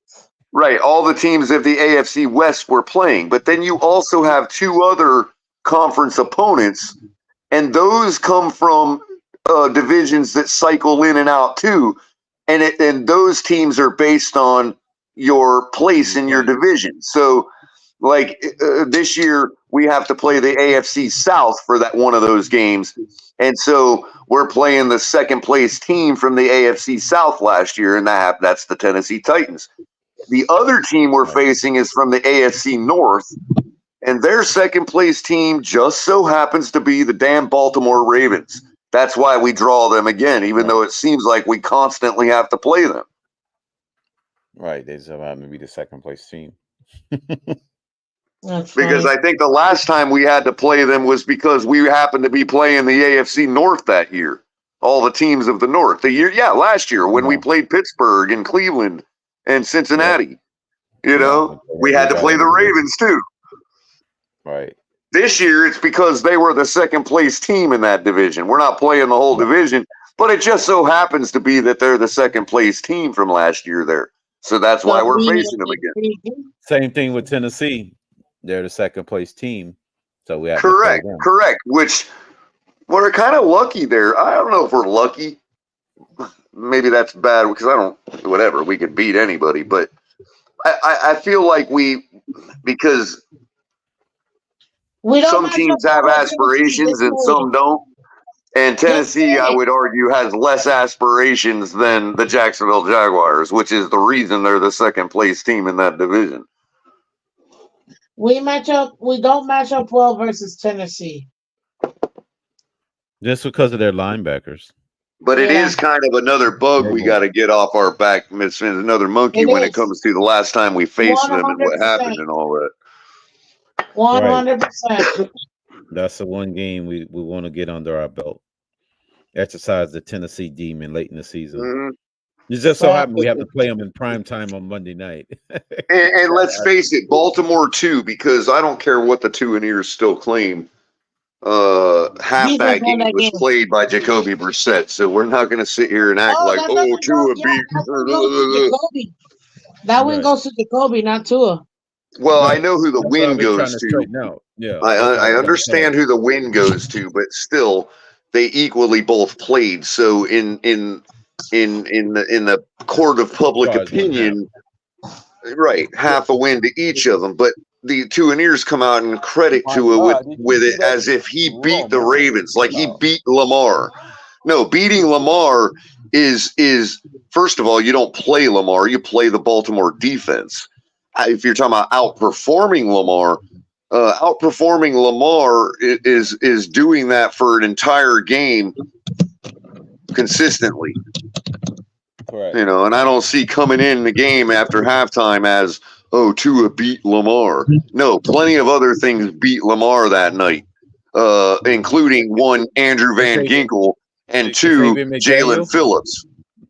No, it will be X that sealed the game with the pick Well, six. I'm talking about who contained Lamar from running all over us that night. It was Andrew Van Ginkel and Jalen Phillips Oh yeah, in as far as tandem. the containment. Yeah, they Which spied some on him people really would well. argue it should be them again playing moving forward, but Well, it was a beautiful scheme because it really was a textbook school. It was a class on how to defeat the RPO in the NFL, and even with Lamar's athleticism, it don't matter if you defeat the RPO, it's defeated. It don't matter who's running it, and there's a certain way to defeat it, and if you do that, it's just it's no different than the RPO being unstoppable. If you've got the cure to the RPO, your defense is unstoppable, and they could not break our edge. We had the edge completely contained the whole night. And see, and Lamar took that personal because in the very next matchup, he actually freaking had 100+ rating. Even though we still won, he took it personal. So I'm not Right, gonna let this defeat right me. now, if you want to argue Tua beat him or outperformed him, I should say, the next time they faced each other in Baltimore, well, first of all, yes, number one, because obviously it don't matter what quarter they came in, you know, Tua put up a lot of points that day. And secondly, we did it in Baltimore, which is something we just don't do. We hardly ever win in Baltimore, let alone, you know, if you take away what our defense gave up, if you take away that it was a comeback win and you just look at how many points we put on the board, we blew them out in their house. yeah, I feel comfortable saying it. You know, I mean, 42 points. I mean, it is what it is. You know what I mean? It was one of the times. It was one of the times that our offense first showed what we've been seeing lately. Like, wow, we can really put up a lot of points really quickly. You know what I mean? We have that ability. It's just whether we can execute it or not. But yeah, because you know, look, Crypto is right in saying, well, their defense collapsed or scheme change or mistakes that if you're talking about the game itself being lost. Even with what we did to their defense, Crypto is right to point out that John Harbaugh made some mistakes that gave up the game, that like lost them the game. Or I should say, had he made other decisions, they could have possibly still won that game despite our comeback. Yeah, which means we still would have scored the same amount of points, 42. They just would have had 46. Right. But the point is, our offense still showed the ability to do that, is what I'm saying. You know, which is what then we see against the Broncos, who, look, I don't care what they're doing. Nobody's put up 70 points on them since then or before that. Nobody has ever. You know, right? See, they take it as me taking away from the comeback. I'm not taking a single point off the scoreboard for us. What I added is that the simple fact that John Harbaugh benched the best. Right. The game wasn't won by the comeback necessarily. It was also won by mistakes that Harbaugh made. Now, we had to take advantage of that, and we did. Right. And we had to take advantage of those mistakes, and we did. But it still, fact remains, there was a couple decisions that if Harbaugh makes the other way, we don't even have a chance to come back or have a chance to win it. You know what I mean? And Crypto is right to say that. If you go watch the game again, it's like, yeah, if he would have done this or that, or let's say when Lamar went deep, Lamar went deep on that one, right, on that one third down, fourth down, when Lamar went deep into the end zone and it was a way off, it looked like, yeah, either the pass was way off or the timing with Andrews was way off. It don't really matter. You don't got to throw that right there. You know what I mean? Right. No, you don't. You know, you all they could have still got a first down and kept the train going, but that was it right there. You know what I mean? Like he didn't have to throw that ball. You know, that whatever. I mean, yeah, it was Well, at some the end there of was the some day, it's things that really our game matchup. was excellent in that fourth quarter. by that point, Lamar was frustrated and was trying to out like or out athlete everybody and just threw that ball. And it's like, no, dude, no, not today. You know what I mean? That ain't spoiling our comeback, what we just did. You know what I mean? I'm just saying, when you look at what we did, look with the Chargers, bad as our defense was, we're just still, look, this Sunday, forget the 70 points against the Broncos. Look at yesterday. I'm sorry. I just wasn't worried. I wasn't worried in the slightest. And as soon as we scored and the way that we scored, I'm like, okay, we executed on that drive. If that signals that we have now started our game and we're going to execute the rest of the game, then yeah, this is over. Even at 14-7, I'm like, this game's over. Yeah, we're on track now. Once we're on track, that's it. You know what I mean? That's the one thing we have demonstrated this season is that once we're on track, we very rarely get off of it. Yeah, Doc. I don't have the control, so I can't bring you up. Oh, I'm sorry. Man, I haven't been paying attention. I'm sorry. Reggie Brown, what's up, man? How you doing? What up, fam? I missed you at the game yesterday. I saw that. Did you end up hooking up with Capitan? Because I hooked up with Shake Money. Oh, okay. Because man, you were I hear you were hanging on the west side of the stadium, right? Yeah, I was in the orange section. Actually, yeah, right. But on the west side. Yeah. Orange section. Yeah. Right. Yeah. So I came around. I drove around after the end of the game, but they wouldn't letting people in the yellow section. Oh, they wouldn't let you. I got you.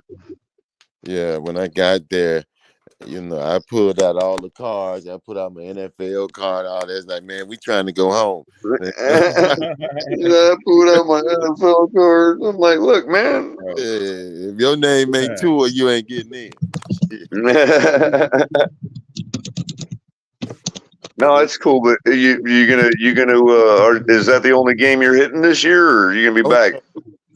Oh no, I'll definitely be at the Dallas game.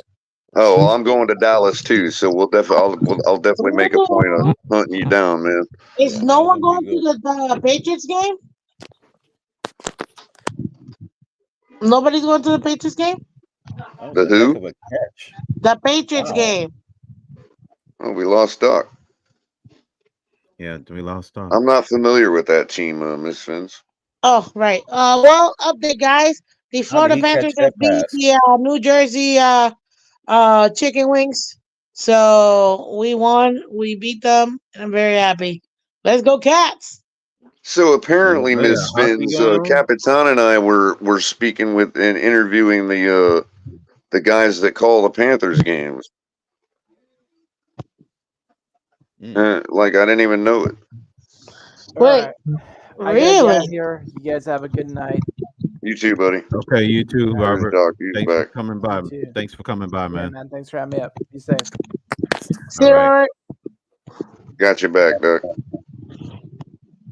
Oh, update 17-10 Dallas. Oh my God, this is starting to look ugly. Uh-oh. Cowboys Come winning. on, Chargers. Looks Yeah, like I'm about to win another. I need to win my tiebreaker because me and Shake is literally tied in our fantasy pick and our picks. It's only the fourth, though. I mean, it's only the start of the fourth. They scored pretty quick, so Chargers got time. This is Chargers the are coming back. tiebreaker. Thanks, caller. I need the Chargers to throw 2 touchdowns in this game. So we got you back, Doc. I don't know if we can hear you or not, but we got you back. I was just listening, and I was just listening to you guys talk about, what happens in fantasy and what, fantasy can jack you up because we need Dallas to win. That's it, and from a Dolphins perspective. But then when you start talking about fantasy and yada yada yada, then Wait a minute, hold on. I'm confused. Why do we need Dallas to win? because we don't want You the think the Chargers is going to put together a run to catch us? I don't want any of the teams to win. Oh, I get you there. I get you there. I get you there. But there's a whole bunch of other teams that could beat the Chargers going forward. And I just want this bullshit to stop about we ain't beat any good teams. I'd like the Chargers to get a Dallas win under their cap real quick so we could be like, yo, shut up, y'all. We have beat a good team. You know what I mean? Yeah, because they start losing teams, just teams they should beat, or especially in their building, then it's going to weaken our win against them. Because then you're talking about we beat a 3-2 team, and we've got one loss ourselves. They've only got two, despite them having a short win column because they had a bye week, right? So I get it. I've just got to the point where it's, for me, a win is a win in the NFL. I don't give a damn about whose record was and how many records was this and that. I mean, I get it. I got you there, but if the masses thought like you did, it made my job a lot easier. Yeah, I mean, right. It's not that easy, Doc. Well, I understand that it's bad for Twitter. Twitter trolling is really bad for Twitter trolling when. It is. It would be because we like. Listen, we beat a team that beat the crap out the Cowboys, and they got the best defense in football. You know what I mean? Right. I get it, but I just have gotten at this point. I want us to get 12 to 13 wins by any means necessary. If we play 13 bad teams and beat all 13, and we the number one seed, then that's all I'm looking for. Well, you might be happy to know, Doc, that another win in the win column got us in the projections. Have changed since yesterday's action, and I didn't point this out earlier because I want to do a show about it, but about all of it. I did point out the fact that we have now overtaken the Bills in all categories. So even when it comes to winning the Super Bowl, we still only have a 15% chance. I mean, it's nothing.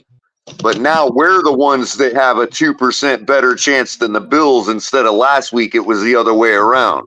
Right. So in all categories, all the way to winning the Super Bowl, we have a better probability than the Buffalo Bills right now. So what you're saying is well, there's real a quick, chance. of course, there is a good chance. Well, not a good chance for winning the Super Bowl, but a good chance for other things. For instance, we now are projected with a number of wins and losses that allow because they do it by up to the decimal point, right? So you can actually see not just what their projected win-loss is if you round, but how far you got around.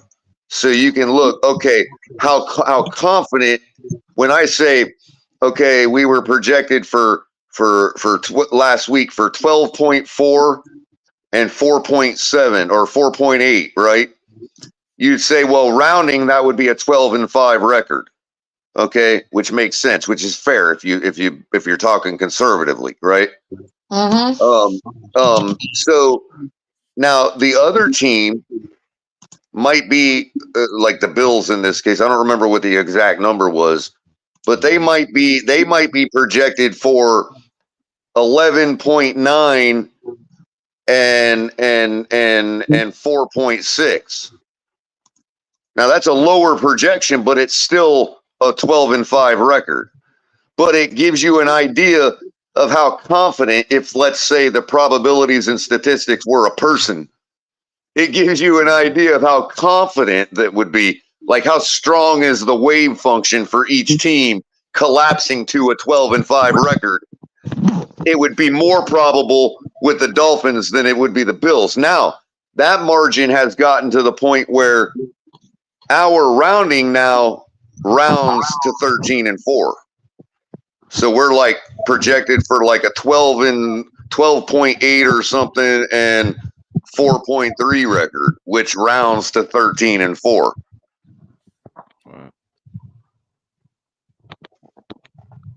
And the only other teams that are like that is the San Francisco 49ers. And maybe the Chiefs. I have to look again, but I think the Chiefs are still at rounding to 12-5. Let me check.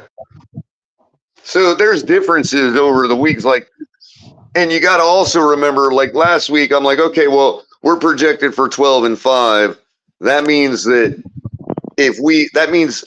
the projections shouldn't change much if we lose a game, right? Because obviously it was already projecting us to lose 5, and we've only lost 1. So if we lose 1, the projections shouldn't change much. But the more we continue to win, the more that wave function gets steeper and steeper and steeper, and finally gets to a 100% probability of whatever it is at the time the season ends and whatever our record is. So currently, I was right. The Dolphins, let's start with the San Francisco 49ers. They're projected for a 12.8 and 4.1 record, which is 13-4 if you round it. The Miami Dolphins, 12.5 and 4.4, which also rounds liberally, you might say, to 13-4. Kansas City Chiefs, 12.4 and 4.5, which rounds to 12-5.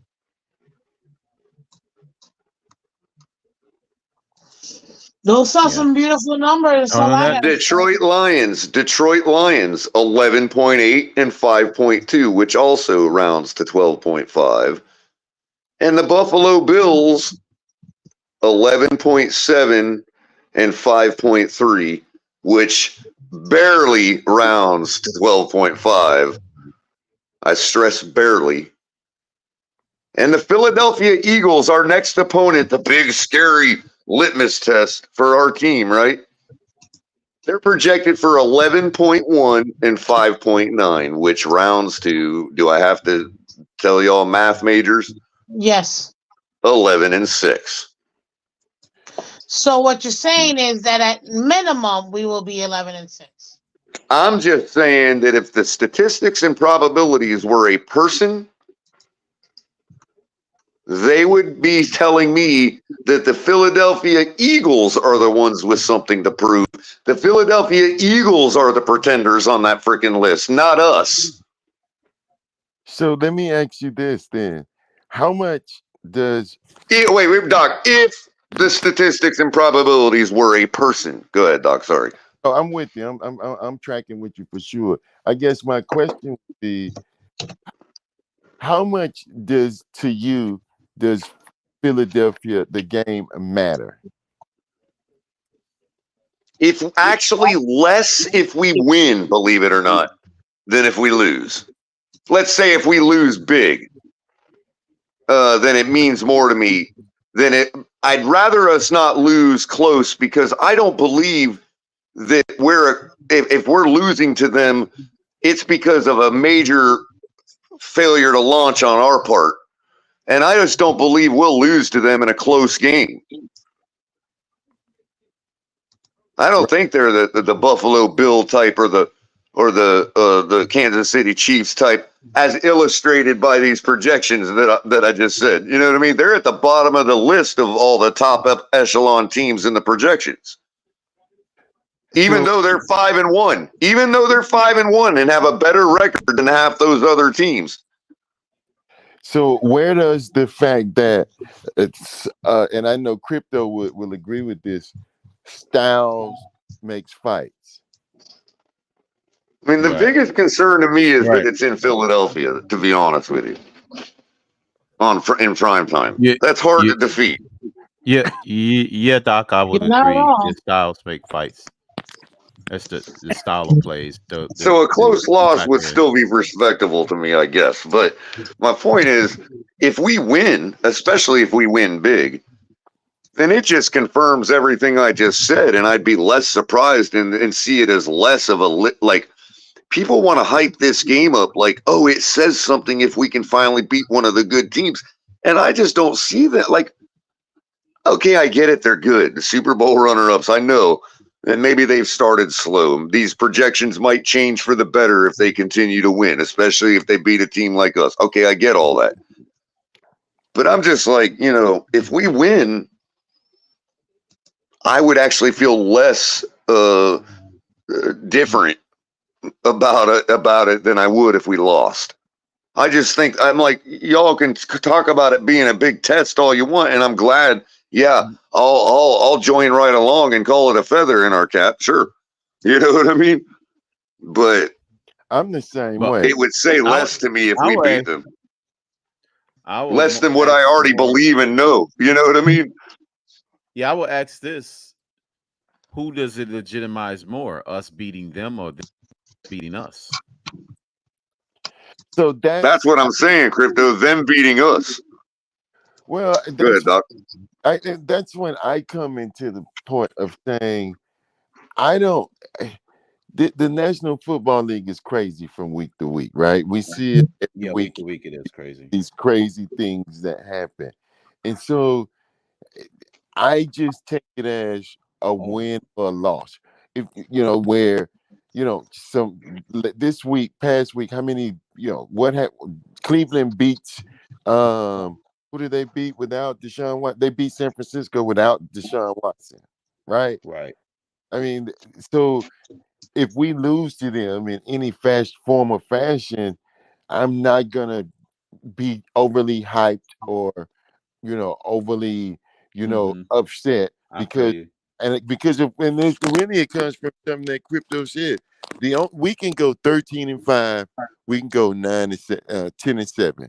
The only thing is gonna matter is what we do in the first game of the playoffs. Nothing else is gonna matter about this year.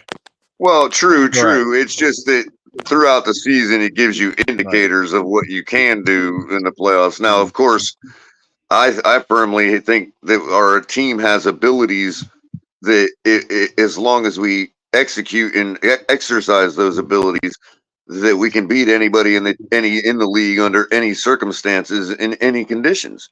Well, you know what they say. So to me, if we're not already doing that going into the playoffs, then there's no indication to me that we're going to start doing that. You understand what I'm saying, Doc? So at 10-7, I'd be like, well, there's a reason we keep giving up all those games, and that's likely to be exposed in the playoffs. He was pushed into him. That should have been a penalty. But I do agree with you, Doc. If it was like, if it was a season where like everybody's tough and just keeps beating everybody, and we're 10-7 rolling in, yeah, a team could get hot and then like roll through everybody, even though they were only 10-7 going in. I totally agree with you there. It's the NFL. I think it's the other way this year, where you're saying like, damn, all of these butt teams are somehow.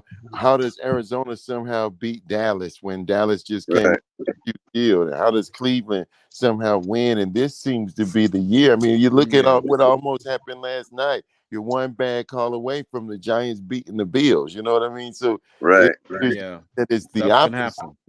But what's consistently the same every week?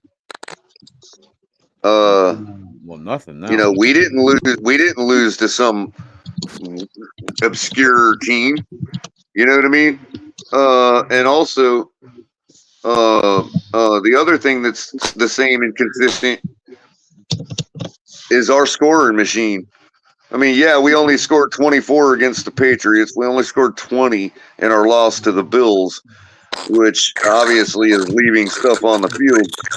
But the fact that we have stuff to leave on the field, it's consistent. Consistently, we're just a scoring machine, and I think through and through and all in all, we're just going to continue to rise up those projections, man. I don't know, man. Look, one loss now is going to put us back to where we were last week in the projections, is what I'm saying. Big deal, How is that not? How's everyone doing, man? How's it going? The more we win, the more that wave function gets closer to collapse into reality. What's that, Crypto? I'm sorry, Sharif. What was that, Crypto?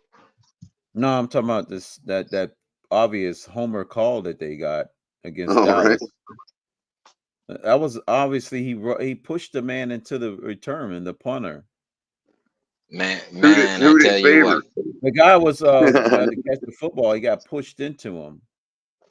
He didn't have no clear path to catch to receive the punt.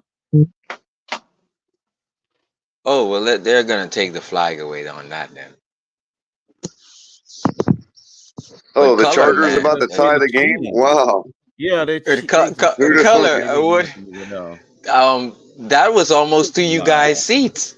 The Tyreek's touchdown. I was saying, damn, Tyreek came close to color section because I was. We saw it. We saw it. Like, okay, if you're watching it on TV, you know how the camera follows the football, right? Yeah. Well, by the time you the showed football, me the hot sun. Well, Yeah, by the right. time the football got to Tyreek, the network camera view would have been just about the same view we had watching the play. Right. You know what I mean? So like it came right down in front of us. Like beautiful pass, man, dropped right in the bucket.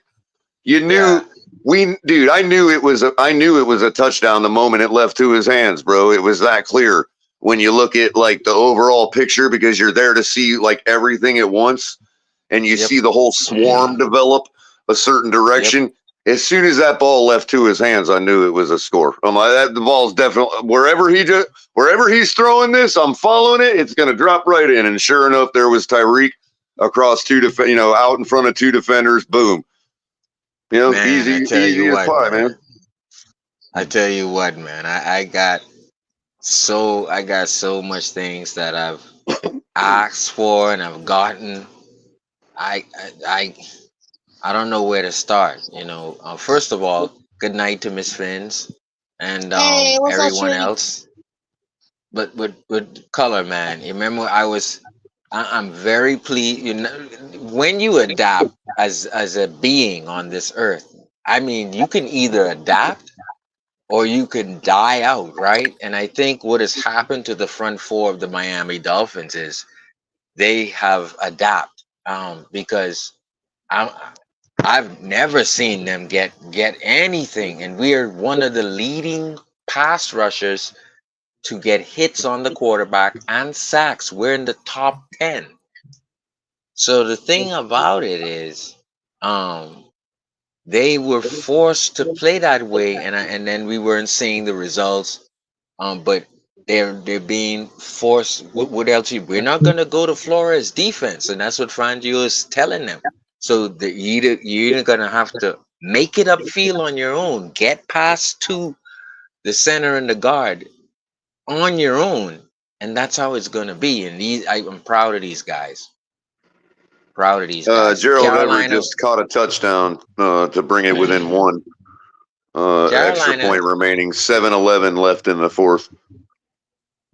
Carolina is in the Schlum O line, as you know, color. That is in the Schlum O line. In fact, those guys were standing us up in the first quarter and moving us around. The three interior guys. I'm surprised they didn't. Those guys aren't no joke. You know what I want to also say too. Okay, look, we won, so obviously there's no reason. The Carolina Panthers aren't the type of fan base that really gives us too much wave. So I'm just gonna say, just to give them some kind of credit for yesterday and what they've got going on there, and it's something that I mentioned to one of their fans walking out of the game. Is look, that boy, what's his name? CJ? No, Bryce Young. First of all, I thought he was like, I know he's short, but he's actually got a tall frame, even though he's short. You know what I mean? Like his legs are long, even though he's got, even though he's obviously, he didn't look short to me in real life. No, he didn't. And he stood in the pocket really well, man, and just delivered the football a couple times really well. Like Tua is like an inch taller than him. You know what I mean? Yeah. Now they were getting the protection, you know what I mean? Obviously, he had a pocket to stand in, but there's a couple times where he threw the ball and ate it, you know what I mean? And I think one of them was complete even. But I mean, the guy stood in the pocket, rookie, hey, whatever, no chance to win the game, and did his thing, cooked for a minute, got his 14 points, and then we just turned it up. I like him. You know why? Because they're gonna run that system. They're trying to run a little minor system like we have, and it moves some of our linebackers out of place. But if they can get, let's say, this is why I would have been okay with Rondell Moore, because when I look at it, yes, Waddle is a superior wide receiver, but I'm gonna be honest about Waddle. He's never recovered from that ankle injury in Alabama, dude. If he runs 100 yards in a game, you're gonna see him limping, and it's gonna be because he got that tapered off ankle. And so I understand Tua got both of his done, and so these things, and yes, he's dropping catches, Well, but yesterday, I saw him limping off the field and then limping around on the sideline. But that's the it same was ankle. no. It wasn't his ankle. I think he took a hat in the groin, dude, because he was like grabbing his nuts and like walking around like he got hit in the nads, dude. You know what I mean? I know that feeling, and it ain't fun, man. It's like your shit's on fire, bro. You know what I mean? And he was walking around like somebody had a blowtorch to his nads, man. So yeah, I think he took a hat to the groin, man. Someone hit the Royal Blooms. Yeah. Yeah, he ended man. up walking it off and continuing to play, but I've been there, man. I've taken a hat to the groin like that, and it's like somebody holding a flame under your groin, man. I know I complain about like the 10 yards of the cornerbacks being off 10 yards, right? But I understand the zone. The zone is predicated on the momentum that if I'm the linebackers were there with Jerome Baker, my momentum is predicated on what the pressure in front of me is looking like. So I can jump routes, stick on a tight end. That if I'm Xavier or Cater, I can then stick on the wide receiver or jump down, clamp my receiver and jump routes. I can't do this. This is why you see base coverage like 80% of the time, because guys don't know how to react yet. And it's gonna take some time, I'm telling you. They are not even reacting. They're just eating 8 yards out of bounds, eating 8 yards, tackle, because the guys are so new to this game. When everyone is doing what they're supposed to do in this game, the minute a wide receiver comes in that area, he's pressing him and then he's clinging to him. That's what's supposed to happen. But the reaction on our 11 defenders, they're very far from learning this defense, man. That's why you see a lot of just chunk yards, chunk, and it's like these guys are just playing a base 4-3. No, they don't know what the hell to do even Well, with they the better get it pumps. right against Philly, because I'm telling you now, they better get it right. By And the I'm telling you, way, Dak Prescott just took a sack with 6 minutes 20 seconds left and counting in the fourth quarter. That brings up third down. Dak's been sacked 4 times by the Chargers defense. Third and 19. I guess the Bosa kid. Yeah. Chargers with, believe it or not, with 20 sacks over the last 4 games. I think really that defense. You mean the one we put 36 points on? That one? The one that Austin Jackson stood up the whole time versus Bosa. That so one. Dak runs out of bounds on 3rd and 19, well short of the first down. Flag on the play. That's an automatic first down if it's against the defense.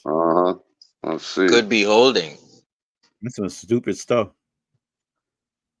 Probably holding. Given that he scrambled, it probably is holding in the secondary. Yeah, holding the receiver. Let's see.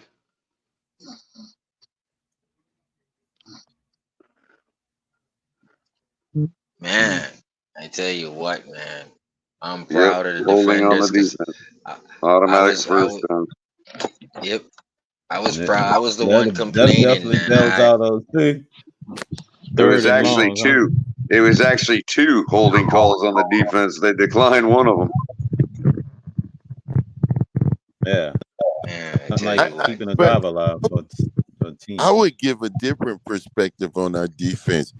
I was at the game Go ahead, yesterday. Doc. Well, Go ahead. And what I saw was we're trying to play Eli Applewhite is not good at all. He's running behind. He's in trail all the time. That's one part. And then two, up front, there are times when we really get some pressure, but then there are other times where we just get pushed. Like I don't see, and I've tried to watch the all 22, but I just haven't seen where it's a scheme and people are out of control, out of position, things like that. I just see people getting beat, man. From what I see, I don't see So, the That's what I scheme. keep Color, you want to saying, take Doc. that? That's what I keep saying, man. At some point the players have to play, man. Vic Fangio cannot run. You can run any scheme you want in the world if guys are not tackling and not pursuing the football. It just don't matter what you do. And I've seen this too many times to respond. You're quite right. Let me see if I could. Oh, Reggie. Hey, Reggie. Reggie, what I'm seeing is 3 linebackers behind 4 linemen, and none of them are reacting after the snap. The play has been called, but they freeze. And so let's just say within 3 seconds, we get enough pressure and crumble the pocket around the kid Bryce Young.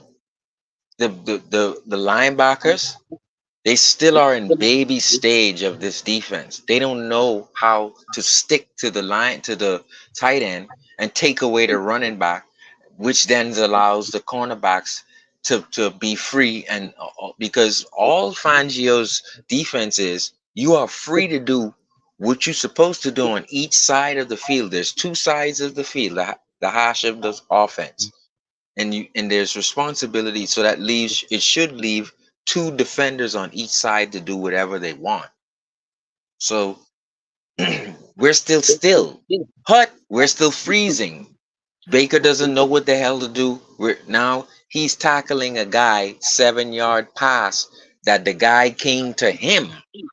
Man, that This is move what that I CeeDee repeatedly Lamb just put on the defender was brilliant, man. That's some So brilliant route running right there. I would argue that I think I'm trying with your point, except I don't see save a few times yesterday where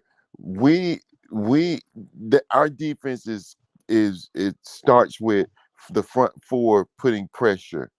And yes, in my mind, we have a front 4 that should be capable of putting pressure. And that's just not happening. Now there have been because it's been picking up.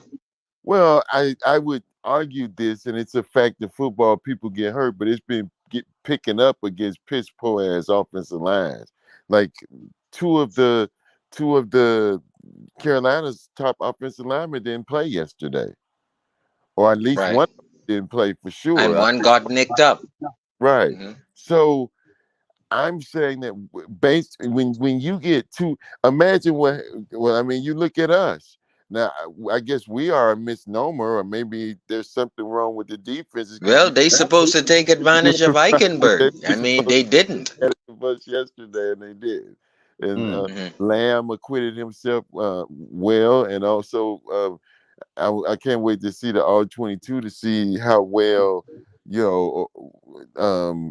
Eichenberg looked, but for sure there's an expectation with our D line that we abuse somebody who missing 2 starting D line. Right. But it was good to see right off the bat, Bradley Chubb show why. I mean, he just bull rushed that kid, and it was over. Yeah.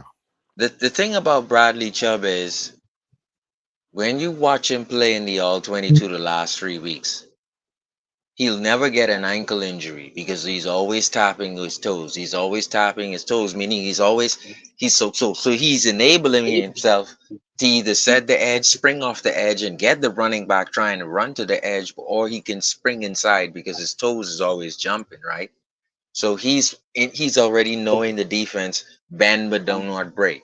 So he's willing to keep you in the pocket and let it crumble to you, but he's also willing to set that edge and stay principled on peak, because that's what the defensive lineman's job is in the defense, is to peak, leverage, and if you get through, get through. But if you peak and leverage, you'll eventually the line will get to the quarterback and it'll crumble around him, the pocket. But that's what he's good at. He's just good at that.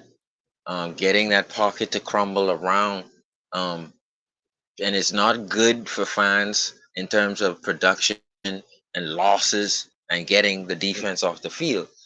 But trust me, in terms of pressures and uh, causing other people to come around and get and hit opposite of him, he's causing. He's definitely causing that. I think he pushes. He helps collapse the pocket from the outside. So I'm very disappointed, Reggie, in X, because X should react based on if he sees he's on Chubb's side, right? He's on Chubb's side, the right side. So if X is at the top of the screen and Chubb is curling around to get a sack, when this team picks up the defense, when the entire 11 picks up the defense, X is going to be jumping that route because he knows Chubb's taking advantage of a kid. So that at that point, it will be I'm pressing along with how much my front line is giving pressure. They're just not to that level yet. So even though you see him calling a base defense, which is multiple different calls, their feet are still they're still frozen and they're still in reaction mode, and it looks terrible. Yeah. Our reaction time, I give you that, particularly in passing, is just a step late, man. It just seems like we give up the 5 yard whatever route every time. Are they finished? See, X was good at Crypto, what the hell watching was the that blitz. ref doing, man? Huh? What the hell was that ref doing, bro? Yeah, I don't know, man. I'm a little delayed, but yeah, that's crazy. He was just sitting there. And then he jumped back in, and then this is some fucked up shit right there. It's It's always funny. something going on with the rest of the Dallas and spotting the football. Oh. That happened in the playoffs to them. He's just getting in the way. It's the same thing happened against this team. But oh my God. Like, one thing I would have expected is for X to have more turnovers. I was getting to that. Yeah. Remember now, in the zero blitz, X would break on the pass because he knows that one of the 7 would get there, right?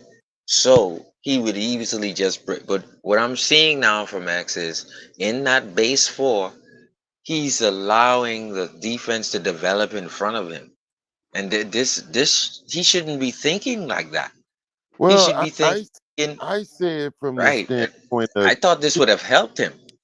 Yeah, I see it from the standpoint of he's very good at reading routes and being able to and see route concepts.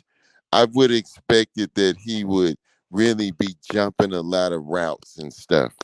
Now, granted, teams aren't really throwing at him unless they're throwing crossing routes. So, Boy, they're not. They're not throwing at X at all like that this season. And what that tells me is that's a strategy. X is choosing to not cover the best receiver. Well, that too. Say it again. Well, he says saying they he's won't not let him. He said they won't let him cover the best receiver. because Cater has the hips and the legs right now. Cater can tweak a groin and that'll heal tonight. You know what I mean? Yeah, That's the difference with a young they man. won't let him. They won't let him cover the best friend. Listen, there's a reason why X had 2 Nah, they groins saving last him year. from himself, He Doc. was making babies. That's probably what they do. They're saving him Oh, from I'm with himself. you. I'm with you. I totally agree. You're not the guy Well, for I whatever. would hope he has 2 groins. He has to have Oh 2 man, groins, damn, man. that's a wide open. All them kids. I wouldn't trust him though. Right. I- Yes. You wouldn't do that. yeah, they might be a little. So Wow, now. yeah, but Cater has the hips That's a to touchdown take if on that's a that. wide receiver there, Doc. What do you think? Why these teams insist on throwing passes like that to running backs, man? Non-pass catchers? Yeah, exactly. I'm a little bit behind you. Yeah. Well, then again, that is what's his name, right? Pollard. They just playing for points, and watch they gonna give up a touchdown, lose the game. Damn. Yeah, he was Yeah, wide man. open. Color, I got the bad news earlier tonight that our GM for the Marlins has left us. Oh. She's left us alone and gone to other things with better money. You said the So Marlins? yeah, Kim Ang, she was a great GM. We gave her the first opportunity for a woman to manage a Major League Baseball team. And I thought it was a great hire. Derek Jeter brought her in, and then of course Derek Jeter quit, and then she took over, and it was awesome. As you guys found out, we made it to the playoffs. But she left us today for more money. Yeah, Who did she go to? I don't know. I don't know, Well, but there's speculation that she left because she wanted more money to improve the team and make some trades. we're not gonna spend any more money. Right. So that That's I'm just saying right. that's their speculation that that's the reason why she left because they're handicapping her and she wants to win a championship. And it's for that reason right there, Reggie, is why Color and his team have a they have a shot at winning a World Series every year because they spend at least like 74 million. St. Louis Redbirds does, but I'm telling you now, the Marlins don't spend anything near through a 35 million. I think we stretch it a bit to keep other guys on Soler, but Well, in telling you, man. fairness, the Cardinals are backed up by their minor league team pretty well too. I mean, that's where their stock is really at, bro. I mean, it allows them to be they're not real liberal with their money, but they are when it comes to like the overall spread. They don't necessarily spend that huge amount on one player except once in a blue moon, but like the amount of money they spread across the board is pretty good, and they dump a lot of their money into that Memphis team, for in the minor leagues. Right. I want to find out if they kept one of Lasorda's nephews or his son, because I would have never. I think he retired. I don't think he got fired. But boy, Lasorda, I love him. One of the best managers of all time. You mean Tony La Russa? Oh, La Russa, yeah. Yeah. La Russa, one of the best managers. He's quiet and he knows the game. He don't mind him. He's quiet. That guy knows the game. La Russa.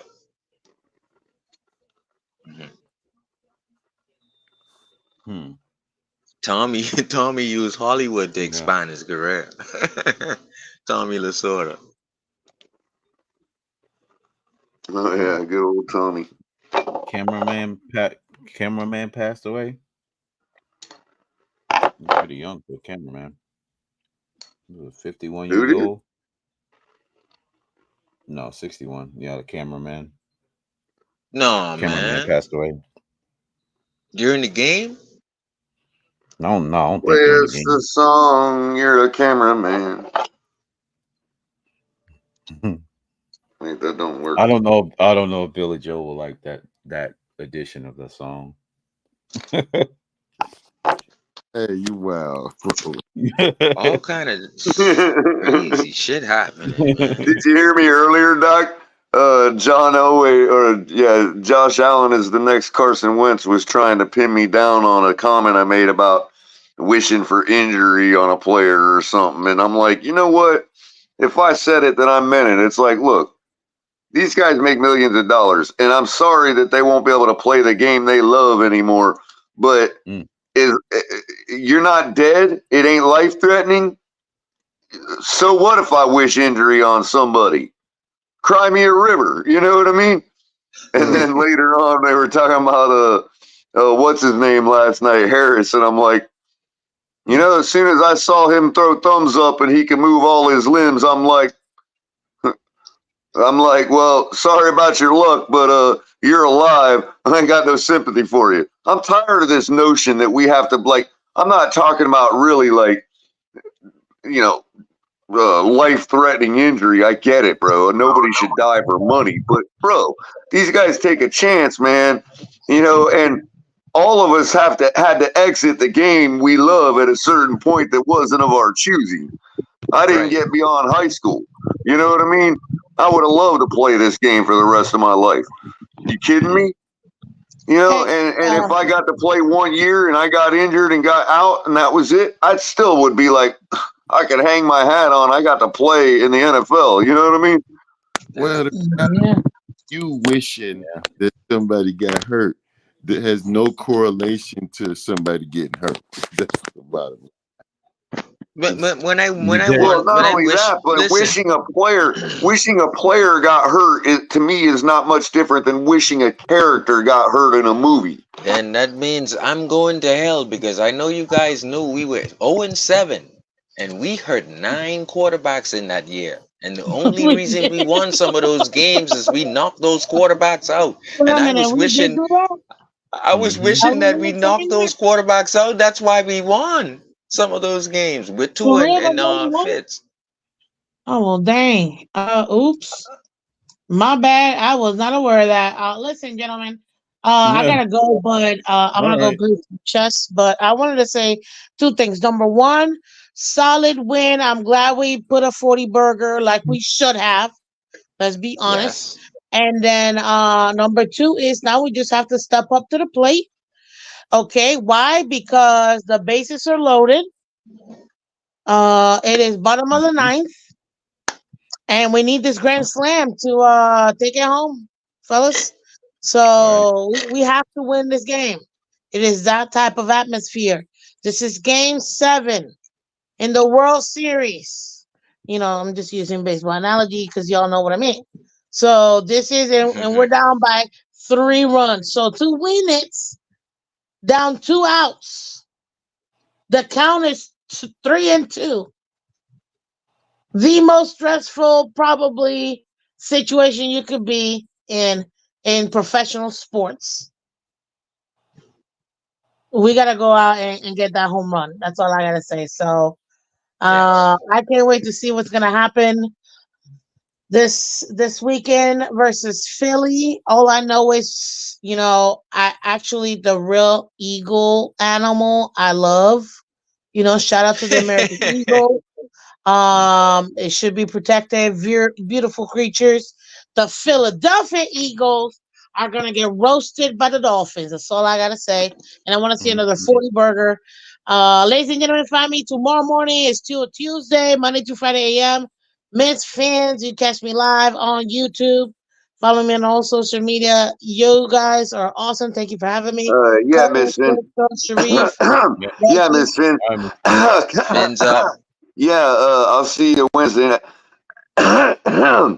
Sorry, I feel like a little bit of a cold is coming down on me. Oh, really? Well, catch me Wednesday nights at 8 p.m. where I personally roast color commentary from the Fins tailgate on this Pick'ems challenge. He keeps trying to win, and I'm just beating him. So come check us out on League Wide Wednesday, 8 p.m. Man, she's beating me senseless, man. Oh my god. Anyways, guys, have a great night. I just lost the Take it easy. tiebreaker. All to right, Fake Miss Money. Vince. Bye-bye. All right. Miss Yeah, Finn, yeah, Reggie. I took a wrap it big up hit now. on Miss Finn's pick'em this week, man. Oh my god, it was bloody murder. Well, Hey, with that hey, being said, about to wrap it all up. Dallas just cost me a loss against Shake Money, so I lost the Oh man. tiebreaker. Telling you, them assholes, crypto. I just Yeah, saw it man. too. I was like, what? Come on, Man, man. freaking Freaking Dallas just Chargers. cost me on that one. Man, Yeah, I'm looking at my that was brutal. fantasy team right now. Man, we were tied up, Shake Money, and we freaking broke the tie. God Oh damn. man, I'm gonna that come back next sucks. week. I had to make I you gotta feel good. figure. This Hold on, week, Crypto. Shake I Money. gotta figure out what his outro is. There it is. There it is. All right, I'm ready when you are, Crypto. You just give me the All right, word. thanks everybody for coming by in the chat. Thanks, Dr. Reggie and Sharif for stopping Yeah, by. thanks, Doc. Did you Thanks, Sharif. for you sure. had anything quick Yes, to say sir. before we leave, Doctor? Hey, man, I'm looking forward to the game. I expect us to beat Philly. And again, I mean, for me, it's going to be always about the maturation of the defense. That's the one thing that I just want to see. Win, lose, or draw. I want to see the defense get better as we That's move right. forward in the season. Right on. Okay. Appreciate it, And Doc. I'm gonna And surprise Sharif. everyone. It looks like Salvin Ahmed is getting the rust off. I'm telling you, he's gonna hit the hole much harder this week. And I think Salvin Ahmed is a good pick in your fantasy. If you got a second or third running back lead. All right. Okay. We'll All come right. around to Appreciate it. Sharif. Come around to KP's show on Saturday morning, 11 a.m. Yeah, I'll KP's stop by fantasy for sure. show. Give us some DFS takes. I'll chop it up with Yes, you. sir. I listen into that, but I'm at work probably that time. That's Right on. why. Right Okay. on. All right, y'all. Appreciate it. Thanks for stopping by. Keep commenting and subscribe. Hit the like button. That helps out the algo. And subscribe. Fins up, everybody. Let's go get the W. Only on to the next opponent. So peace out, everybody. Fins up. Take care.